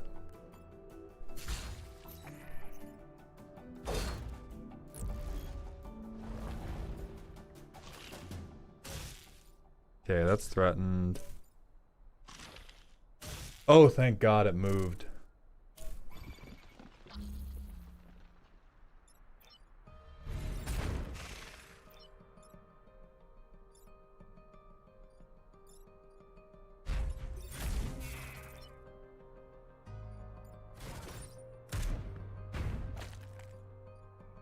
Excellent. I think we might defend the second launch here.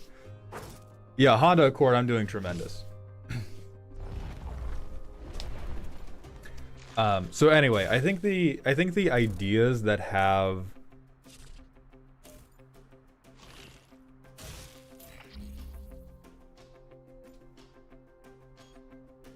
Oh, I should also let me throw out the ideas that have not worked at all, because I've been through a small number of things on Patreon to try to improve things. Hold on. So you're moving. Oh, I can fuck you guys right there. Great.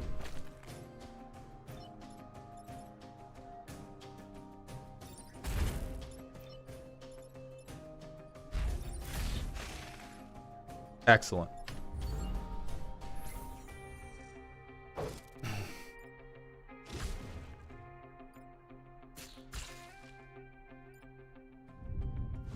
Hell yeah, we launched a satellite.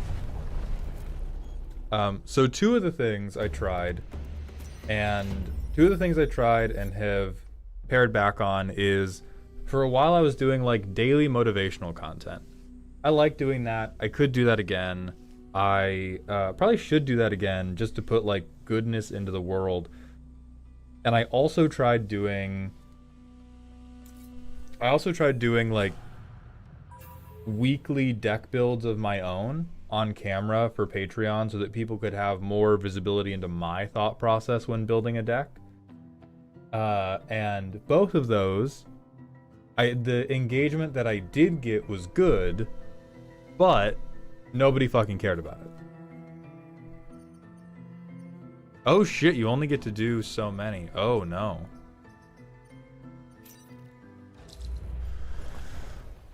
Okay, 6 health.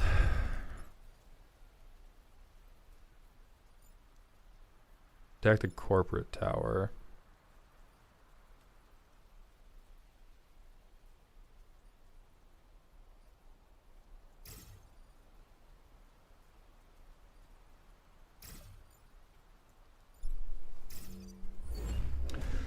And so posting exclusive content,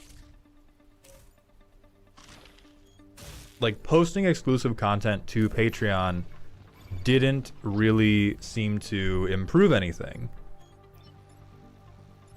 Hold on. Okay, if I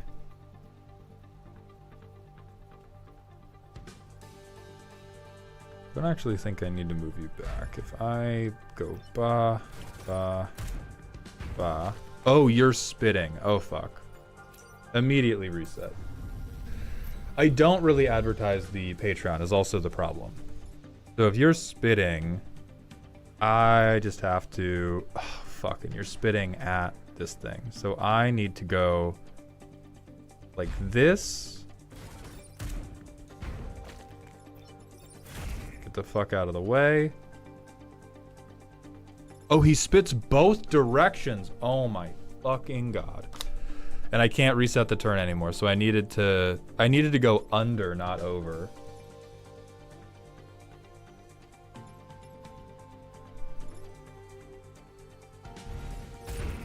And then the other problem in terms of advertising that stuff is the need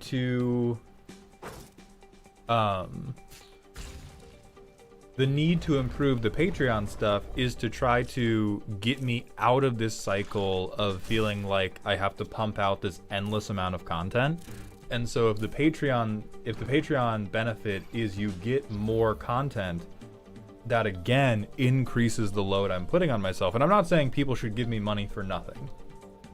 That's kind of the core issue here, is I don't just want to be like, well, just give me money so I can lay on my ass and not do anything. But because the problems that I'm having right now are dealing with burnout and overloading myself, I am very hesitant to be like, oh yeah, I can fix this by just making more content for this other platform. Like, I feel like that's going to bite me in the ass. How do I solve this turn? You're shooting both ways. I need to get you 2 over, but I also need to solve what this guy's doing. Okay, so right now, where can you move? Not a place that is super helpful to me. You can move here, you can shoot that guy.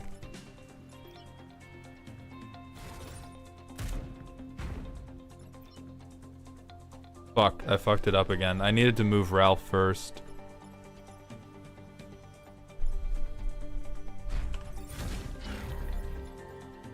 Okay, I'm gonna take a lot of grid damage, but that's okay. I can live with that. So it's okay to do things that have kind of like high startup costs. Like if I were to set up a process by which I sent out regular tokens, you know, that would cost money, but that just means I have to price that thing correctly.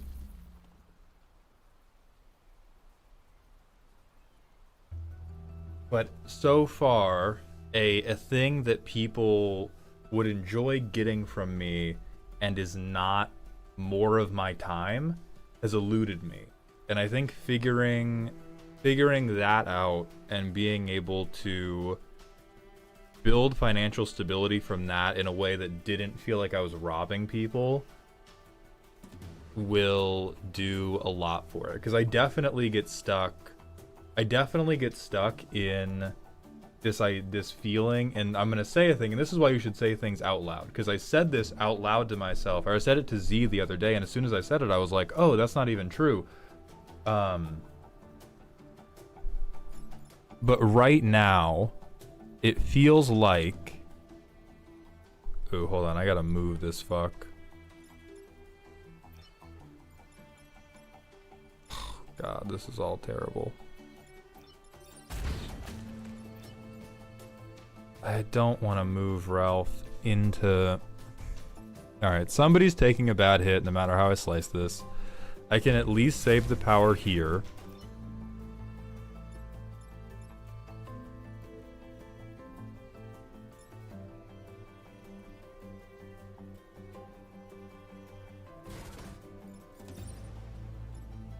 Oh, I can shove him away more. Okay, and then this guy can take it.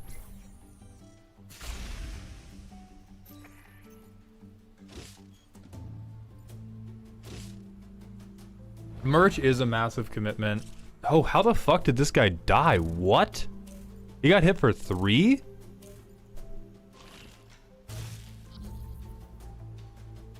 Oh, he got fucking webbed. God damn it.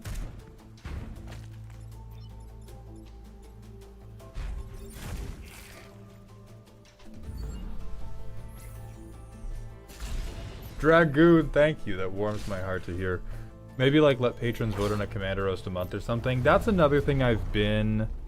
Oh, so Bryson, polls for future content. That was one of the Patreon redeems, and I very quickly found I just couldn't deliver on it.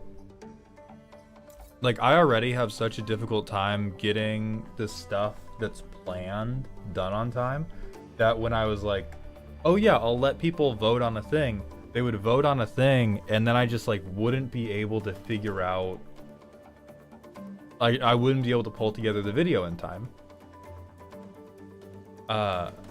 And I don't want to let people vote on Commander Roast because I have maintained for a very long time that I'm not going to let money influence that. You can pay to get your Magic deck roasted. You cannot pay to get your Commander reviewed sooner. And so I think the only times I've let it be dictated by community vote is on Twitch, where you didn't need to pay me.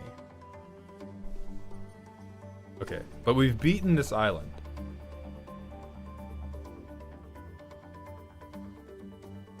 Ooh. That's cool.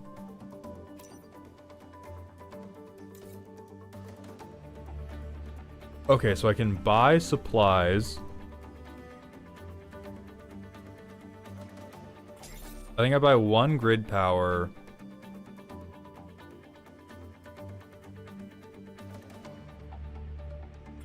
And I get rocket artillery. That looks pretty dope.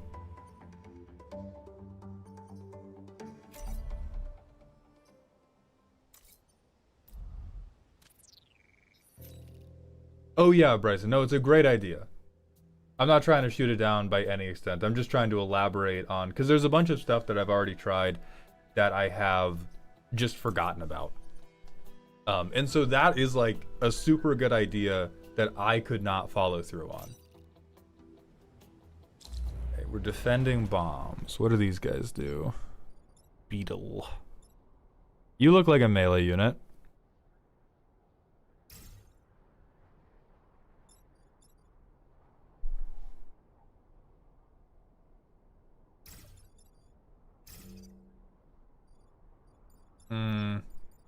I want you up here. Right now I have no defense on the top side. Oh, I have to equip the new weapon. Okay.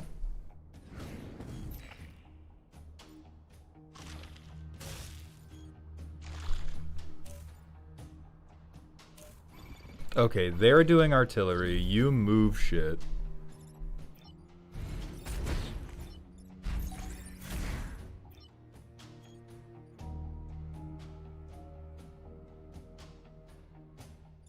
Oh, fuck. He's gonna pile drive. Oh, he just keeps going. Mm.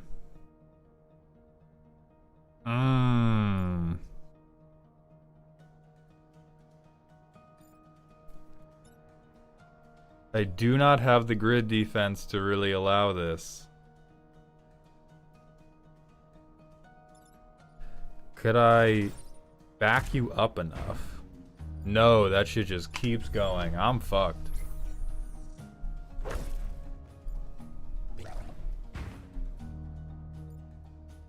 Right, Theseus. The thing is, a lot of this could be helped by bringing on, or by bringing in help to execute on ideas that I have.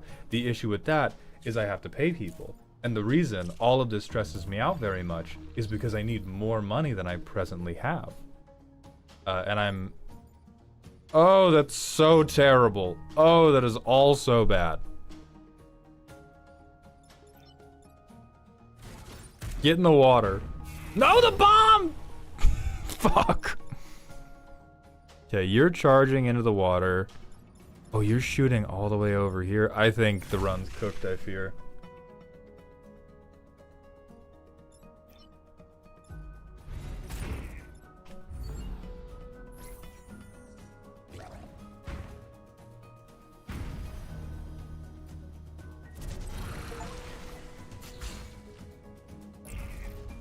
Oh, but I got the time pod. That's neat.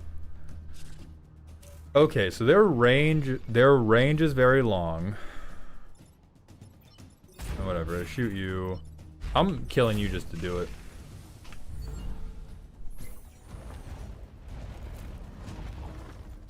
I mean, you could listen. Oh, hey, you could volunteer a little, right? But if you're doing a thing that is employment, right? Like I have had people offer to edit my videos for free, to do thumbnails for free, stuff like that. I'm like, that is employment.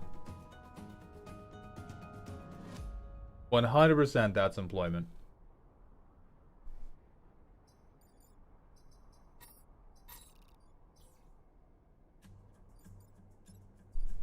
Oh, I have to make it another turn. Fuck that.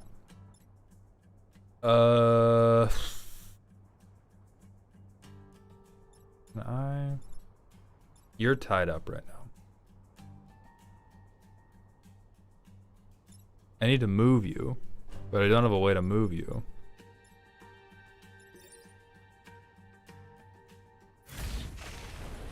Can I get behind you? I can't. But what I can do...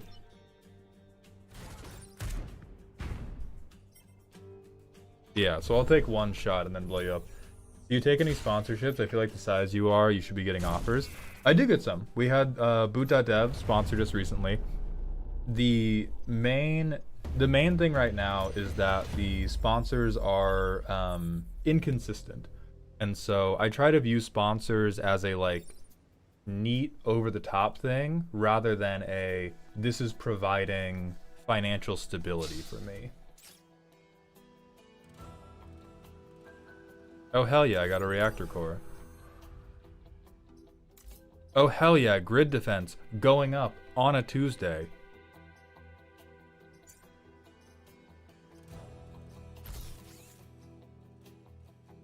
Oh, wrong class. Who can use this? Wrong class. Who can use this? Right class. That's what I'm talking about. Give me move, yeah. I need to get power back. Okay, artillery bitch, beetle bitch.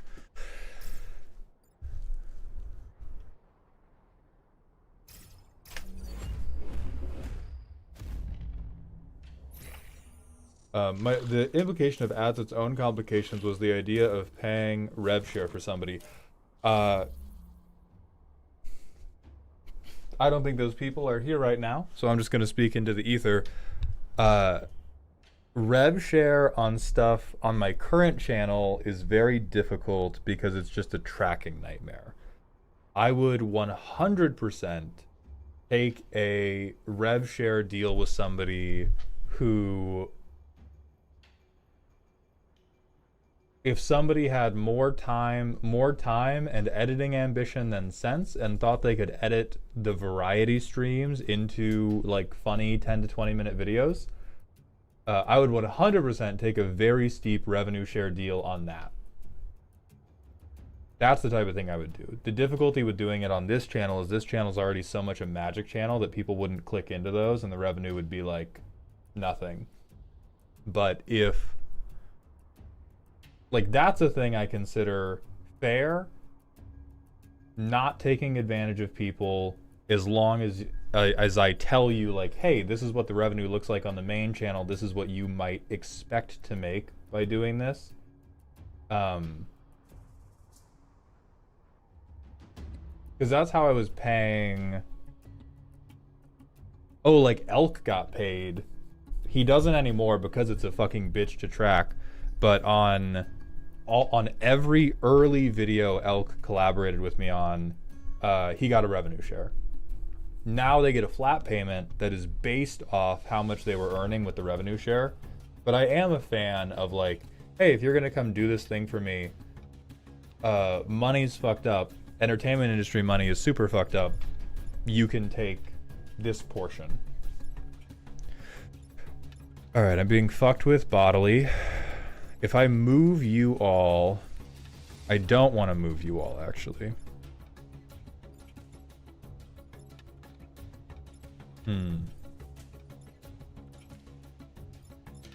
It's kind of a toughie. Like, I want to get out of the way.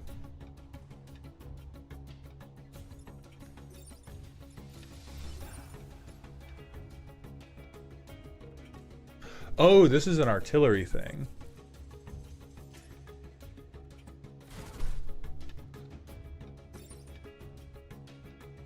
Then I think, yeah, I just pure cook you. You're fucking lost, bro. Everything else is chill. If this wasn't serious talk, I would make a joke about the Church of Hensi nonprofit. Real answer is I don't know shit about private business or entertainment. Whatever videos I put on the internet was purely for my own joy. I enjoy your work though and plan to keep watching. Thank you. I appreciate that. Like, it's not dire. It's just,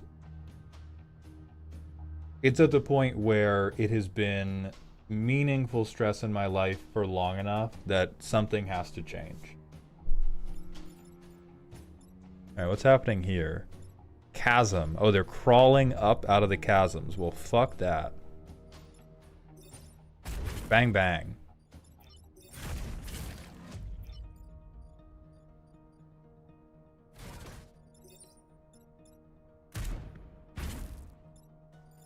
That is okay.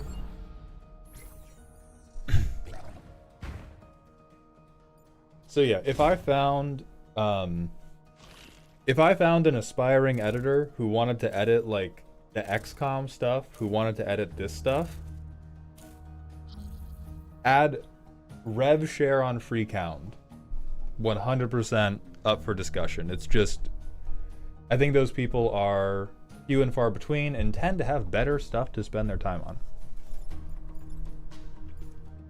Oh fuck, am I being fucked with? I'm being fucked with a little bit. What are you at? You're at so much health. Naughty secrets, man.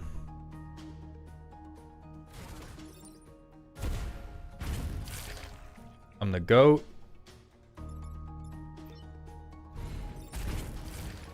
I'm the goat. Move this guy up. What might be a fun Patreon idea is creating a Malltown MTG set of custom cards. See, I think that's probably too much work, right? Lower tiers can submit ideas for commons, uncommons, rare for higher tiers. Then at the end of the year it becomes a set. People can print a proxy set of rinse, reset, repeat for next year. Yeah, I think we could do that. I just worry about it being like bad, right?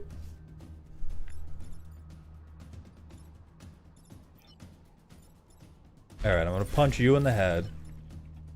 Move here. Punch you even further out. Oh, I'm getting nice at this. I am getting nice at this shit, bro.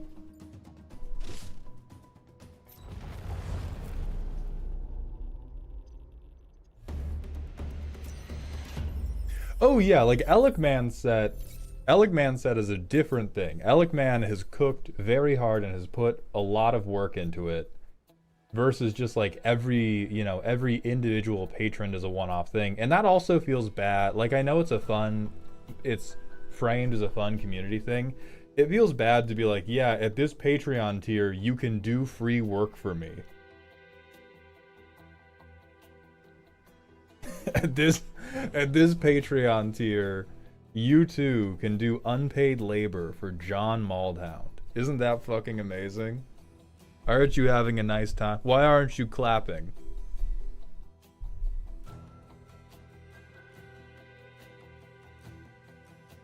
Yeah, I think the good options, we've also been, I think we're over time on Into the Breach. Zerthroshak, like, 9 out of 10 game. This game fucking cooks. Genuinely, this is awesome. I think it is like, thankfully it will not take over my life right now. I don't have the free time for it to take over my life right now, but if I had found this game when I was younger, oh. This is a hot game. Thank you very much for recommending this. So for the closeout, let me spitball a little bit more about Patreon shit.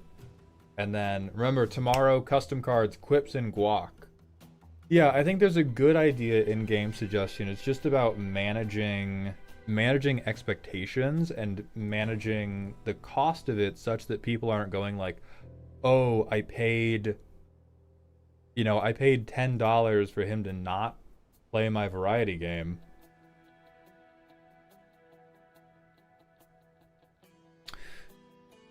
So good ideas, evergreen ideas, custom tokens. Whether I'm drawing doodles, whether I commission an artist to design a bunch of tokens, can you offer a selection of games and then let people vote? I could. My worry about that is the variety streams are already so few and far between. Like, it feels like a thing. It feels like a thing I can add on after we solve the core issue. After it's like not a problem for me to do like a really long stream, or for me to do like 2 to 3 variety streams a week, then that can come in, because then I have the time to do more mess around stuff. I think like right now the time to do mess around stuff is just not super present.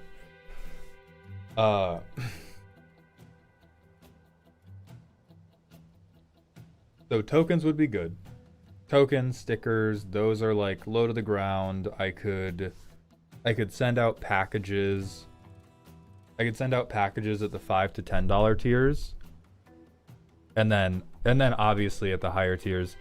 Conductor Cat, also great idea. Big issue, or the issue with monthly Commander games with patrons is the point of this is that a lot of the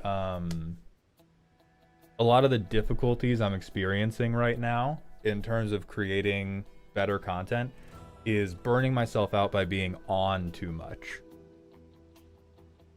And doing Commander games with patrons is I have to be on. Right? I realize that it's not like as active a performance as doing a short, but that's 100% performance. And so a lot of what I'm trying to brainstorm is, how do I sell something that is not my time? What I could do, I have to sit with my feelings about this a little more, because it does make me feel a little bit gross when I think about what I would have to price for it, is I could make a small number of very expensive sign up tiers. Like I could make a new higher tier that only 3 people could sign up for a month and do like one patron commander game a month. Or I could do it in like multiples of 3 based on however many games I was able to do. But that would have to be, again, pretty costly because time is the thing I need the most of right now. Would a more locked-in monthly schedule as opposed to a weekly setup help? It would probably help, but that shit bounces off me like flubber.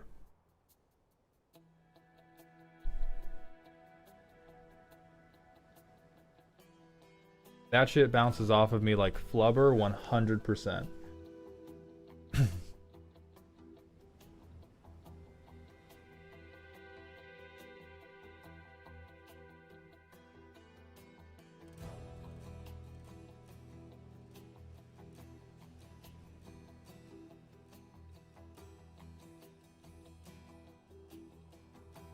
So Commander game with patrons is possible but unattractive to me because for it to be reasonable on my end, it would have to be priced so highly that I think it would stress me out a lot. And like for reference, I think it would have to be if I was going to do it and be like, yes, this is enough money for me to go perform in a commander game, it would need to be like $75 to $100 a person, and that is then expensive enough that I would start to get anxiety because I'd be like, oh my god, they paid so much, are they having a good enough time? Oh my god, they paid so much, their deck's not going off.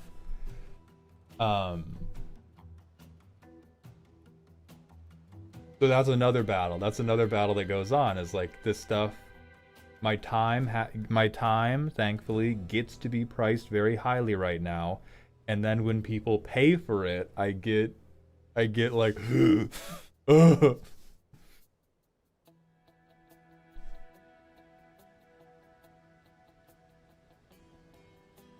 Have you considered Patreon exclusive games at cons like Decked Out does?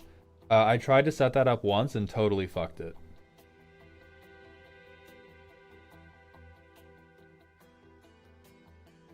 I think Commander game is probably the worst option. You have to sell time and be performative for an expensive price. The worst possible combination. Right, like I'm selling time. I don't know, people would 100% pay to interact with their favorite streamers in a meaningful way like a Commander game. Okay, let's get, hold on, 1 second.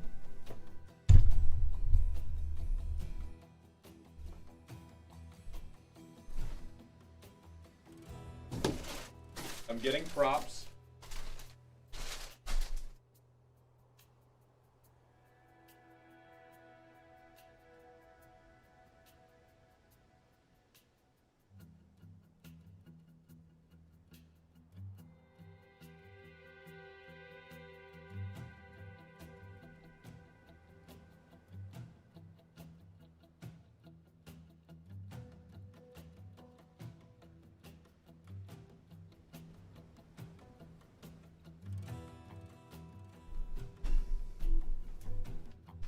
I think the way I'm speaking about it is this clear.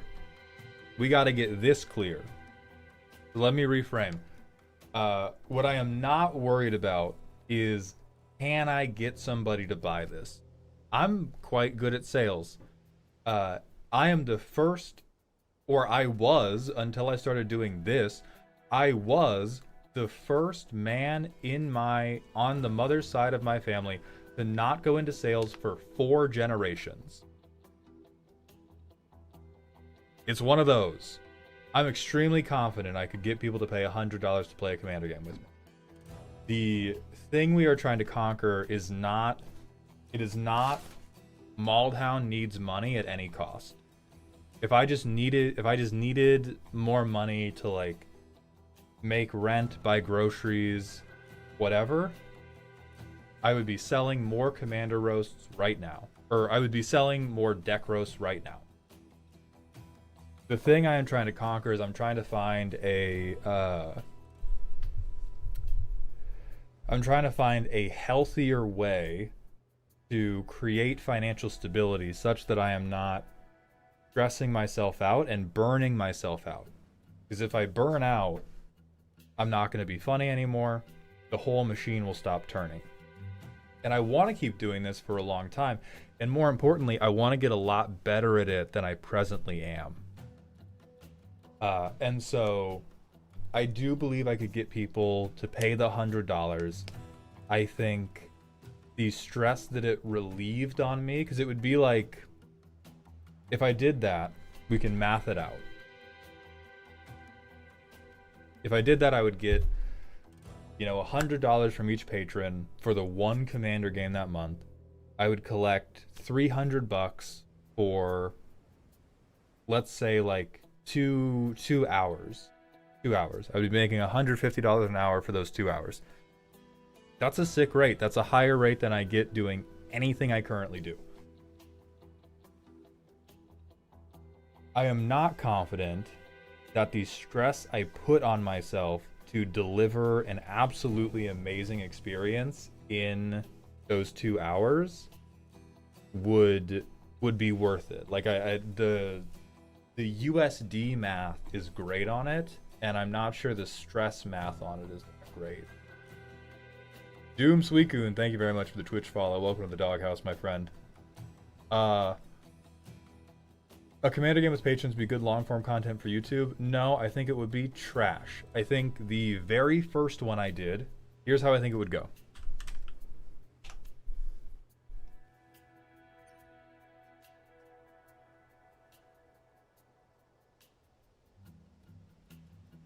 We'll do views per episode. V for views. Very first one, quite high. Ooh, Maulhound has begun doing gameplay. Maulhound has a gameplay show now. What is he doing? Is it different? Is it good? Whatever. And then I think it's very, very difficult to make compelling Commander gameplay content, and I know for a fact that I don't care about making compelling Commander gameplay content. And so if we combine...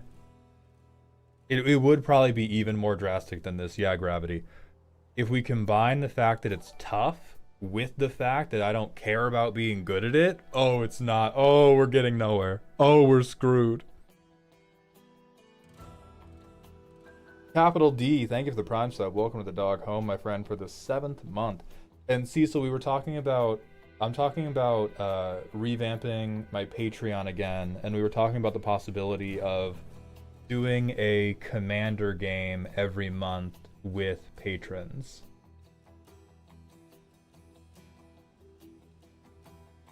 I feel like realistically it would also just be the same 7 to 8 people buying each viewer game, at which point it feels a bit like getting paid for playing D&D, which is kind of weird.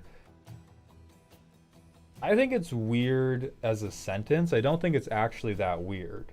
Like, D&D is a performative thing. You're paying for a professional performer. I think it just feels weird because we're so used to D&D only being like, I am bonding with my friends.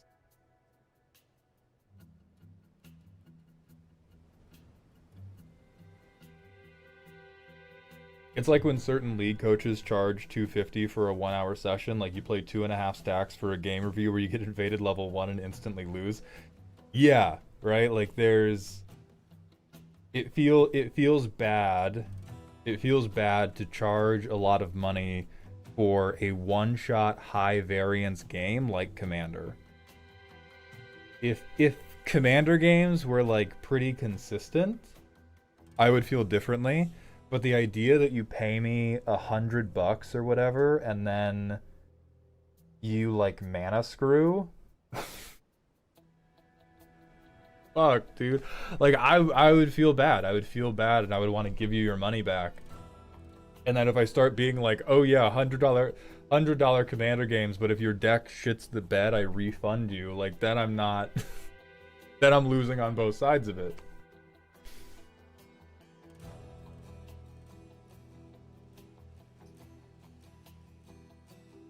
So we could do How much do I pay you to sit at my group and for you to roast all of our play live? Like $1,000.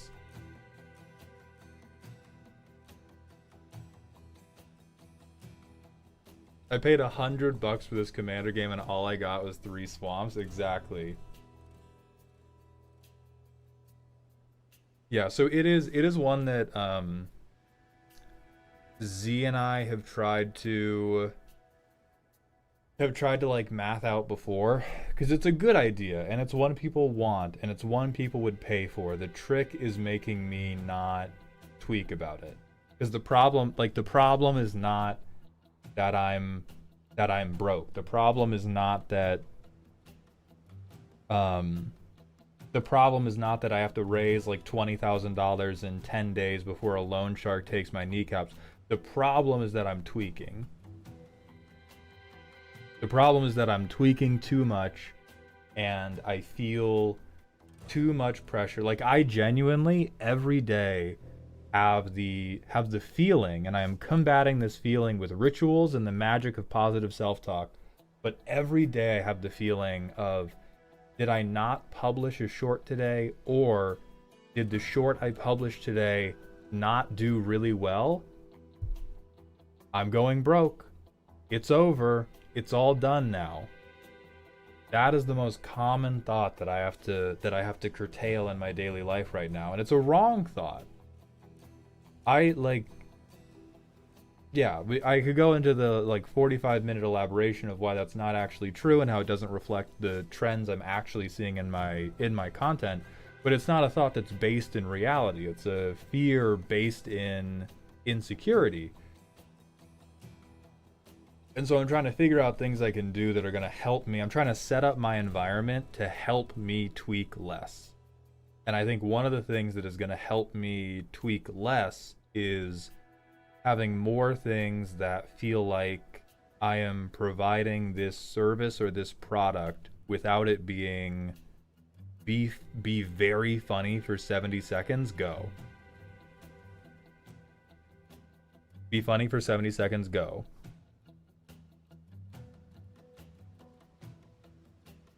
Logic can give you all the truths, but the tweak mind goblins do not believe in logic. Exactly. So good ideas for sure is patron commander games. Those could be expensive and limited.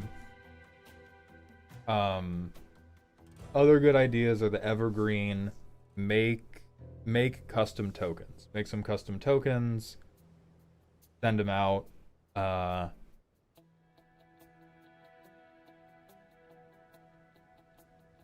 There is some type of idea in develop a pool of variety games and let people vote on them. I am still unsure about the execution of that one, but there's something there. But I think maybe that's something that comes later.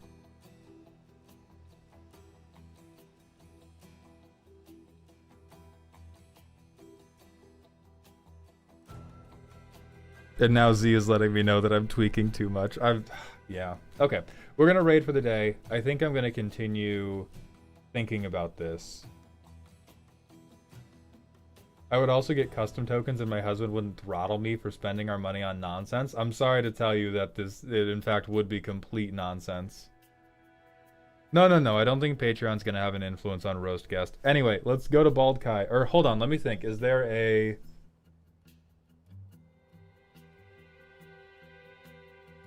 I don't think we got an Into the Breach meme out of today. Let's see if a Magic streamer is live. If a Magic streamer we know is live...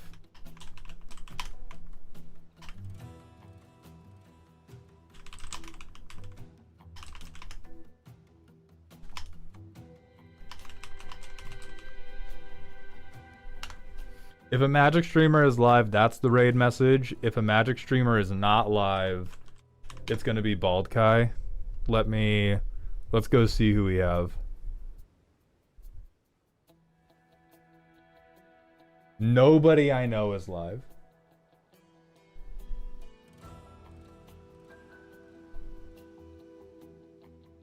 Or, sorry, nobody I follow on Twitch is live, which could mean some of my dearest friends are live because I'm really bad about following people on Twitch.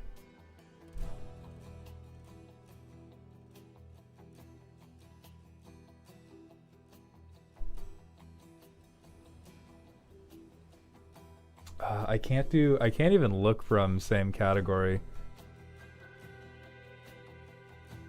Hold on, let me go to Magic and see if pulling up Magic and then going same category will give me the heat I need. I will see, so I'm gonna figure it out. Like, I think I'm talking about it is part of the path of figuring it out.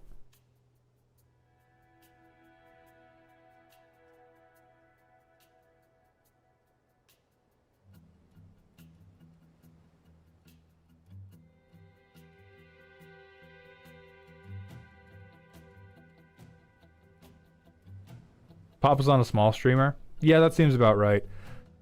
Hit them with this. Hit them with Bald Kai. Let's see.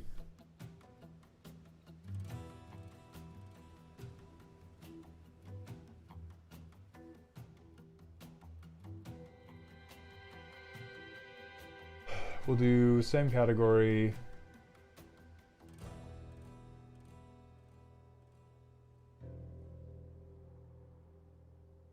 Standard anti-meta.